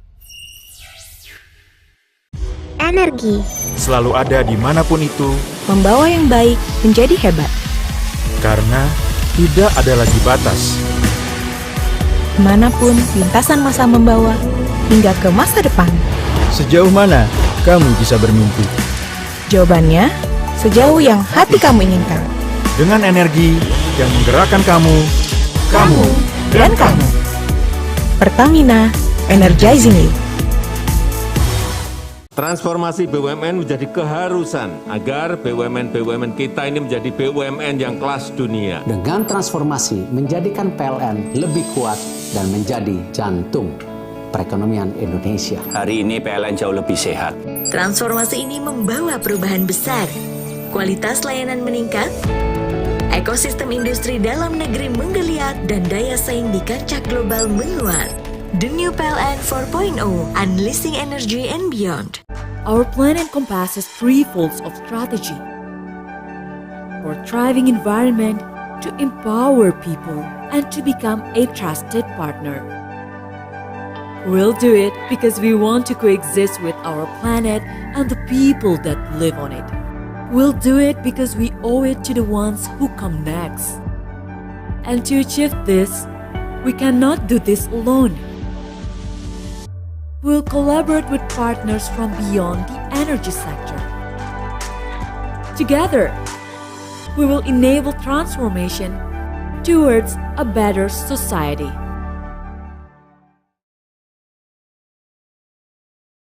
We'll do it because we owe it to the ones who come next.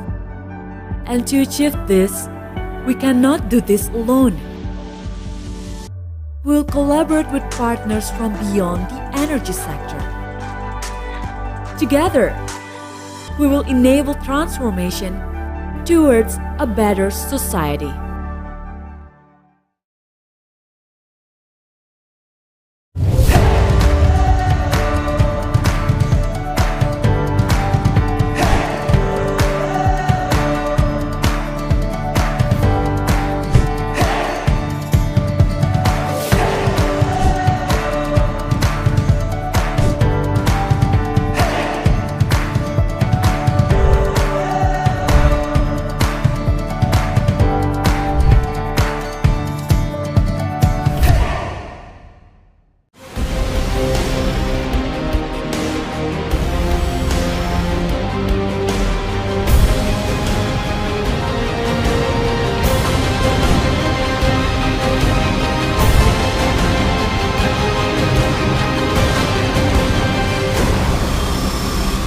Vector, Indonesian-born global contribution.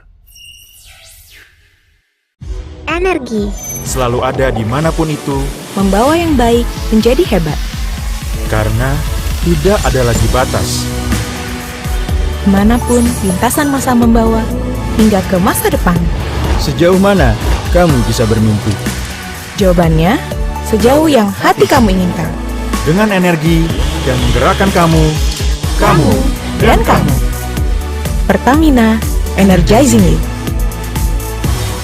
Transformasi BUMN menjadi keharusan agar BUMN-BUMN kita ini menjadi BUMN yang kelas dunia. Dengan transformasi menjadikan PLN lebih kuat dan menjadi jantung perekonomian Indonesia. Hari ini PLN jauh lebih sehat. Transformasi ini membawa perubahan besar. Kualitas layanan meningkat, ekosistem industri dalam negeri menggeliat, dan daya saing di kancah global menguat. The new PLN 4.0, Unleashing Energy and Beyond. Our plan encompasses three folds of strategy. For thriving environment, to empower people, and to become a trusted partner. We'll do it because we want to coexist with our planet and the people that live on it.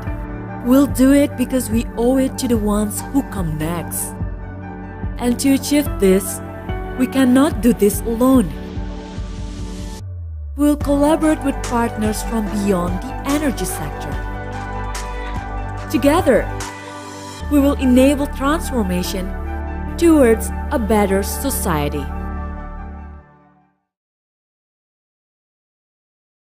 We'll do it because we owe it to the ones who come next.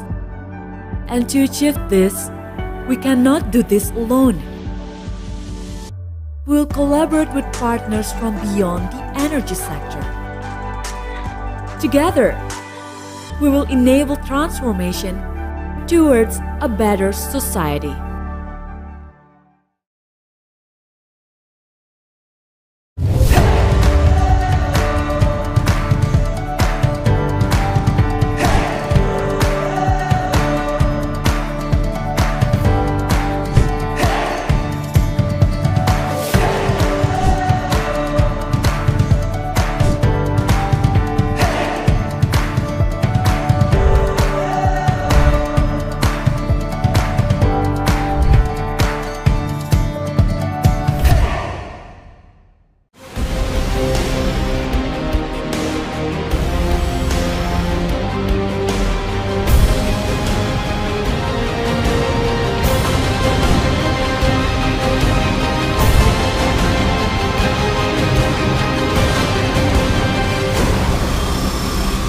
Vector, Indonesian-born global contribution. Energi Selalu ada dimanapun itu, membawa yang baik menjadi hebat. karena tidak ada lagi batas. Kemanapun lintasan masa membawa, hingga ke masa depan. Sejauh mana kamu bisa bermimpi? Jawabannya, sejauh yang hati kamu inginkan. Dengan energi yang menggerakkan kamu dan kamu.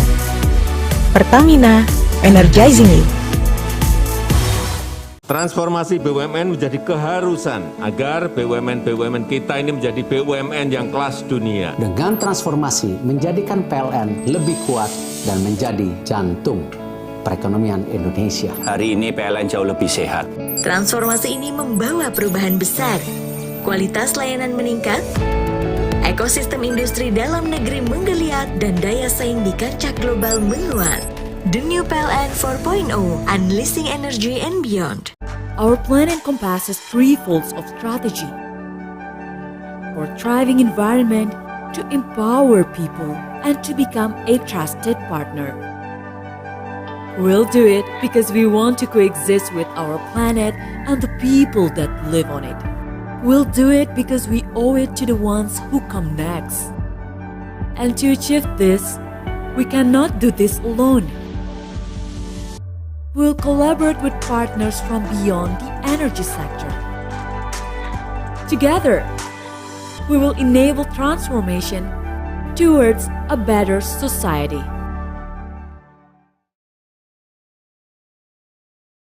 We'll do it because we owe it to the ones who come next. And to achieve this, we cannot do this alone. We'll collaborate with partners from beyond the energy sector. Together, we will enable transformation towards a better society.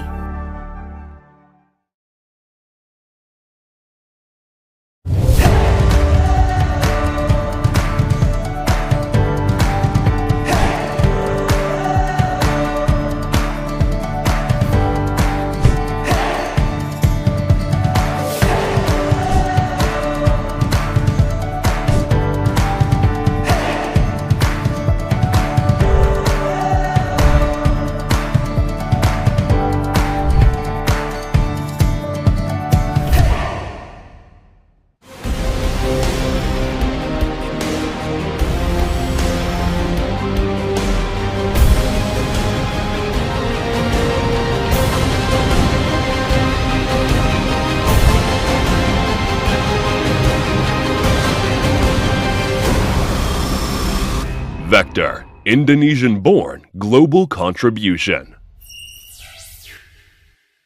Energi. Selalu ada dimanapun itu, Membawa yang baik menjadi hebat. karena tidak ada lagi batas. Kemanapun lintasan masa membawa, hingga ke masa depan.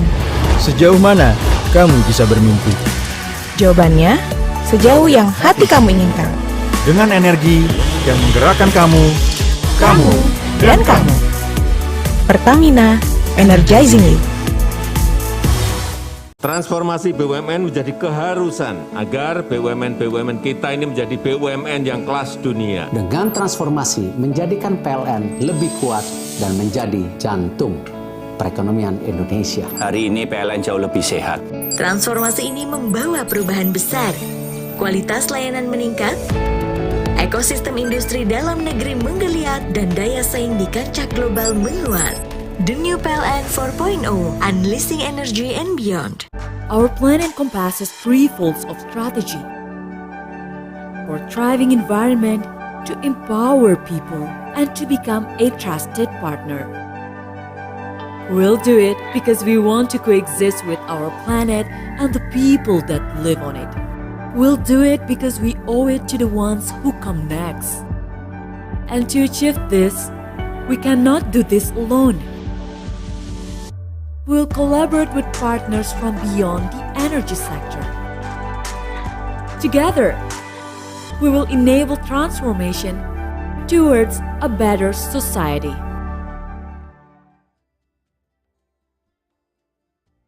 We'll do it because we owe it to the ones who come next. And to achieve this, we cannot do this alone. We'll collaborate with partners from beyond the energy sector. Together, we will enable transformation towards a better society.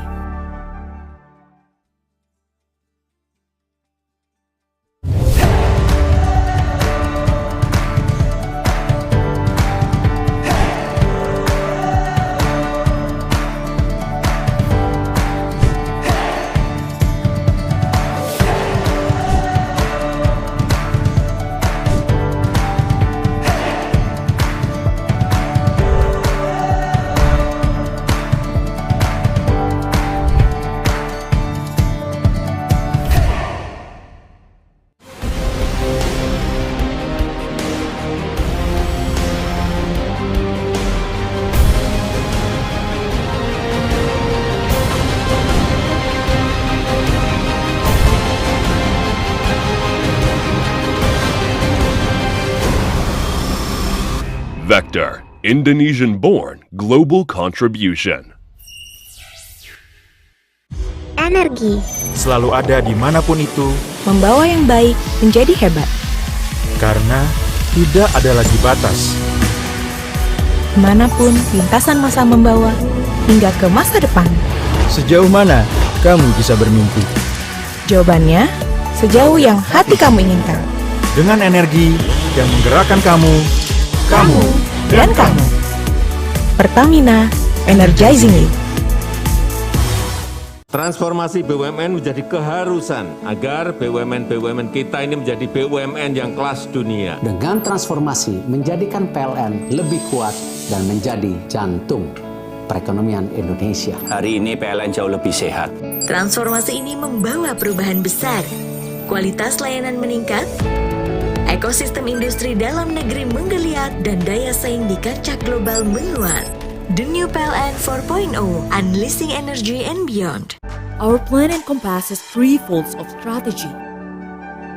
For thriving environment, to empower people, and to become a trusted partner. We'll do it because we want to coexist with our planet and the people that live on it. We'll do it because we owe it to the ones who come next. And to achieve this, we cannot do this alone. We'll collaborate with partners from beyond the energy sector. Together, we will enable transformation towards a better society.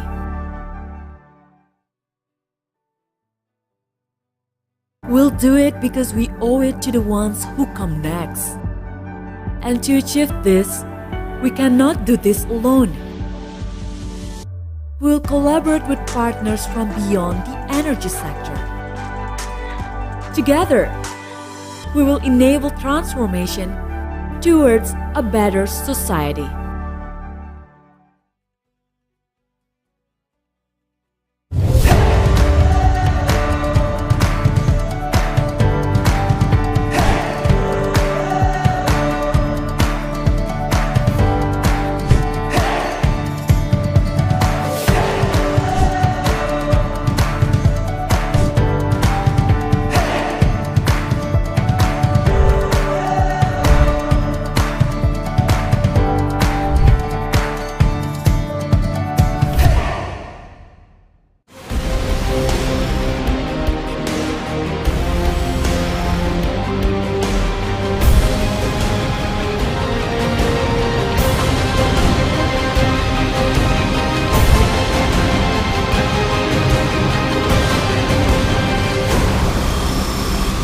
Vector, Indonesian-born global contribution.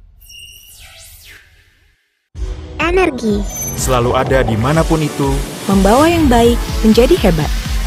karena tidak ada lagi batas. Kemanapun lintasan masa membawa, hingga ke masa depan. Sejauh mana kamu bisa bermimpi? Jawabannya, sejauh yang hati kamu inginkan. Dengan energi yang menggerakkan kamu Dan kamu. Pertamina, energizing you.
Ladies and gentlemen, our next keynote speech will deliver his presentation or keynote speech in Chinese.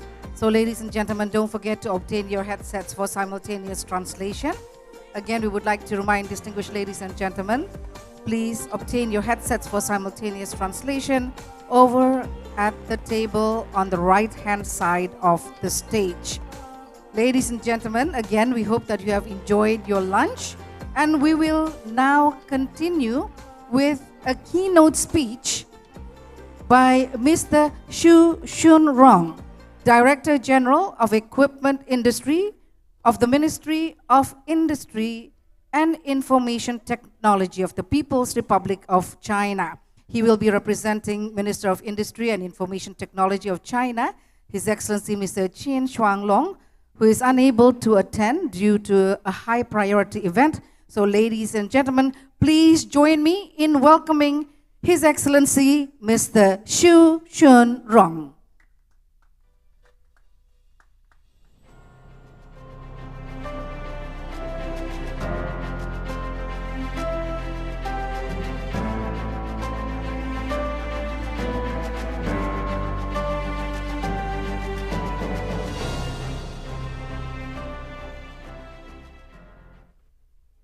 女士们、先生们，大家下午好！非常高兴代表中国工业和信息化部参加印尼2023可持续论坛，围绕加速推动汽车产业能源转换这一主题，与各位嘉宾和专家代表们共同交流研讨。借此机会，我谨代表金壮农部长向此次论坛的举办表示热烈的祝贺，向长期以来关心支持中国制造业可持续发展的各界朋友表示诚挚的感谢。新能源汽车融汇新能源、互联网、大数据等多种变革性技术，是全球汽车产业转型升级的主要方向，也是各国应对气候变化、推动绿色发展的战略选择。我们注意到，越来越多的国家持续加大新能源汽车发展支持力度，制定实施涵盖技术研发、推广应用、基础设施等各个环节的政策措施，推动产业发展取得积极成效。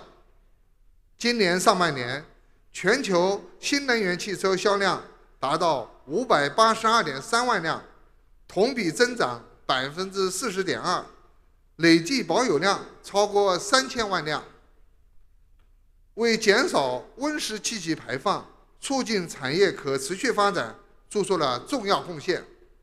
中国政府一致践行绿色、低碳、可持续发展理念，较早确立了发展新能源汽车的国家战略，持续完善支持政策，加大推广力度，加快推动汽车产业转型发展。一是加强规划引领，注重市场培育，持续制定产业发展规划，引领行业企业顺应变革趋势，加快新能源汽车产业发展。积极倡导绿色创新理念，发布实施财税优惠支持政策，建立乘用车企业平均燃料消耗量与新能源汽车积分并行管理制度，加速培育扩大消费市场。截止2023年上半年，中国新能源汽车累计推广量近2000万辆，累计减少二氧化碳排放约2亿吨。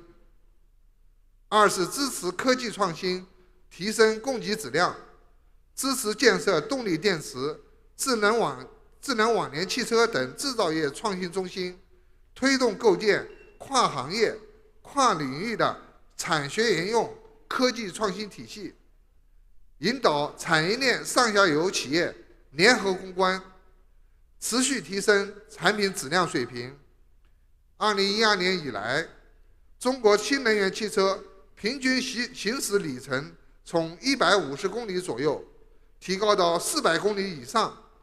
中国质量协会2022年调查的消费者满意度超过了燃油汽车。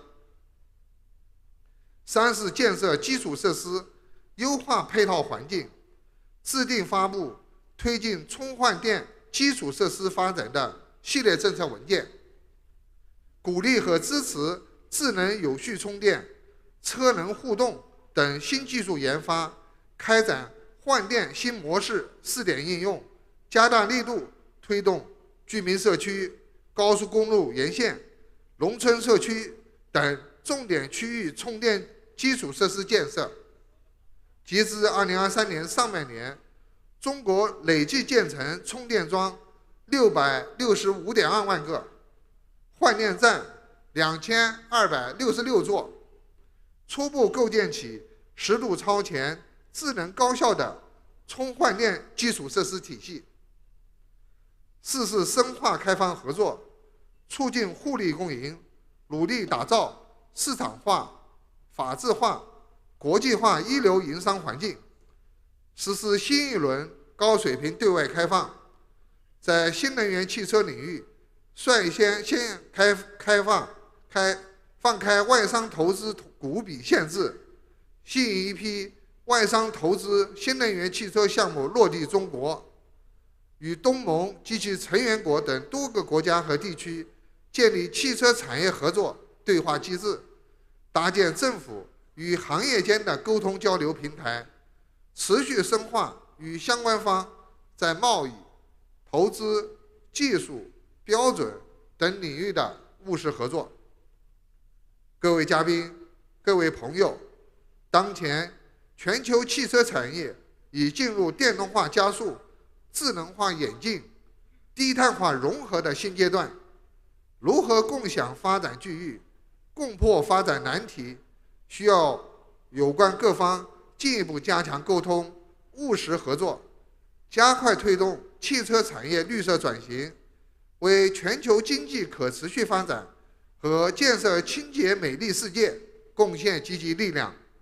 借此机会，我代表中国工业和信息化部提3点倡议：一是共同提升全产业链绿色发展水平，切实履行温室气体排放承诺，积极采取有效措施，协同推进低碳工业、低碳产品、低碳交通、低碳能源发展，共同开展动力电池等产品的碳足迹核算，认真方法研究，推动汽车产业碳排放基础数据的互认，加快构建绿色产业链。2是共同维护产业链供应链稳定高效，支持各国企业加强分工协作和高效协同，建立矿产资源、原料加工、车用芯片等领域的长期合作关系，坚持国际化创新、全球化发展共识，统筹好安全和效率的关系，促进资源要素畅通流动，推动构建安全稳定、高效运营的全球产业链体系。3是推动政策标准法规协调互通，完善多双边对话合作机制，加强法规政策分享交流，推动形成公众、公正、合理、透明的国际经贸规则体系，发挥联合国世界车辆法规协调论坛、国家标准化组织等平台作用，加大新能源汽车国际标准法规协调力度，共同提出更符合产业需求的国际标准法规提案，形成更加广泛的国际标准化共识。各位嘉宾、各位朋友，习近平主席指出，在实现国家现代化和民族复兴的道路上，中国和印尼理念高度契合，互为发展机遇，是志同道合的同路人、好伙伴。印尼是全球可再生能源潜力最大的国家之一，动力电池关键原材料的储量全球第一，具备发展新能源汽车的良好条件。支持两国建立全面战略伙伴关系10周年之际，中国愿同印尼一起持续深化新能源汽车领域的沟通交流和务实合作，打造南合作的国际典范，为构建全球产业可持续发展新格局，推动交通领域低碳转型做出更大贡献。最后，预祝本届论坛取得圆满成功，谢谢大家。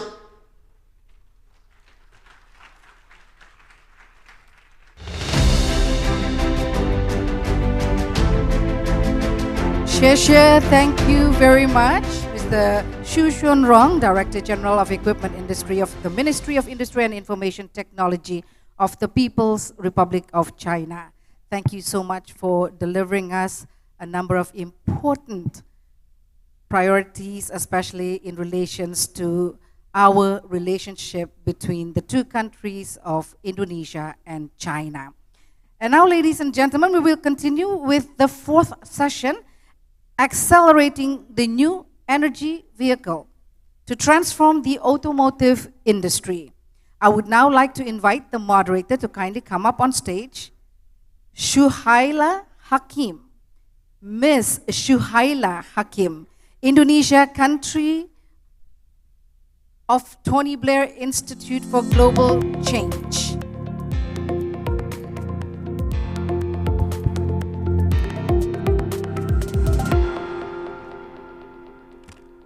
Thank you. A very good afternoon, ladies and gentlemen. It's such an honor for me to be moderating this very relevant session, I believe, this afternoon, given the current trending topics in Jakarta.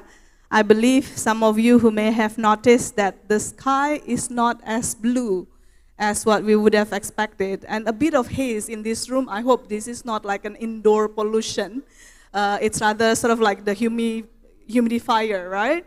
So without further ado, I believe I would like to invite the 5 panelists for this session. But before I invite these panelists, I believe the 5 gentlemen, the panelists, the distinguished panelists that I'll invite, they are the potential solutions of what we are experiencing in Jakarta, the air pollution that we're experiencing. I would like to invite for the session the first panelist that we're having, Pak Eko Cahyanto, Mr. Eko Cahyanto. He's the DG for Regional Resilience and International Industrial Access from Ministry of Industry. Mr. Eko Cahyanto, please come to the stage.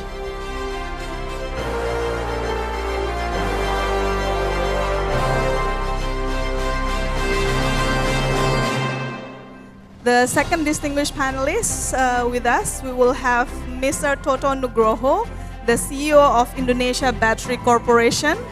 Mr. Toto.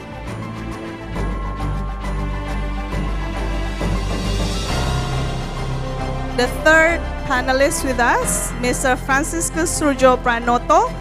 He's the COO of Hyundai Motor Indonesia. Mr. Franciscus.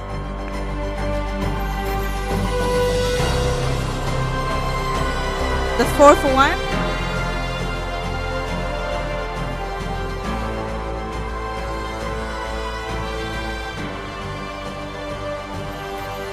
the next one, Mr. Yan Kylie, the Vice President and CFO of PT SGMW Motor Indonesia, or better known as Wuling Indonesia.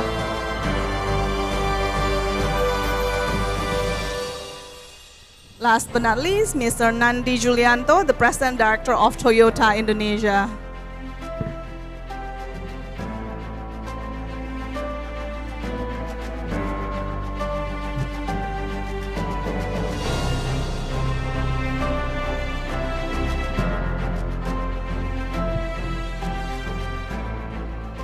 Before I start introducing each of our panelists, I think let me begin this session by setting the context, right? I think every one of us, especially the Jakarta citizens, right? We are experiencing the air pollutions very, very close these days, right?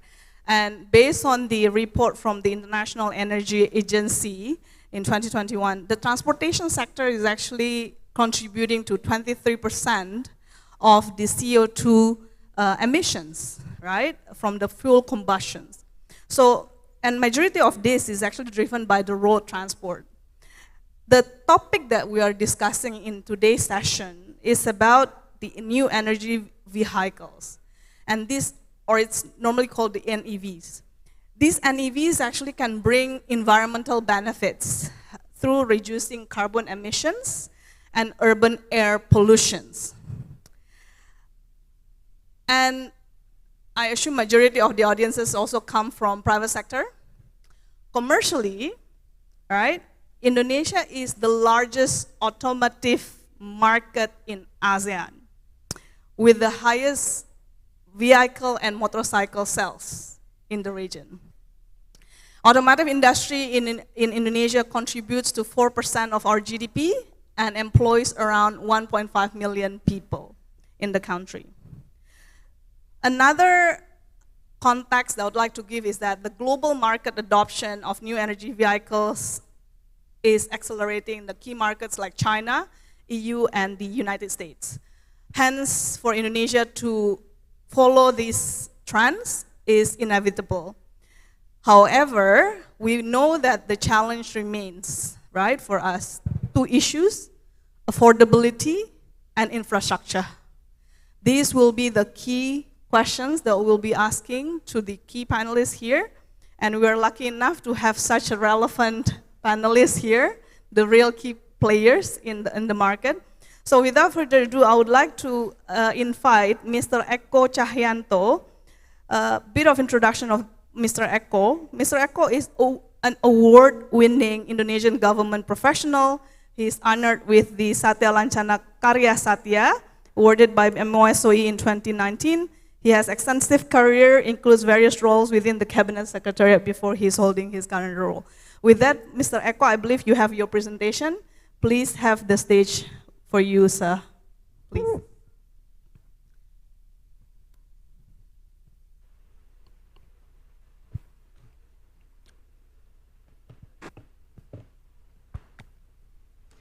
Bismillahirrahmanirrahim. Excellencies, distinguished guests, ladies and gentlemen, and colleagues, it's a pleasure and an honor for me to participate in this prestigious event today with the theme Indonesia Sustainability Forums, accelerating the new energy vehicle to transform the automotive industry.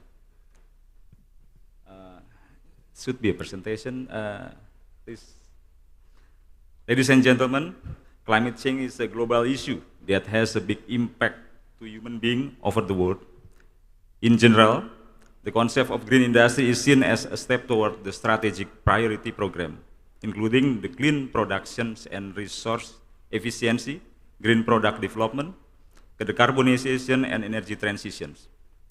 Also waste and emission management and application of the circular economy.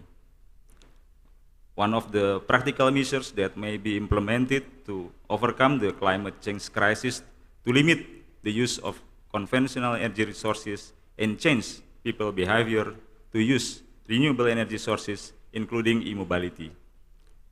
In this context, the development of EV is really essential. And global demand for EV has reached by roughly 55 million units by 2040. That caused the increased demand for lithium-based battery. Indonesia has the strategic position to become a key player in lithium-based battery supply chain since Indonesia has majority of the world nickel resources around 30%. So in Indonesia, there is an increased trend in using electric vehicle use in daily transportations. Name it, two-wheeled vehicles, three-wheeled vehicles, four wheels, buses, and others. For two-wheeled vehicle itself, it saw the highest growth by 36% just only this year. Ladies and gentlemen, the Indonesian government has risen to face these challenges. Ministry of Industry has issued the battery-based electric vehicle development roadmap, which include instruction for mastering the essential component, including batteries, electric motors, and also converters. One of the key milestones in the roadmap is that by 2030, electric motors and inverters will have super high efficiency and the minimum local content will be at least 80%. So to meet those targets, the government has set progressive policies, including fiscal and incentive stimulus, as well as policy to use electric vehicle as operational and daily vehicles for the central and local government. The Ministry of Industry issued the guidance of local content requirement for electric vehicles, as well as the incentive for the purchase of two-wheeled electric vehicles. We also working on the two key policies to accelerate the use of battery-powered electric vehicles. First, by issuing direct incentive for two-wheeled electric vehicle with a minimum local content requirement of 40%. Second, by issuing the government bears value-added tax on four-wheeled vehicles and electric buses with tax reduction by 5 to 10% depends on the local content.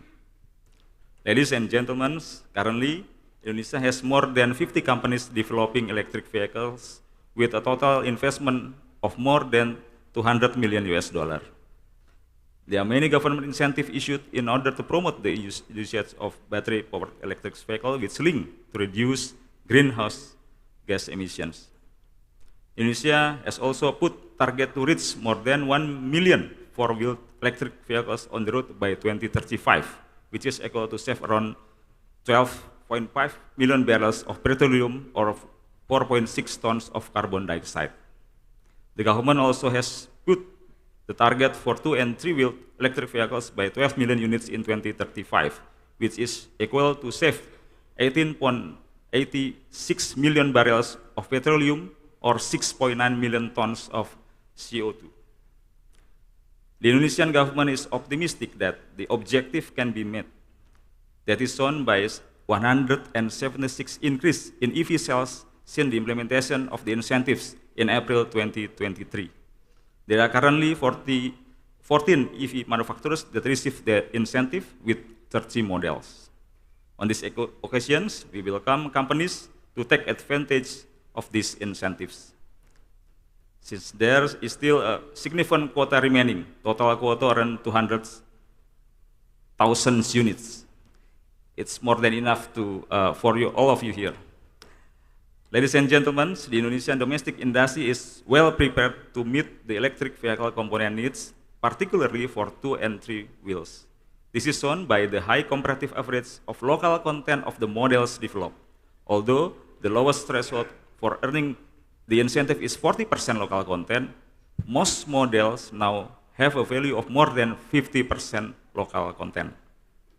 There are now two companies that are capable to produce EV with local content over 40%. This figure is expected to increase in the future, and I hope in the near future. In terms of electric buses, there are now 5 manufacturers that can assemble and participate in the value-added taxes paid by the government or PPN DTP, if they had already the local content certificate.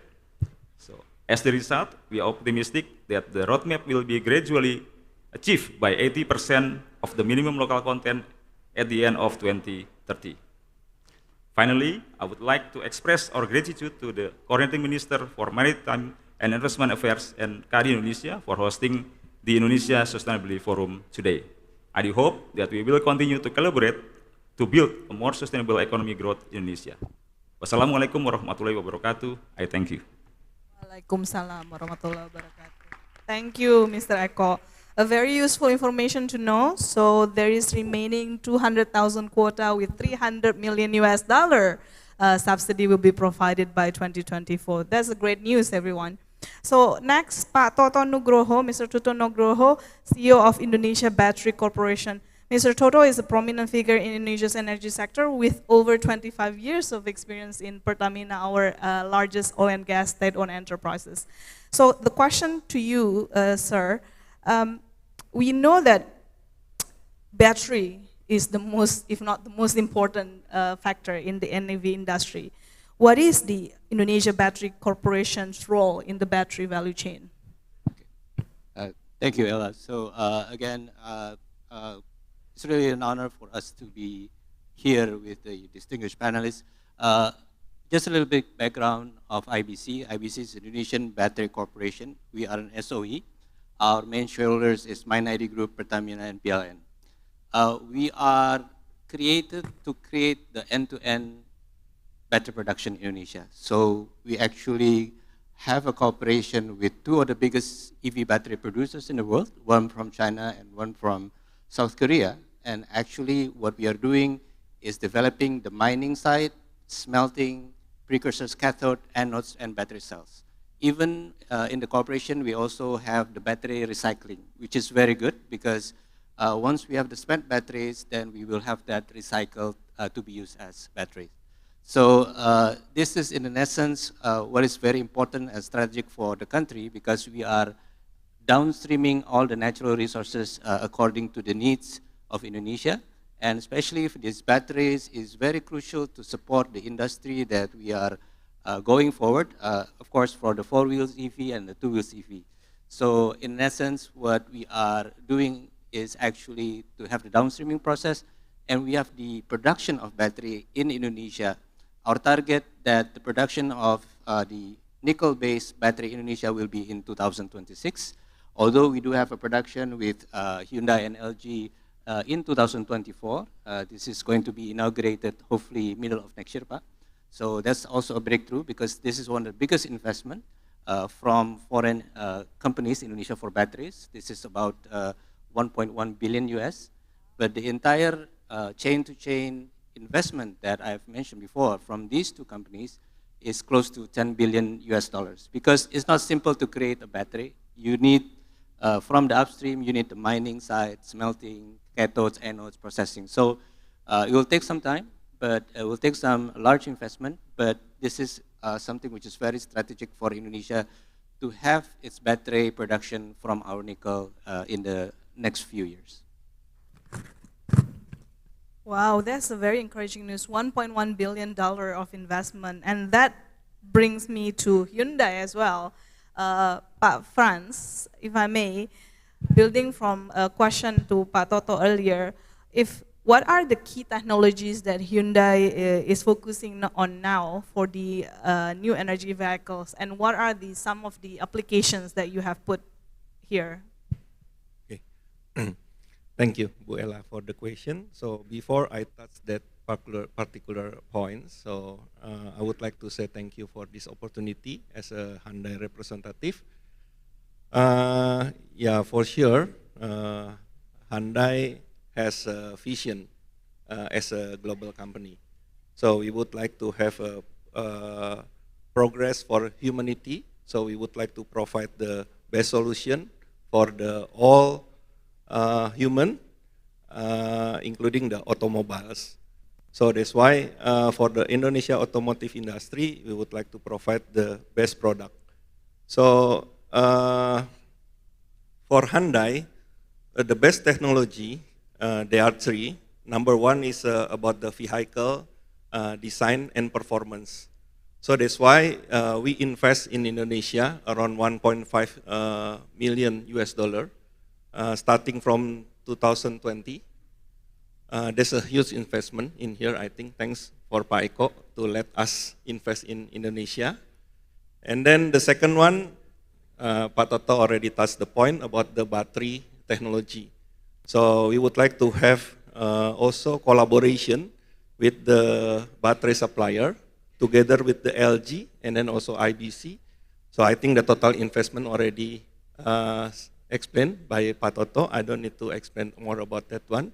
But actually the total investment is more to the around 3 million US dollar.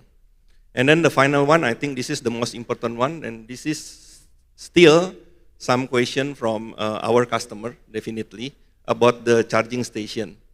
So thanks again to the government because we can contribute to the public by providing almost 300 charging infrastructure in Indonesia.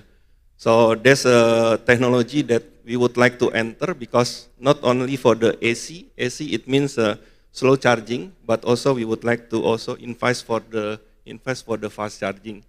So that's what Hyundai see as a best technology now for the Indonesia situation, especially to face the emission. Thank you. Wow. I think it's a very encouraging news to hear from all of these players, both from government as well as the SOE and the private sector. And we would like to put a bit of competition here. So now from PTSGMW or Wuling,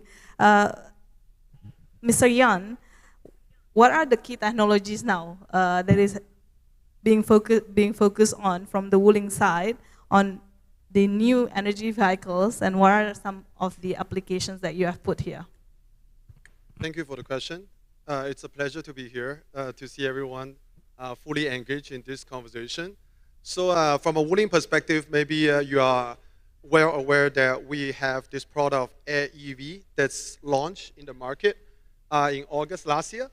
So that vehicle actually was developed off the global small electric vehicle platform. And that platform has delivered over 1.3 million units since it started selling globally. And from Indonesia perspective, since we started selling in August last year, we sold about over 10,000 units in this market already. What we see is really to, when we look at this product, right, it's really about capturing the daily needs of our customers. And based on our survey, right, really looking at when we first started launching this vehicle in China a while ago, we see that the typical customer usage on a daily basis is really about 50 kilometers. And that's where we were really trying to design a vehicle that's compact and also it fulfills the customer needs from a daily commute standpoint. So that's kind of the idea behind the inception of this two-door electric vehicle. And then really from a technology perspective, I think it's really about, from an Internet of Vehicle standpoint, we actually have connectivity features already embedded in the vehicle, and it helps with onboard diagnostics. It helps with, in terms of the over-the-air updates. So, for example, we actually provide about 300 vehicles to the G20 summit last year, and another 150 for the ASEAN summit right now. So we actually have a robust background kind of data diagnostic system in place to really make sure that the vehicles are operating as planned. So lastly, I think one special feature about vehicles, as some of you might know, is we do have an Indonesian voice command feature in our vehicles. And I believe that's really unique when you think about a foreign OEM operating in this environment, where we really want to do something for the local customers in terms of fully customized for any Indonesian-speaking customers to use this feature. And I hope this can be a useful feature for our customers. Thank you. Sounds very cool. The same question, Pak Nandi, if you want to compete on that voice command technology, what is the key technologies that Toyota is focusing now on the new energy vehicles, and what are some of the applications, Pak? Thank you, Mbak Ella. And first of all, I would like to thank you to inviting us here. So in our understanding that the new energy vehicle is a advancement technology for vehicle that can reduce fossil fuel, and also the new energy that can replace that fossil fuels. So that is our understanding. And we believe that the gain of the many people use, or gain of the, if we can gain the scale of the usage, it means we can get a more impact for the environment, impact for the reduction of the carbon. So that's why we introduced not only BEV, but also we introduced the hybrid electric vehicle, plug-in electric vehicle, and just now in the Gias also we introduced the 100% ethanol vehicle. So that is, I think, the thinking way of our concept, our technology. So we prepare that all all parties can, everybody can participate in this activity. So since we introduced the Innova Hybrid last year, we already produced the almost 20,000 unit of this Innova Hybrid, and soon we will continue the another hybrid model for the another model. So most of the people can participate in this green activity. Thank you. Thank you, Pa. And I think you bring a very good point on, how can each of these technology that enables us to achieve the sustainability targets, right, that Indonesia has. So that brings me to the next part of the questions, right, the opportunities and the potentials. So the question that I'll have next is for Pak Eko, Pak. What would be the impact, right, of these new energy vehicles in transforming the automotive industry, technology, and the other sectors from your standpoint? And what will be the next, if you think, the policy or regulatory framework that can support that impact creation, Pak, for the industry? Thank you, Ibu Ella. We know that EV is now our most loved baby. So we create a very nice and comfort environment for the EV. And at the same time, we should also consider these situations in the global because the market needs this new energy technology. This market aware that as we talked in the beginning about the global climate change, so we need also to consider the developments of the industry that we have been have for years. So in the terms of how we develop this new energy technology industry, we have plans, the pipelines, so the transitions is also doing in the smooth steps. Pak Nandi mentions about how we now introduce certain technology to also accommodate the existing vehicles. At the same time, we develop the EV ecosystems. The governments, as you know, are very focused to accelerate the developments of e-mobility through various regulations, policies, not only in Jakarta, even in the new capital of Nusantara, and in the relations with other countries, we also talks about these concepts. Indonesia now also involved in IPEF, Indo-Pacific Economic Framework Partnerships. We talk also about the critical minerals. We also talk about how we can reduce the emission. At the same time, we support the developments of any possibilities to accelerate this technology. Sounds very encouraging, Pak, how the government is already working towards accelerating the EV mobility as well as reducing the emissions. That brings me to Pak Toto, Pak. My question will be, what is Indonesia's competitive advantage in the context of the global battery value chain, Pak? Okay, thank you. So I guess first we need to realize first the EV growth in the world. So 3 main centers of demand. One in China, it's about 6 million cars per year. The other one is Europe, it's about 3 million, and about 1 million in the US. In Indonesia, we are still less than, I don't know, maybe 15,000 per year. So That's a very small number.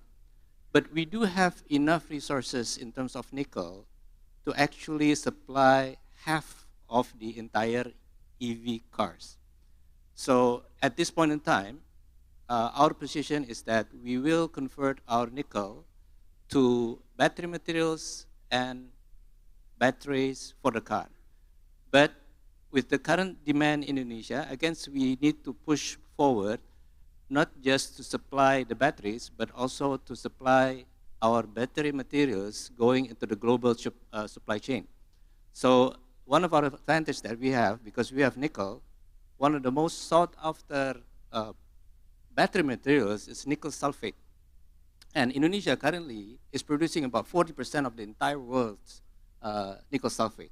In the next 4 or 5 years, will be, I think, more than 70%. So I always say that Indonesia has the potential, like the Saudi Arabia back in the 70s with the oil. So we have the global advantage of having the nickel resources, but we need to make sure that nickel resources is supplying the global supply chain while taking care of the demand of the batteries domestically. So we need to go both ways. We need to increase the domestic demand of cars, 4 wheels and 2 wheels EV in Indonesia. But the other side, we need also to satisfy the demand of the battery materials in the world. So I think this is the competitive advantage, one of the things. The other one is that there is a very strict regulation in terms of the battery EV materials. It needs to be produced with green power. And this is one also the advantage of Indonesia. Other than the nickel, we do have the green electricity potential in Indonesia. And this is certainly one of our advantage, because now they are putting what is called battery passport, where they track all the emissions during the production before entering a certain region. So from that point of view, we have the resources, we have the electricity. Now it's about really growing the demand here in Indonesia. Fantastic. So we have so much abundant resources as well as that growing the demands, ya Pak, ya. That will be key for us. So I'll move to Pak Franz. Pak Franz, what opportunities do you foresee for the new energy vehicles in emerging markets like Indonesia? How can the players tap into these opportunities? Okay, thank you for the question. So adding Pak Toto explanation, I think as we know, in the emerging market like Indonesia, oftenly we know about the demographic advantage, about the population. So Indonesia has 270 million people. However, ratio of car ownership less than 100 per 1,000 population. So this number behind, I think, like Singapore, Thailand, Malaysia, and then also Brunei. So that's why we see automotive industry in Indonesia has a huge opportunity to enter the market. And then the second, like Pak Toto explanation about we have abundant natural resources. And then also our government support through the presidential decree number 55, 2019 about the EV acceleration. So that's also encourage us to penetrate more EV to the Indonesia market.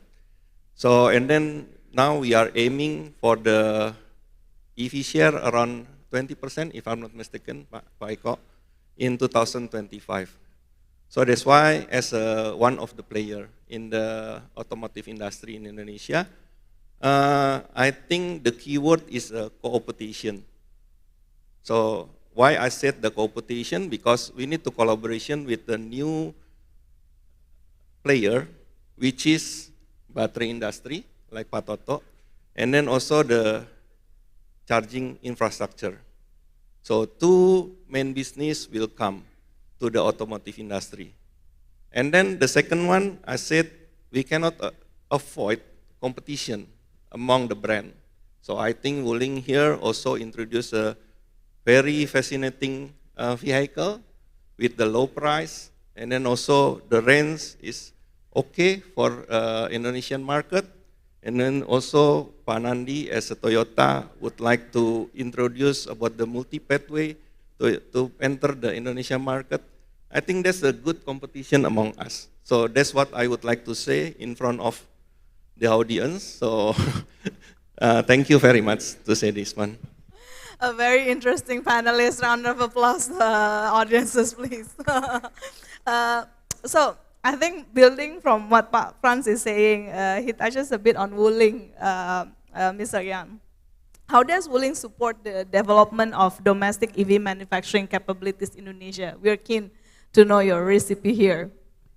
Yeah, thank you. So for Wuling, I think what we really have is we actually have a localized supplier park. When we first came into Indonesia 6 years ago, we actually had a 30 hectare of land that's dedicated for our suppliers. And of course, from an EV perspective, right, it's kind of new to this market. And obviously, we'll be initially leveraging some of our expertise and our partners from China and get them to help us to achieve the localization requirement in order to fulfill the government policies to get these subsidies, right? So I'm really glad to say that right now, as far as the localization is concerned, we are approaching a 60% localization in this country. And while doing so, we are developing our local supplier capabilities to really engage ourselves into an EV journey together with the locals.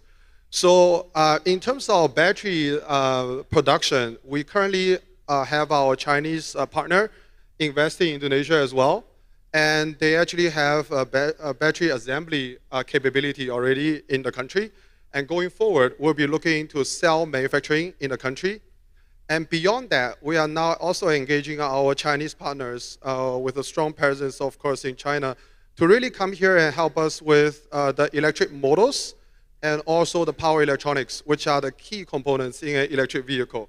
So we will have more to come to share with the public, but right now we are working very closely with the government to further localize. And a bit of beyond that is really about the labor force. Quite evidently, we really need a strong labor force with the knowledge of EV to be readily available for us to engage on this EV journey. And we have been really trying to train our local labor force to be able to fully acquainted with this EV knowledge, as well as how to maintain those vehicles. So that will be another way forward for us. Thank you. Wow, what a very ambitious target, Mr. Yan. So now come to Toyota, Panandi. What is Toyota's strategy to improve emission standards and develop zero-emission vehicles in Indonesia to meet the country's sustainability goals, Pak? Yeah, no, I believe the emission standard is very important for all of us, especially in the current situation. So as we as I mentioned previously, we introduced the hybrid electric vehicle for the Innova or Kijang Innova. Kijang Innova is already known as a look like a national car, but I believe everybody already understand the Kijang. So based on the Kijang Innova we launched, we can reduce the 50% of the fuel consumption. So it means also 50% of the carbon reduction. So we try to make everybody can participate in this activity, can participate in this green activity. So not only the hybrid, also we have the bio, solar, 35, 40. Also we introduce ethanol and also BEV. So I think as all of the automotive industry in here, I believe that we should together working for this green Indonesia, because Indonesia is also archipelago. So we have a different facility in each area. So let's, even in the Papua, even in the east of Indonesia, let them also can participate for this green activity. Thank you. Thank you, Pa. I think audiences, this is a very interesting panelist that we have here. Government, SOE, 3 private players in competition by nature, but together they have one aligned objective, which is to help reduce the emissions for Indonesia. With that, we still have time for questions from the floor. Anyone who wants to ask questions to the panelists? I think we can have 3 questions, given we still have 10 minutes. 3 questions, and if the committee can help to give, okay, 1. If you can mention your name, please. Yep, hi everyone. I'm Tim. I'm part of the Indonesia Sustainability Forum. First and foremost, I would like to thank the panelists here for being here. I think the session is extremely interesting. The question I have actually revolves around what your opinion is surrounding the criticism that new energy vehicles are not always produced in a sustainable way. What are some measures that can be taken to address these concerns? Thank you.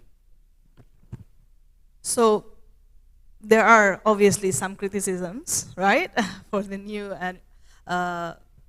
energy vehicles and some measures. I think this is probably relevant to all of the panelists here. If you can, each of you can present your views. I think from the government side, the measures would be important, Pa. If you want to go first, Pa.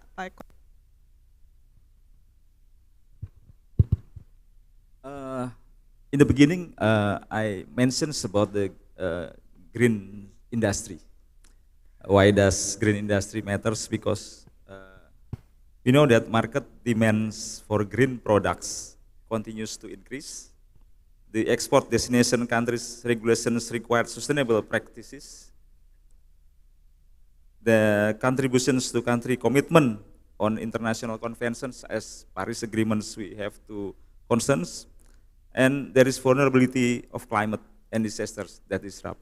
So as Pak Toto mentions that the green processes in the industry is very important. We not want just to move the emissions from the wheel to the well, but we also have to reduce emissions in the source of energy itself. So it is our concerns. The government has roadmaps to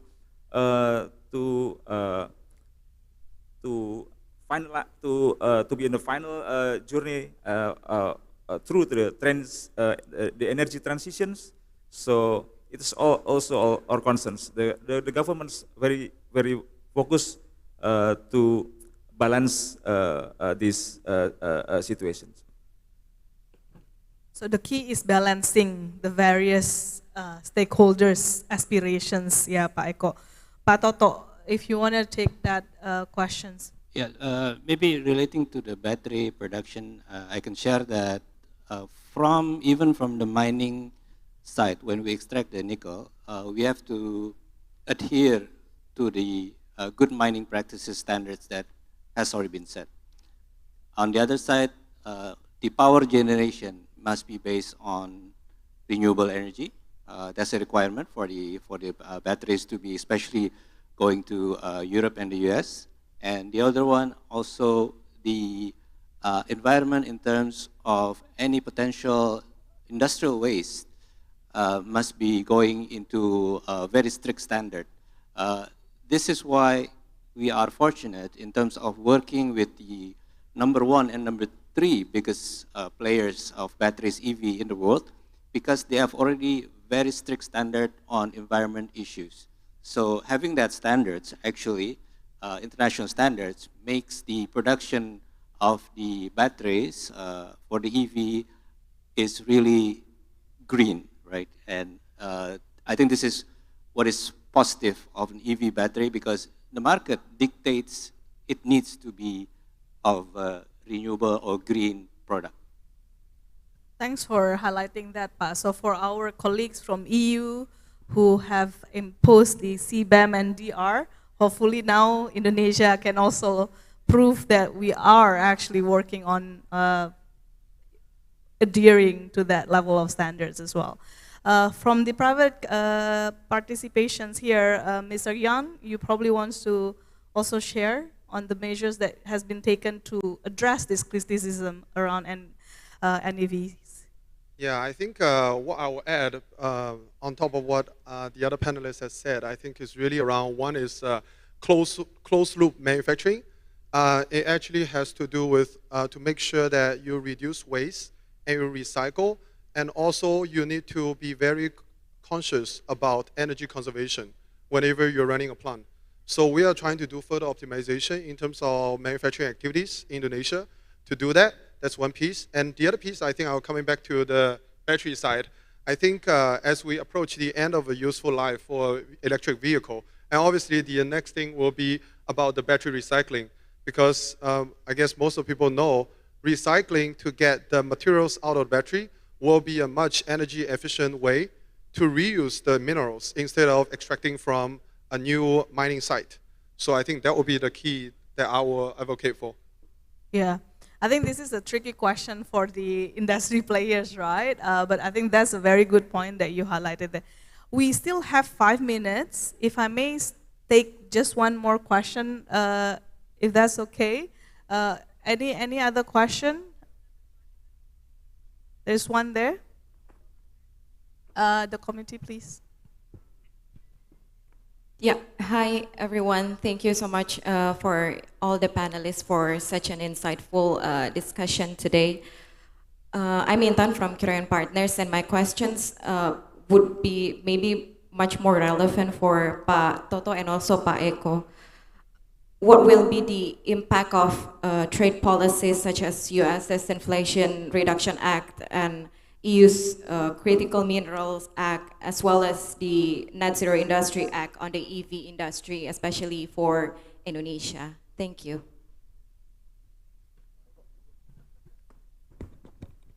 Yeah, we know that the IRA now also not just Indonesia, but even EU complains about the regulations. But I don't think we should be concerned about the US. Maybe we should be concerned about the domestic situations.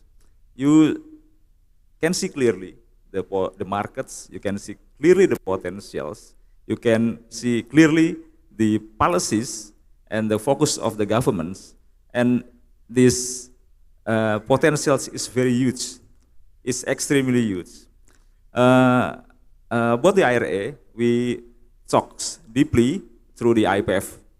The 14 countries, the IPF members now still working on how we can get the advantages from the regulations.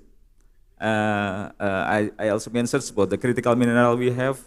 We can be a part of US supply chains, as Pak Toto mentions, because the capacities can enter the global market, but at the same time, as I mentioned, we should also consider about the green industry aspect itself.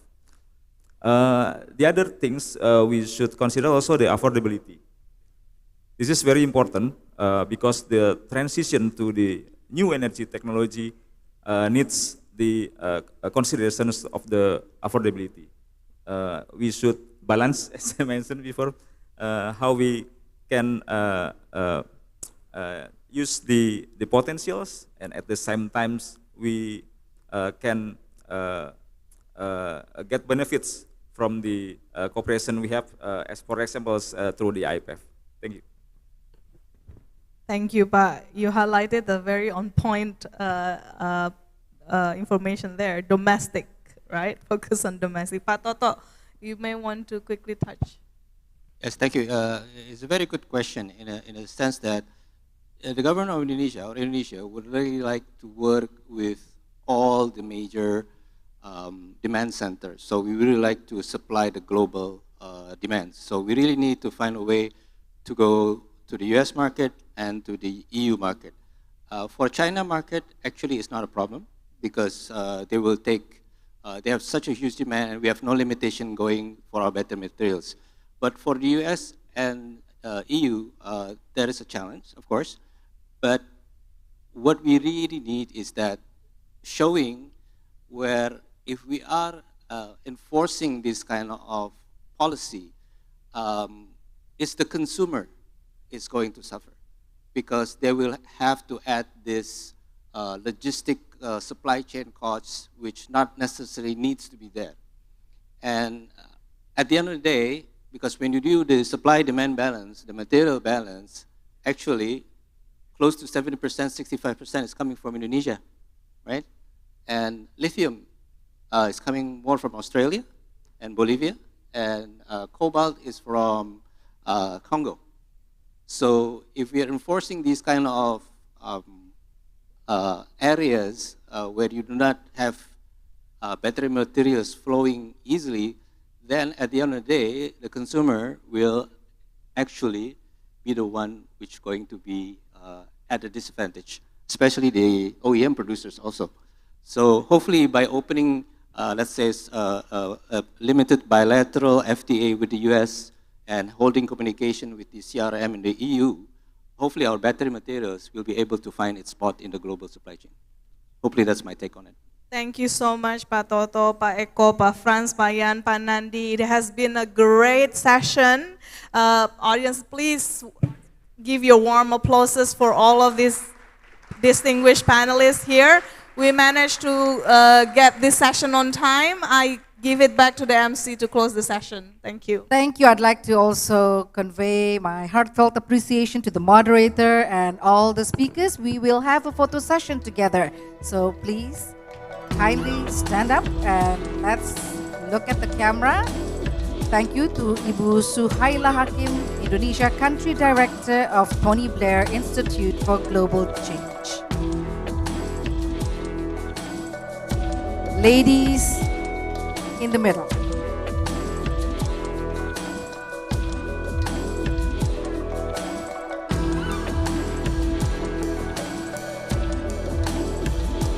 One, two, three. Do you want a different pose? Like, you know? Okay. Okay, let's do this. Second pose. What is that? Okay. Okay, one is electric, one is cuan tadinya ya. Okay, 1, 2, 3. Thank you so much. Thank you. You may return to your seats. We will soon rearrange the stage for a while, as we understand immediately after our 5th session, we still have 2 more agenda, and we understand that government and cities have introduced regulations and incentives to accelerate the shift to sustainable mobility. Regulators worldwide are defining more stringent targets. However, there are 3 main key areas to look in depth: regulation, consumer behavior, and technology. And then we go now to our 5th session, which deals on fuels of the future for low carbon industry solutions.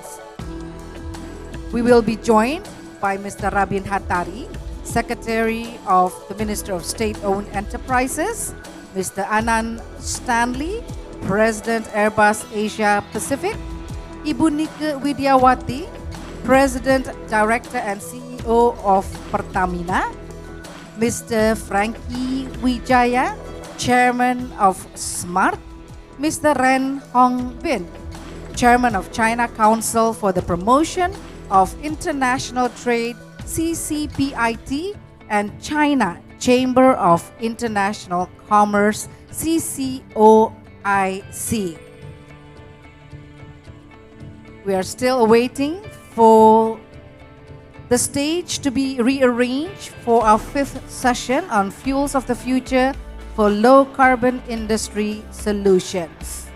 Immediately after this, we will all witness the launching of Pertamina Sustainability Academy.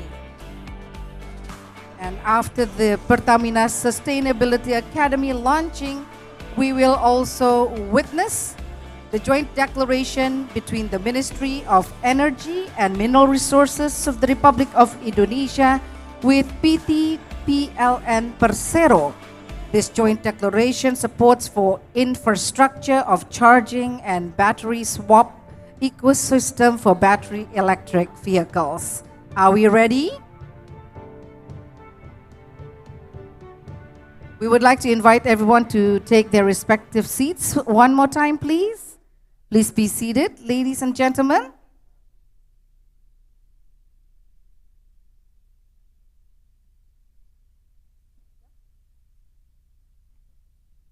All good. Okay, ladies and gentlemen, we invite you to be seated. I will now like to call the moderator for the 5th session, Fuels of the Future for Low Carbon Industry Solutions. Please welcome Ibu Lenita Tobing, Managing Director and Partner of BCG Indonesia.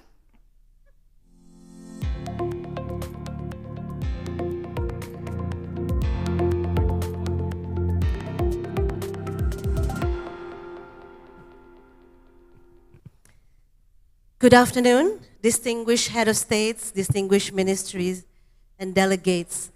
Welcome to the panel of Fuels of the Future for Low Carbon Industry Solutions. My name is Lenita Tobing, and I'm a Managing Director and Partner at Boston Consulting Group, Jakarta. And it is my pleasure to moderate this very important session because it's also energy transition as a global priority topic here at BCG globally. So without further ado, let me now invite our distinguished panelists to the stage, starting by Mr. Rabin Hattari, Ministry Secretary of the Indonesian State-Owned Enterprise. Please come on stage, Mr. Rabin, and let's give him a round of applause, everyone.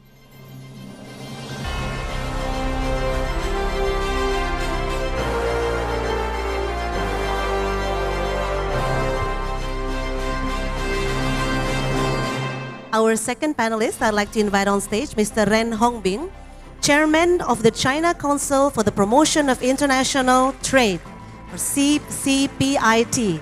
Welcome, Mr. Ren.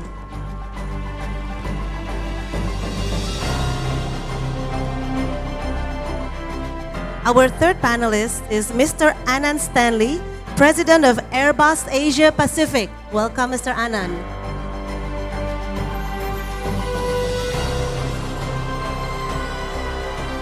I'd like to welcome our fourth panelist, Mr. Frankie Wijaya, Chairman and CEO of Sinar Mas Agribusiness and Food.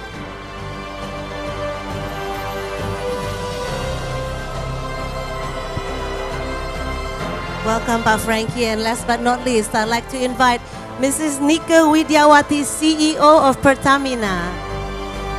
Please come on stage.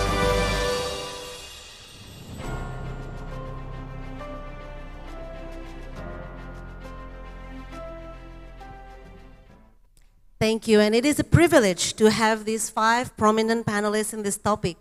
And before we start, let me give a brief introduction of each of them. Next to me is Mr. Rabin Hattari. Mr. Rabin is a Minister Secretary of State-Owned Enterprise of Indonesia, trained economist with 17 years of experience in IMF, World Bank, and ADB prior to this role of ministry. He's focusing on policy and research, work in international economy around capital flow. Mr. Ren is the chairman of the China Council for the Promotion and International Trade, or CCPIT. Given China's powerful trading track record, CCPIT plays a major role in shaping the international trade of low-carbon fuels. Mr. Anand Stanley is the president of Airbus Asia Pacific. Today, all Airbus aircraft and helicopters are capable of operating on a 50% sustainable aviation fuel, driving the uptake of low-carbon fuels in the aviation space. Mr. Frankie Wijaya, not someone that everybody knows, Chairman and CEO of Sinar Mas Agribusiness and Food, also Vice Chairman, Coordinator for Economic Affairs, Indonesia Chamber of Commerce and Industry, or KADIN. And we all know that Sinar Mas Agribusiness and Food is a leading seed-to-shelf palm-based agribusiness with a global reach. And SMART also invested in downstream capacity to unlock value across the palm value chain from plantations, refineries, including becoming a significant biofuel player. And last but not least, someone that everybody knows, Ms. Nika Widyawati, CEO of Pertamina, and as the largest integrated oil and gas company in Indonesia, from oil extraction to fuel retail, Pertamina is definitely playing a significant role in driving the low carbon fuel transition. So before we start our Q&A to the panel, and hopefully we will also have time to have questions from the floor, let me first start with the objective and context of this session. We know that Indonesia's energy relies heavily on fossil fuels. About 85% of our power capacity today are from fossil fuel combustion, and it's mainly coal. Transitioning to low carbon fuels like biomass, biogas, hydrogen, ammonia offers really a solution for reducing carbon emission. And we have abundant agricultural resources in Indonesia, such as palm oil and sugarcane. However, we know that while it is an attractive place to produce green and blue hydrogen and ammonia, there is a challenge in the development and adoption of low carbon fuels globally, and especially in Indonesia, because this acceleration, they have challenges such as limited policies, incentives, capabilities, investment, technology, and so on and so forth. So I think the context is clear, and what we would like to achieve from today's discussion is we would like to identify and discuss what are the key potential low carbon fuels, and let's uncover what industry and sectors are poised to adopt these alternative fuels in the near term. And we would also like in this session to discuss about what are the key challenges, but most importantly, identify what are the key enablers that we can do to accelerate the uptake of low carbon fuel. So this will be a very exciting session, and to start, I would like to have a more overview question from our distinguished panelists. And of course, if you have slides to show, please feel free.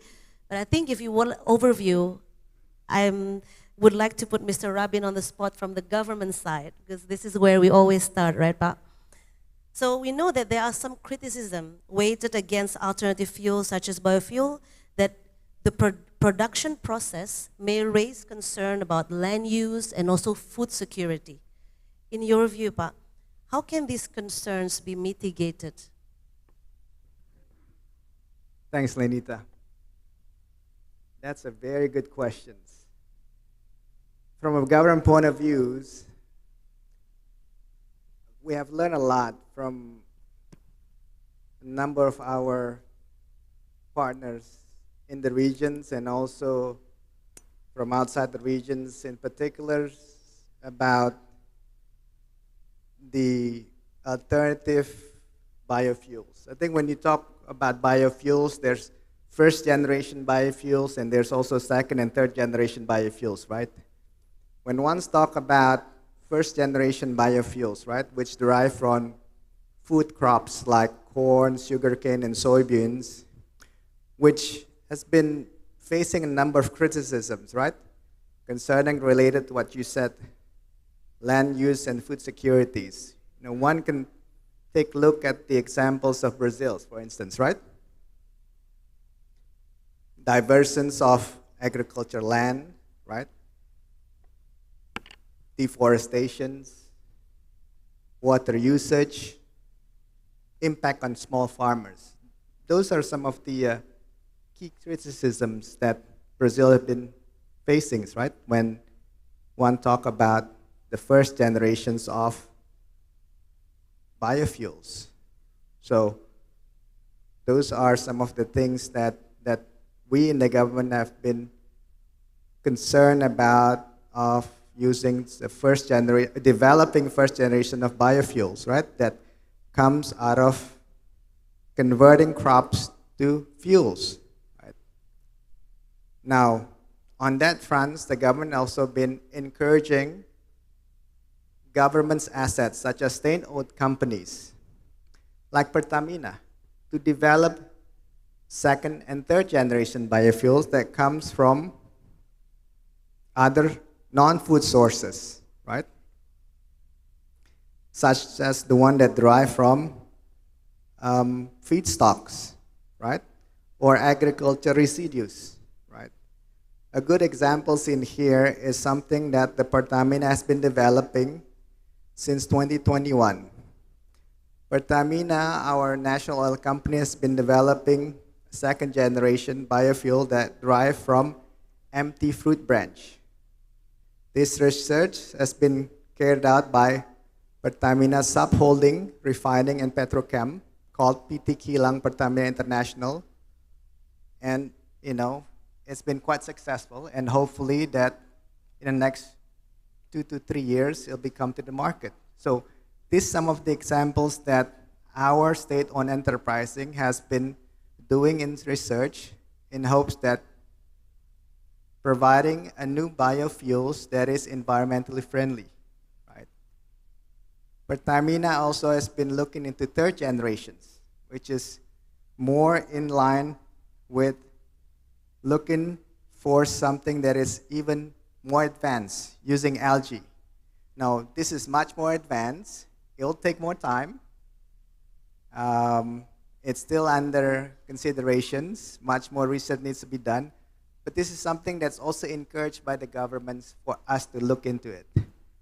In short, this is something that we in the state-owned enterprises are encouraged to look into deeper in collaborations with research institutes across the world to think hard about becoming more environmentally conscious about introducing new biofuels for our people.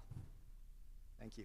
Thank you, Mr. Rabin. But I guess from the government side, we'll need to help on the awareness and education of the society on this concern, right? So maybe let's go to China and learn a bit about how, Mr. Ren, how would you first define carbon fuel, and what do you think about the roles of fuels in the future, such as what Parabin mentioned, biofuel, algae, etc., in reducing emissions in various industries, and what is the growth prospects for this? Okay, thank you, Chair. And first of all, I'd like to extend my gratitude to the organizers for inviting me to share some views and some insights about the very topic, which is very hot and very demanding even in the nowadays. And actually, the how to promote the low carbon fuel use is actually is one of the goals of the sustainability development. Actually, I would like to divide my the short speech into 3 parts. First, I just want to talk about some current and future trends of the low carbon fuel usage in the world now.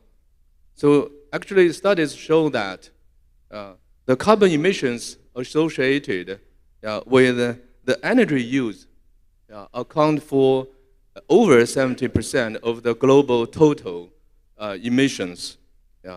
So actually, that is why the global carbon reduction is actually equivalent to the energy transition. So global energy is now transitioning towards a green and a low carbon direction, and we can see 4 trends, the pillar of trends actually. The first one is a decreasing share of fossil fuels. The second one is a rapid expansion of renewable energy. The third one is a constantly elevated level of electrification. The fourth one is a steady growth of low carbon hydrogen consumption. Actually, these are the 4 trends, what we say in the nowadays about the low carbon usage. Actually, on top of the biofuel, to the question of Ms. Lenida, that hydrogen, ammonia, low carbon energy such as wind, solar, nuclear, hydro, and geothermal power will continue to play an important role in achieving green and low carbon emissions. And for the future developments, we can forecast low carbon fuels, especially renewable energy, will get a rapid expansion. The share of carbon-free energy, like wind and solar power, is expected to increase continuously. But at the same time, we can't forget the hydropower and the biofuel. I think the solar and the wind power will be more advanced, maybe more the future for the low carbon fuel usage. Maybe I just want to be very short to take an example of China's green development. So actually, in the past decade, we follow the new development philosophy, which has 5 features. Actually, they are the innovation, coordination, green development, opening up, and sharing. Actually, these are the 5 features of the new development philosophy. I think the core of that is the green and innovation and opening up. And actually, we have witnessed in the past decade the green development occurring in China, which you can say the green and low carbon trend is becoming the hallmark of China's high quality economic and social development. In recent years, China has been steadily acting on the idea that lucid waters and lush mountains are invaluable assets put forward by our President Xi Jinping. And also, he also put forward a global development initiative. So actually, we are striving to achieve the goals, carbon peak and carbon neutrality, actually before 2030 and 2060. And also, we make big efforts to achieve the UN SDG 2030. I think the development initiative are very compatible with the SDG 2030, especially the 17 goals of that. They are very compatible there. So maybe what we have achieved in the last decades in the low carbon and green development, maybe several points there. Actually, for renewable energy, just want to give several figures there.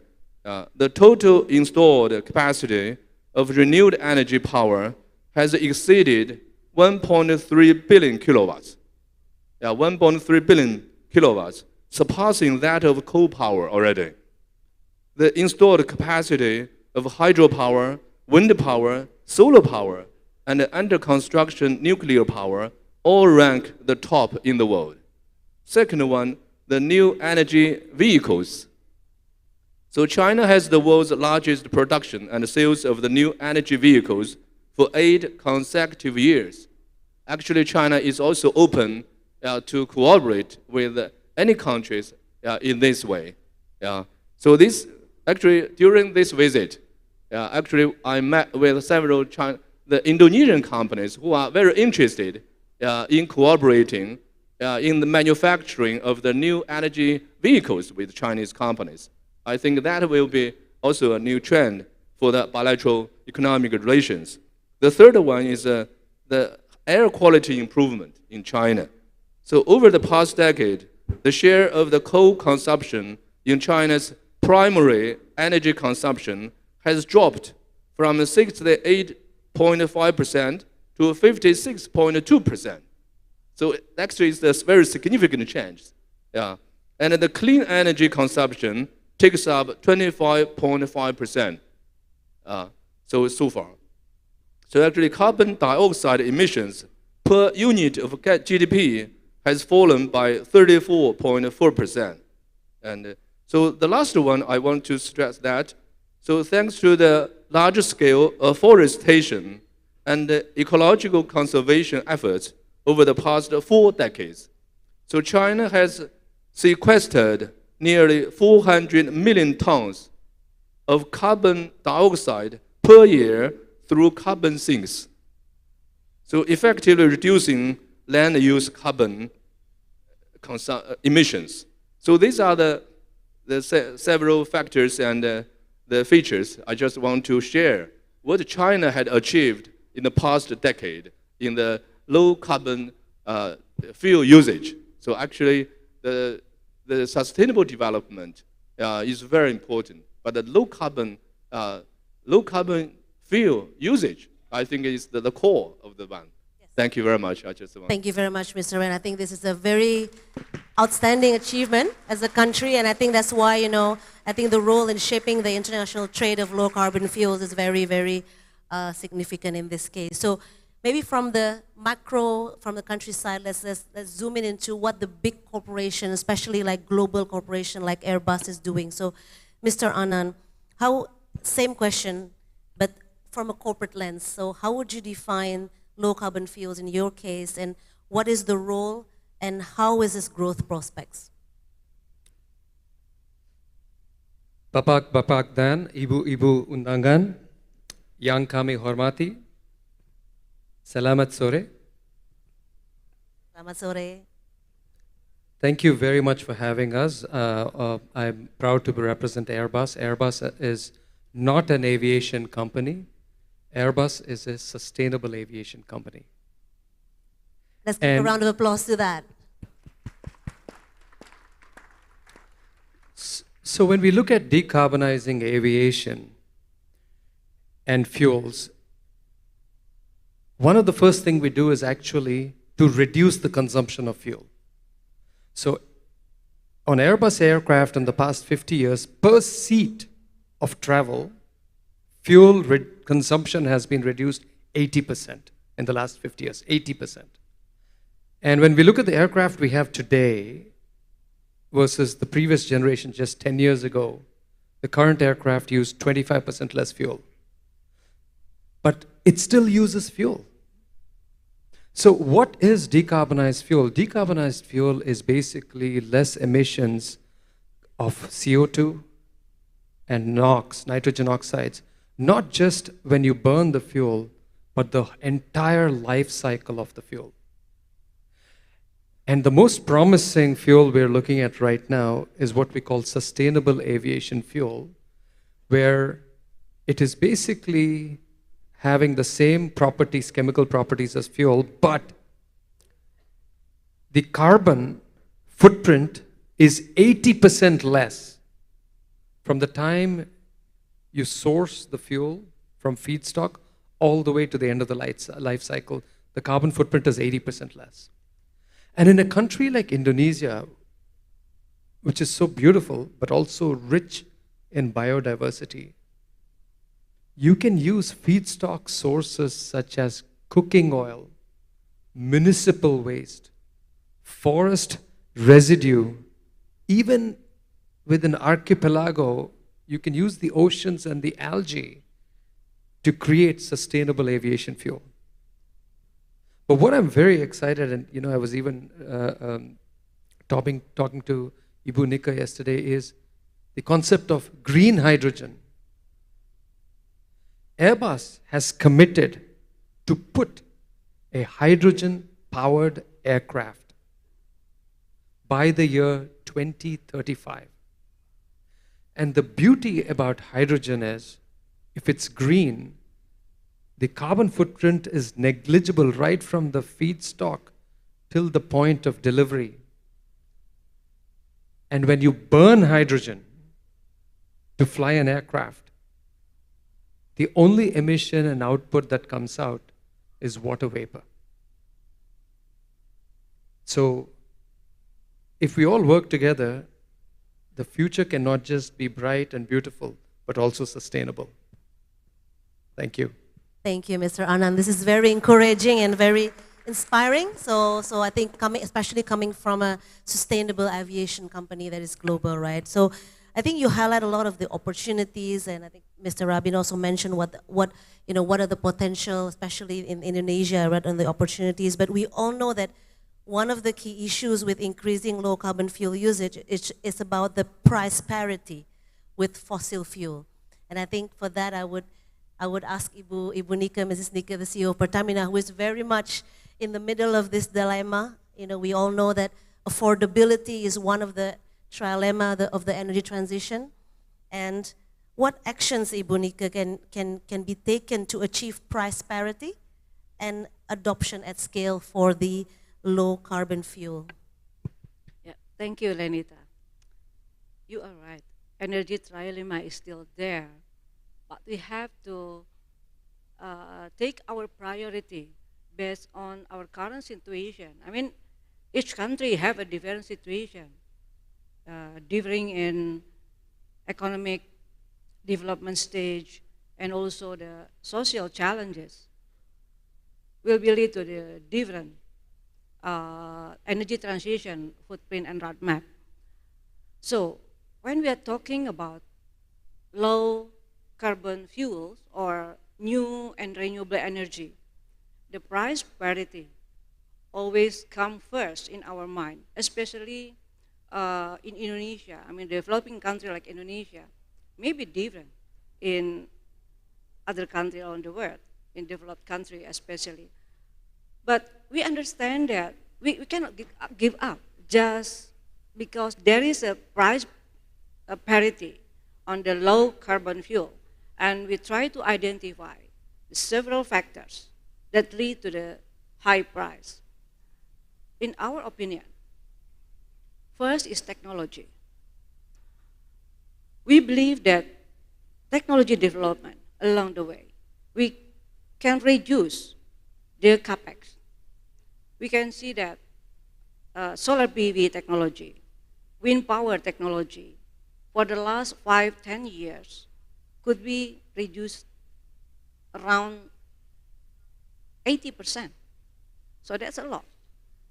Low carbon fuel, I believe it will also develop the new technology, especially one is how we can improve the technology in holistic view. I mean, upstream for plantation, what kind of technology that can improve the productivity in the plantation side and also in production, not just to reducing the capex, but also the opex. The technology that more efficient in water, energy consumption, and also feedstock consumption is very important. And the technology that also can process the second generation, the waste from feedstock. There is the first factor that maybe we can manage in the future, how to develop the technology. And the second is ecosystem development. If we're talking about a new product, we have to having a holistic approach, starting from all the supply chains and also the ecosystem. For example, if we are talking about the biodiversity, Pak Rabin mentioned about the challenge in land acquisition, about the technology, how we also can, for example, green hydrogen, distribution challenges, how to distribute the green hydrogen, the green ammonia. So there is second factors. The third is about economic scale. The business need economic scale to start to develop. So that's why the regulation needed to create demand. For example, in Indonesia, B35 or biodiesel, there is a mandatory by regulation. So demand increase gradually. When the demand is there, so the investment will come in. We need that for biofuel, for SAF, for hydrogen, for ammonia, and the other energy. And the last thing is about the people. The people, we have to prepare the people. As a producer, as a consumer, how to bring the awareness and the education. So there is 4 factors that maybe we can improve together, but I believe that transitioning to low carbon fuel requires a holistic approach involving government and also the private sector, the public support, the financer, investor. So that's my opinion. Thank you, Ibu. So meaning like, if you believe that with this ecosystem collaborations and technology development, ecosystem scale, and also the people readiness, I think, price parity should not be an issue anymore. Yeah, takes time, but if we yes execute in holistic view together, I think the price will going down. Yes. Thank you, Ibu. That's very promising to hear. And I think, Pa Frankie, I think, we know that we are a big country with a significant potential in biosolutions. How do you think, as a major, agribusiness player, how can Indonesia contribute to promoting the use of low carbon fuels in your view? Thank you, Lenita.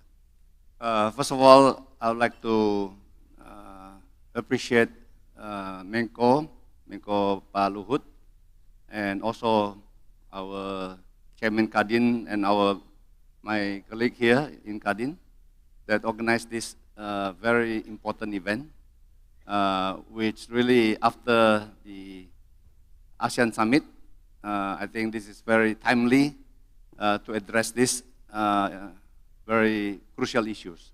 And I think we still have time as long as we can make really sincere, bold decision together, as we have also from China here, which is one of the largest economy, that really can change the equation totally. Indonesia, I think, as we know, are very rich in resources, and basically one of it, which is palm oil, I think, as what just Ibu Leni was asking about food security and also the land use itself. Today, I would like to elaborate a little bit on that, which I think we are very blessed from the God Almighty that palm oil is only growing in now Indonesia and Malaysia, which is having about 81% of the total production of the world. And this is also providing the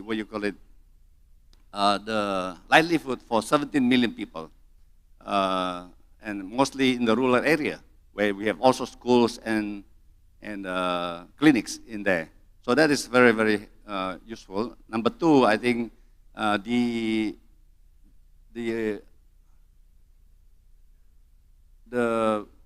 is also contribute about 40 million in terms of the revenue from the export, which is now one of the largest contributor. Thirdly, in terms of the land use itself, it's only use 8% of the world, the land use to produce 40% of the world demand. I think this is very efficient and effective,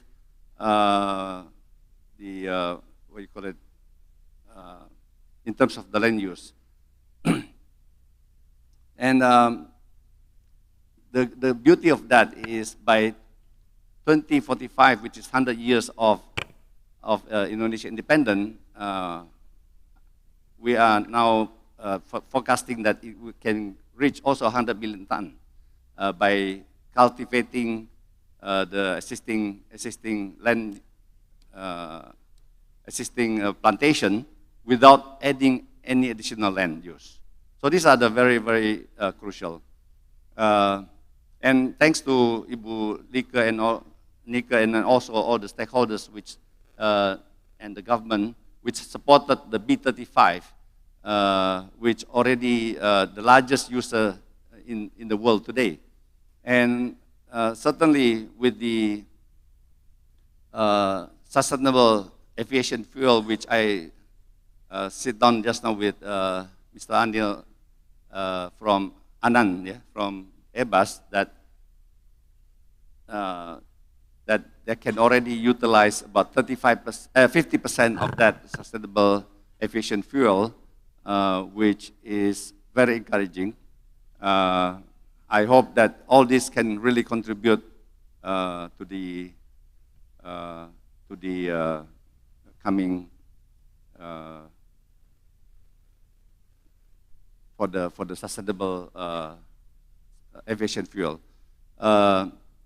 Just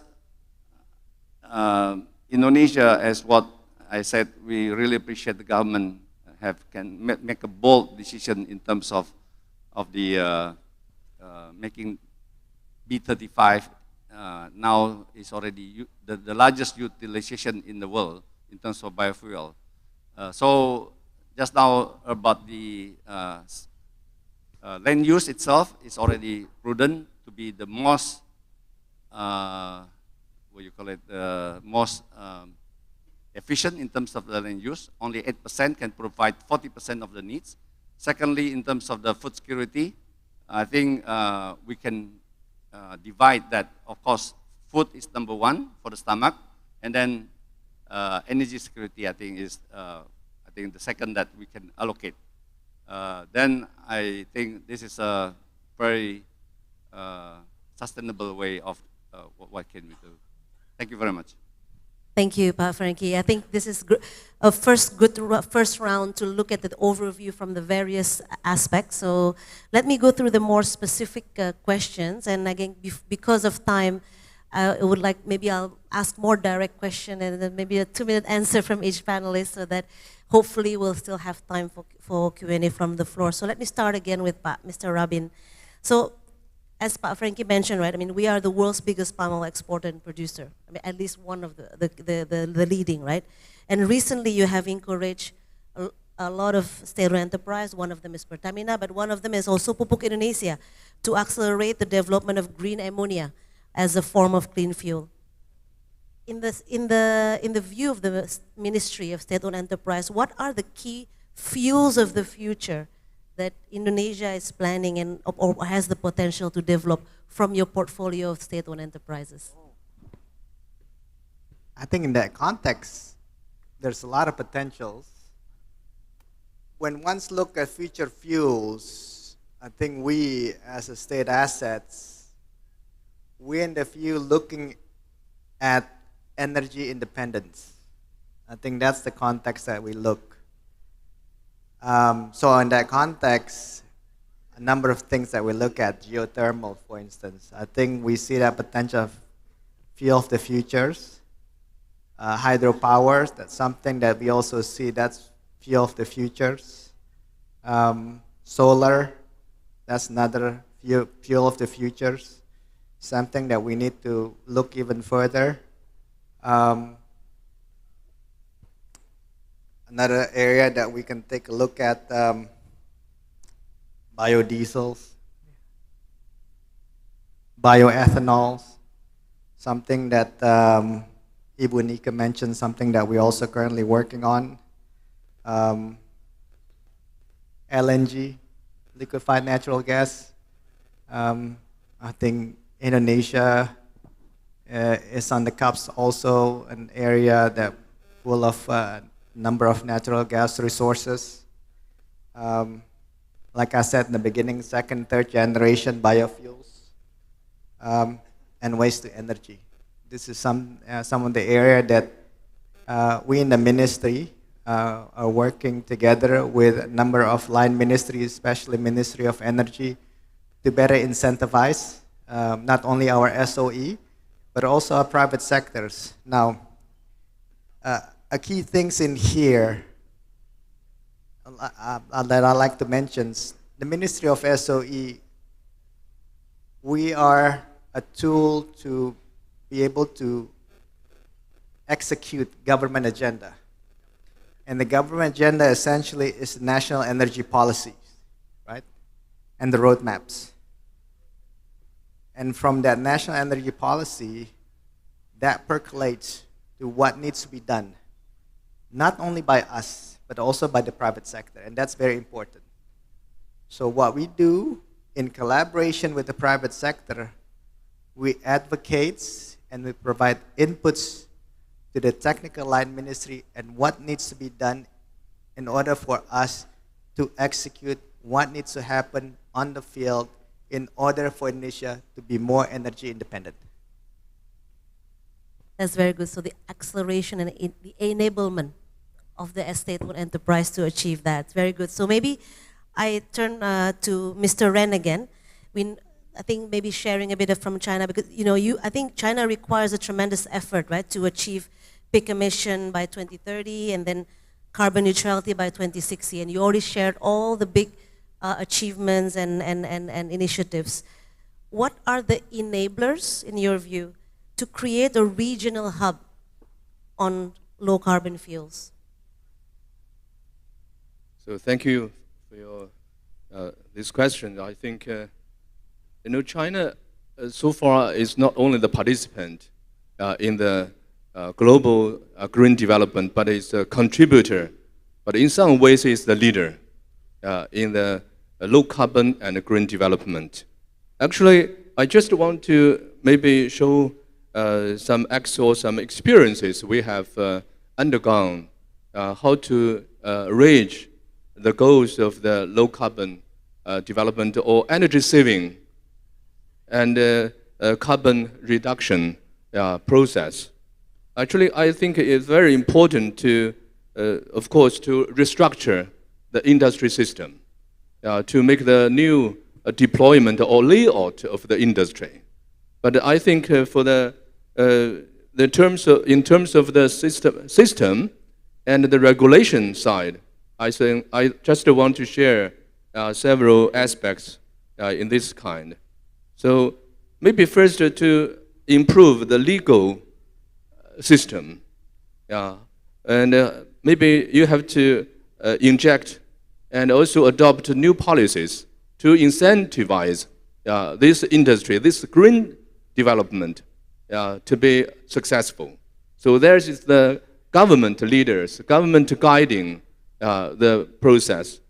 The second one is to improve the standardization system of the green development and low carbon, and actually scientifically to identify the energy efficiency standardization of certain industry. And the third one is to actually to improve the regulation and the control measures, just to make the green development on the right track, on the right way.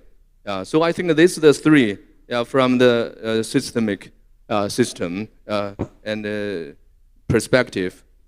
And I think it's also very important to achieve the center of the green development or the low carbon development.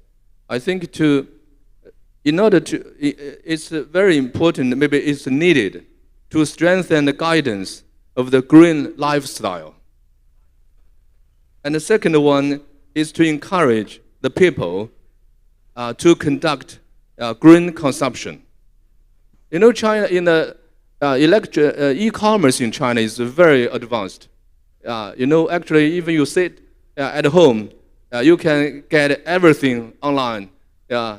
Just click the tab, you get everything that. But you have to have the green logistics, green packages, even the recycling, all the packages used for the e-commerce. And the third one, you have to foster the people to lead a green life habit. And in this sense, I think it's a very comprehensive work to be done in the whole society. Maybe we have to make the green government bodies, green family, even green schools. Actually, you have to inject this idea of the green development into the mind of the people. These are the very important, I think. Actually, just I want to maybe touch upon a little bit about the bilateral economic relations between China and Indonesia. And so far, China is the largest trading partner for Indonesia for consecutive 10 years already, and also the second largest foreign direct investor for Indonesia. But so far, we have operated our trade and investment mainly in agricultural field, infrastructure. For example, yesterday, the test run of the high-speed railway from Jakarta to Bandung has been very successfully. So actually, infrastructure and also the manufacturing. But in the future, we would like to join hands together with the Indonesian part, Indonesian industry and business community in the new development, green development and low carbon. For example, digitalization of the industry, and also the industrial park. I know the Indonesian government is now trying to make the special economic zones. I think there are many opportunities for both countries, both businessmen, to conduct their cooperation in the industrial parks and the special economic zones to make the experiment of the low carbon practices there. I just want to share so much. Thank you. Thank you very much, Mr. Van. This is very good. And I think, again, a lot of lessons learned to be done. And I will go back to Indonesia and the implications. How about the prospects here? And maybe I will turn to Mr. Frankie Wijaya again. So recognizing the role of agriculture in supporting these net zero targets, and we know that you were one of the 13 signatories to the agriculture sector roadmap to 1.5 degrees, and which aims to accelerate existing action by the agri-commodity sector. So as one of the major players in biofuels, in your view, how do you see the potential growth of these low-carbon fuels in Indonesia as compared to the global market? Well, we at Sinarmas, we are leading in this part. Certainly, we have to show by example. So I think over the past 10, 15 years, we have been really focusing on sustainable agriculture, sustainable growth. Including making the policies together with the government, because of my involvement also in the Chamber of Commerce, which able to work together with the government to really make the policy. Like the B35, we were saying that there's a special fund from the industry to the industry. How can we create that fund to be able to sustain in terms of if there's any price difference, so that it's totally possible for the industry to supply consistently to the industry. So these are the few things that we've been doing, and I think it's prudent that in the biodiesel side, it's very, very smooth and successful, thanks to Pertamina, Ibu Nika is here, and then all the government stakeholders that have been supporting that. And I hope that with the sustainable aviation fuel, just now also, we hope that this policy can be immediately made so that our sky, as we can see today, is much better, but I hope with this sustainable aviation fuel can really make our sky blue again. Thank you. Thank you, Mr. Frankie. Very good to see that commitment. And I think another big commitment is from Pertamina, who also has committed to support and contribute to the government in Asia's target to lower emission by 2030. Ibu Nika, could you share some of the latest advancement strategies that Pertamina have done to transition to low-carbon fuels? And maybe also share a bit of the challenges and opportunities that Pertamina is facing for that transition. Thank you, Ibu Lenita. So Pertamina fully support to the achievement of a government target, net zero emission by 2060. But we also have to understand our situation, that our mandate to keep energy security is our top priority. So we have to ensure that we still supply all the fuel consumption to be a catalyst in economic growth. So we have to ensure that the economic continuous growth along the journey to net zero emission. What we have to do now, there is the first consideration. The second consideration, everybody say that no one left behind during energy transition. So we also have a priority on preparing the human capital. to ensure that there is also still employment, the equal employment for everybody. For that consideration, our strategy is we optimize our legacy business to provide the energy security. But we also, in the same time, do the decarbonization initiative to reduce the carbon emission from the legacy business. Decarbonization initiative is the holistic methodology from upstream to downstream. And we are very proud that up to last year, we successfully reduced 31% of our carbon emission from internal process, upstream to downstream. And this will continue. The second, we will convert our existing asset to be a green refinery. So the second product is green refinery, biodiesel, biofuel, SAF.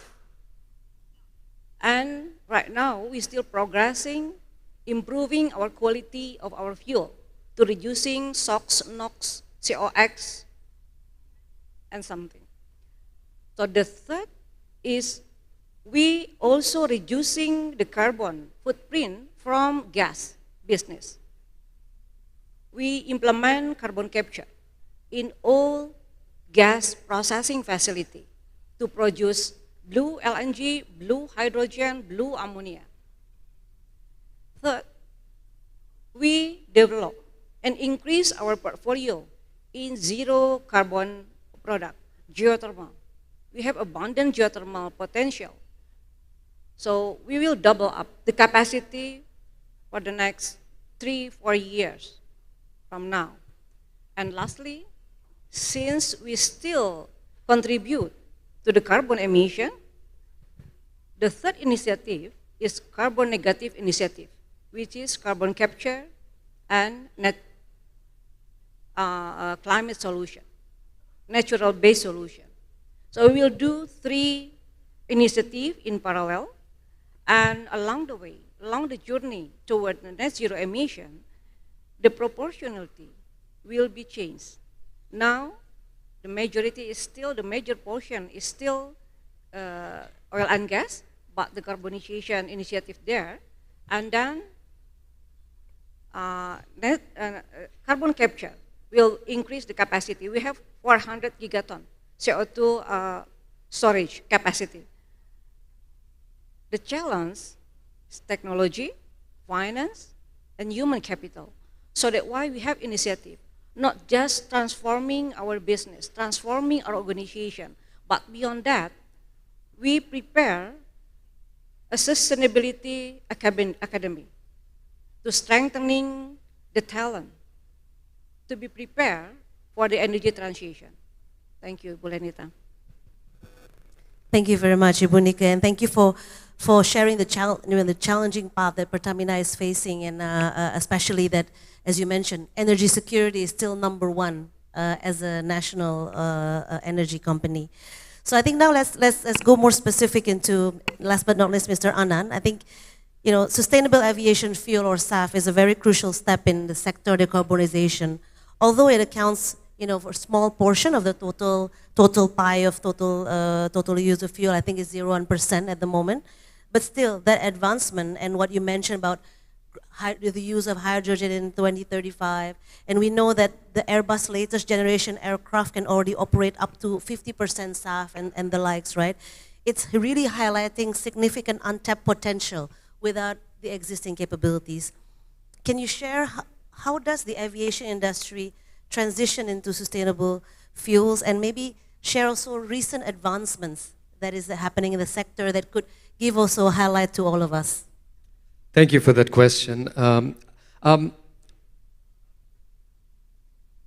There's going to be so much growth that we're looking at in Indonesia and ASEAN as this grows significantly. And sustainable aviation fuel is very, very exciting, but there are a lot of challenges here. The number one challenge is there's not enough production. And even though our aircraft are today 50% capable of flying sustainable aviation fuel, and by 2030 they'll be 100% capable, there is only 0.1% of supply available from sustainable aviation fuels, or less than 1% supply. So we really need to work with the energy providers, the airlines, the airports, to be able to create the right level of supply. But not all sustainable aviation fuels are created equal, because if you create a fuel that has a high carbon footprint or creates issues with food security, it again becomes back to jet fuel or kerosene. So we also need to work with regulators. We need to work with the standard bearers to make sure this is successful. And of course with the governments like the government of Indonesia. We currently have success stories, right? The world's largest sustainable aviation factory is one of our partners, Neste, that has put it in Singapore. And we're working in Australia with Qantas on a large joint venture to create sustainable aviation fuels there. To me, what would be the greatest joy is to see the largest growth area in the world, which is Indonesia, which is connecting the Indo-Pacific from India to China, and with tremendous growth potential, that we at Airbus are willing to support in studies, in consulting, in partnerships, especially with honorable organizations such as Pertamina or the Indonesian government, to see green skies and sustainable aviation fuel meeting world-class standards here. Thank you very much. Thank you very much, Mr. Anand. And I think, because of time, and I've been told that time's up, so unfortunately we don't have time for the Q&A from the floor. But again, we would like to thank you to all the 5 panelists for the candid and insightful discussion. So let's give all a round of applause for all the panelists. And I think just to conclude, just a few notes. I think we see a lot of potential in the carbon fuels, and I think a lot of sectors are ready, but I think the key is to work in an ecosystem play where all sectors from the demand and supply side work together, supported by the government. And as we've seen how the example from China, how they uptake and accelerate that transition in a very orderly and accelerated manner. There are some challenges, as mentioned, on investment, on technology, on people, but again, these are actually more opportunities that can be unlocked, especially I think a lot of mention on the people, on the mindset, and again, playing in an ecosystem. So I think this has been a very insightful discussion on the fuels of the future for low carbon industry solution, and thank you very much for the audience for listening. And again, thank you for the panelists, and I'll hand it over back to the MC. Okay, let's give a round of applause, ladies and gentlemen. We invite moderator and speakers for a photo session. The first pose is the formal pose. So let's all gather at the center. Ladies in the middle.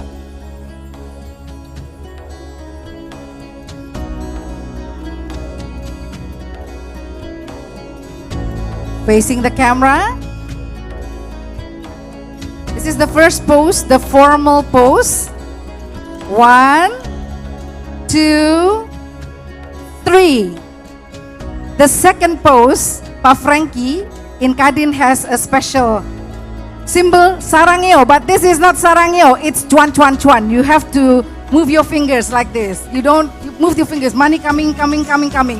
1, 2, 3. Thank you. A round of applause for everyone.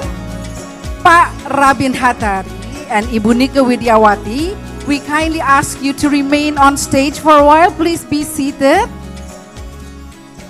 Pak Rabin Hattari and Ibu Nika, just for a while, we will continue with Pertamina Sustainability Academy PSA launching.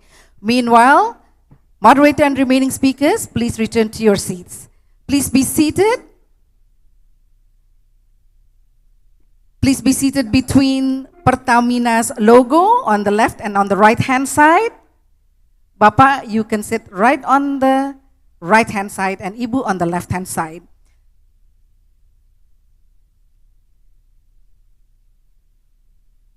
Silakan duduk, Ibu. Moving on, we finally arrive at our second last session of the day, Pertamina Sustainability Academy launching ceremony.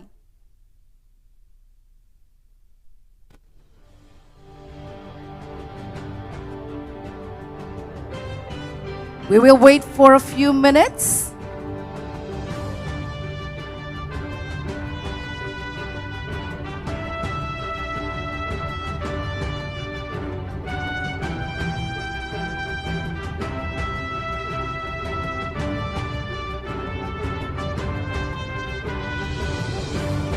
Let's wait for a few minutes.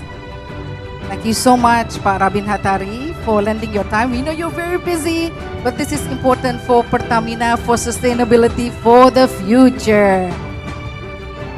And we're still waiting for the command. Okay, let's commence this session by watching a brief video of Pertamina's commitment to sustainability.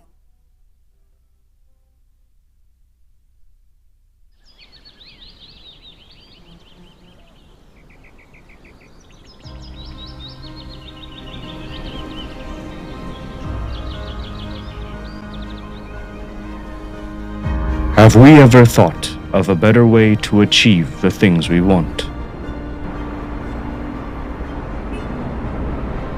A way by which we do not spoil the sky, or the rain, or the land.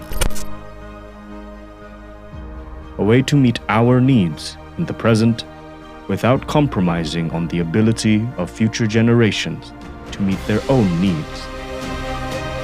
It only takes one small act.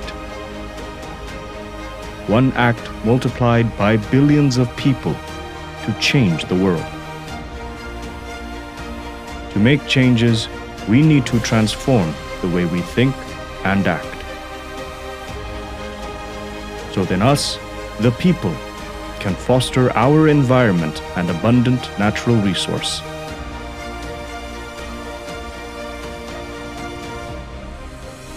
We only have one world, and its future is in our hands.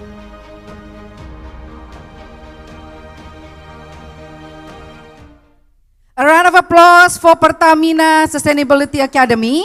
We would like to invite Pak Rabin and Ibu Nika to place your right hand on top of the cylinder to initiate the countdown. Can you go to the back of the cylinder? Just to the back? No, the other side facing the camera, Ibu. But you go behind the cylinder, behind. Can somebody help, please? Yes. Just behind you both. Okay. Let's just hold hands on the count of 3. 1, 2, 3. Congratulations.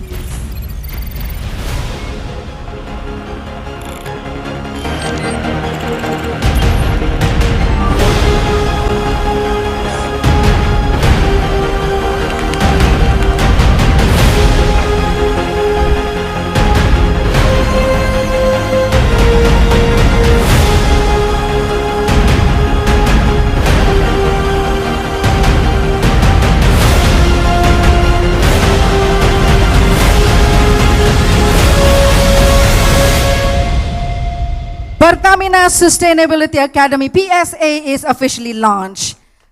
Bapak Ibu, we would like to make a photo opportunity in front of the press or the media. Please shake hands. Just shake hands between the two.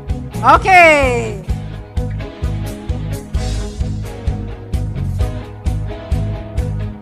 Thank you very much. Thank you, Ibu Nika. Thank you, Pak Rabin. And congratulations on the launch of Pertamina Sustainability Academy.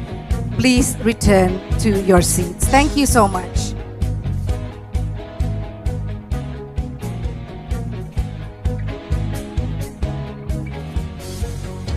We still have one last session and we'll rearrange the stage one more time. Before we go into our last session, which is a show of force. This is a joint declaration between the Ministry of Energy and Mineral Resources of the Republic of Indonesia with PT PLN Persero, the state-owned electricity company. This joint declaration supports for infrastructure of charging and battery swap ecosystem for battery electric vehicles.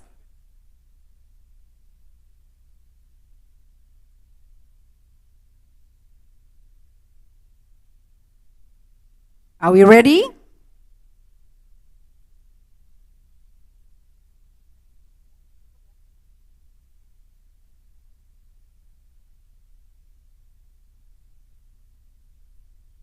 May I kindly invite on stage Bapak Muhammad Priharto Dwi Nugroho, Director of Electricity, Engineering and Environment from the Ministry of Energy and Mineral Resources of the Republic of Indonesia, and Ibu Edi Sri Mulyanti, Director of Retail and Commerce, PT PLN Persero.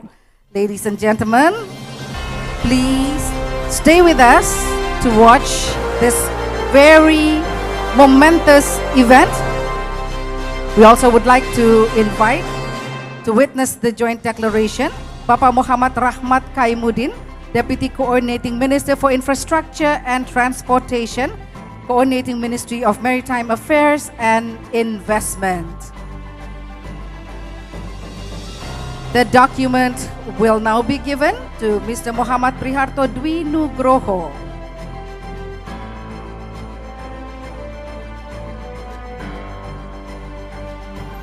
We will open this together with Ibu Edi Sri Mulyanti, and let's do this together. Show it to the media, smile to the media. The Ministry of Energy and Mineral Resources, MEMR, and PTPLN Persero are actively supporting the acceleration of Indonesia's battery electric vehicle ecosystem. MEMR facilitates this through regulations that ensure ease and legal certainty for charging station and battery swapping station operators, while also welcoming regulatory improvements and public engagement. Additionally, MEMR promotes widespread accessibility of infrastructure. PLN complements these efforts by providing reliable electrical infrastructure supply and supporting facilities as such, all integrated into PLN Mobile Super App. Furthermore, PLN invites investors to participate in electric vehicles development through partnerships schemes. A round of applause, ladies and gentlemen. Thank you so much. The shake of hands. Thank you. With this declaration, we hope the battery electric vehicle ecosystem will become more developed. Thank you very much, Bapak and Ibu. Ladies and gentlemen, we have come to the end of the first day of Indonesia Sustainability Forum 2023. We would like to remind you that this evening there will be a gala dinner which starts at 6 p.m. We ask you to join the gala dinner, Harmoni Nusantara, in this room. Thank you very much, and until we meet again at the gala dinner.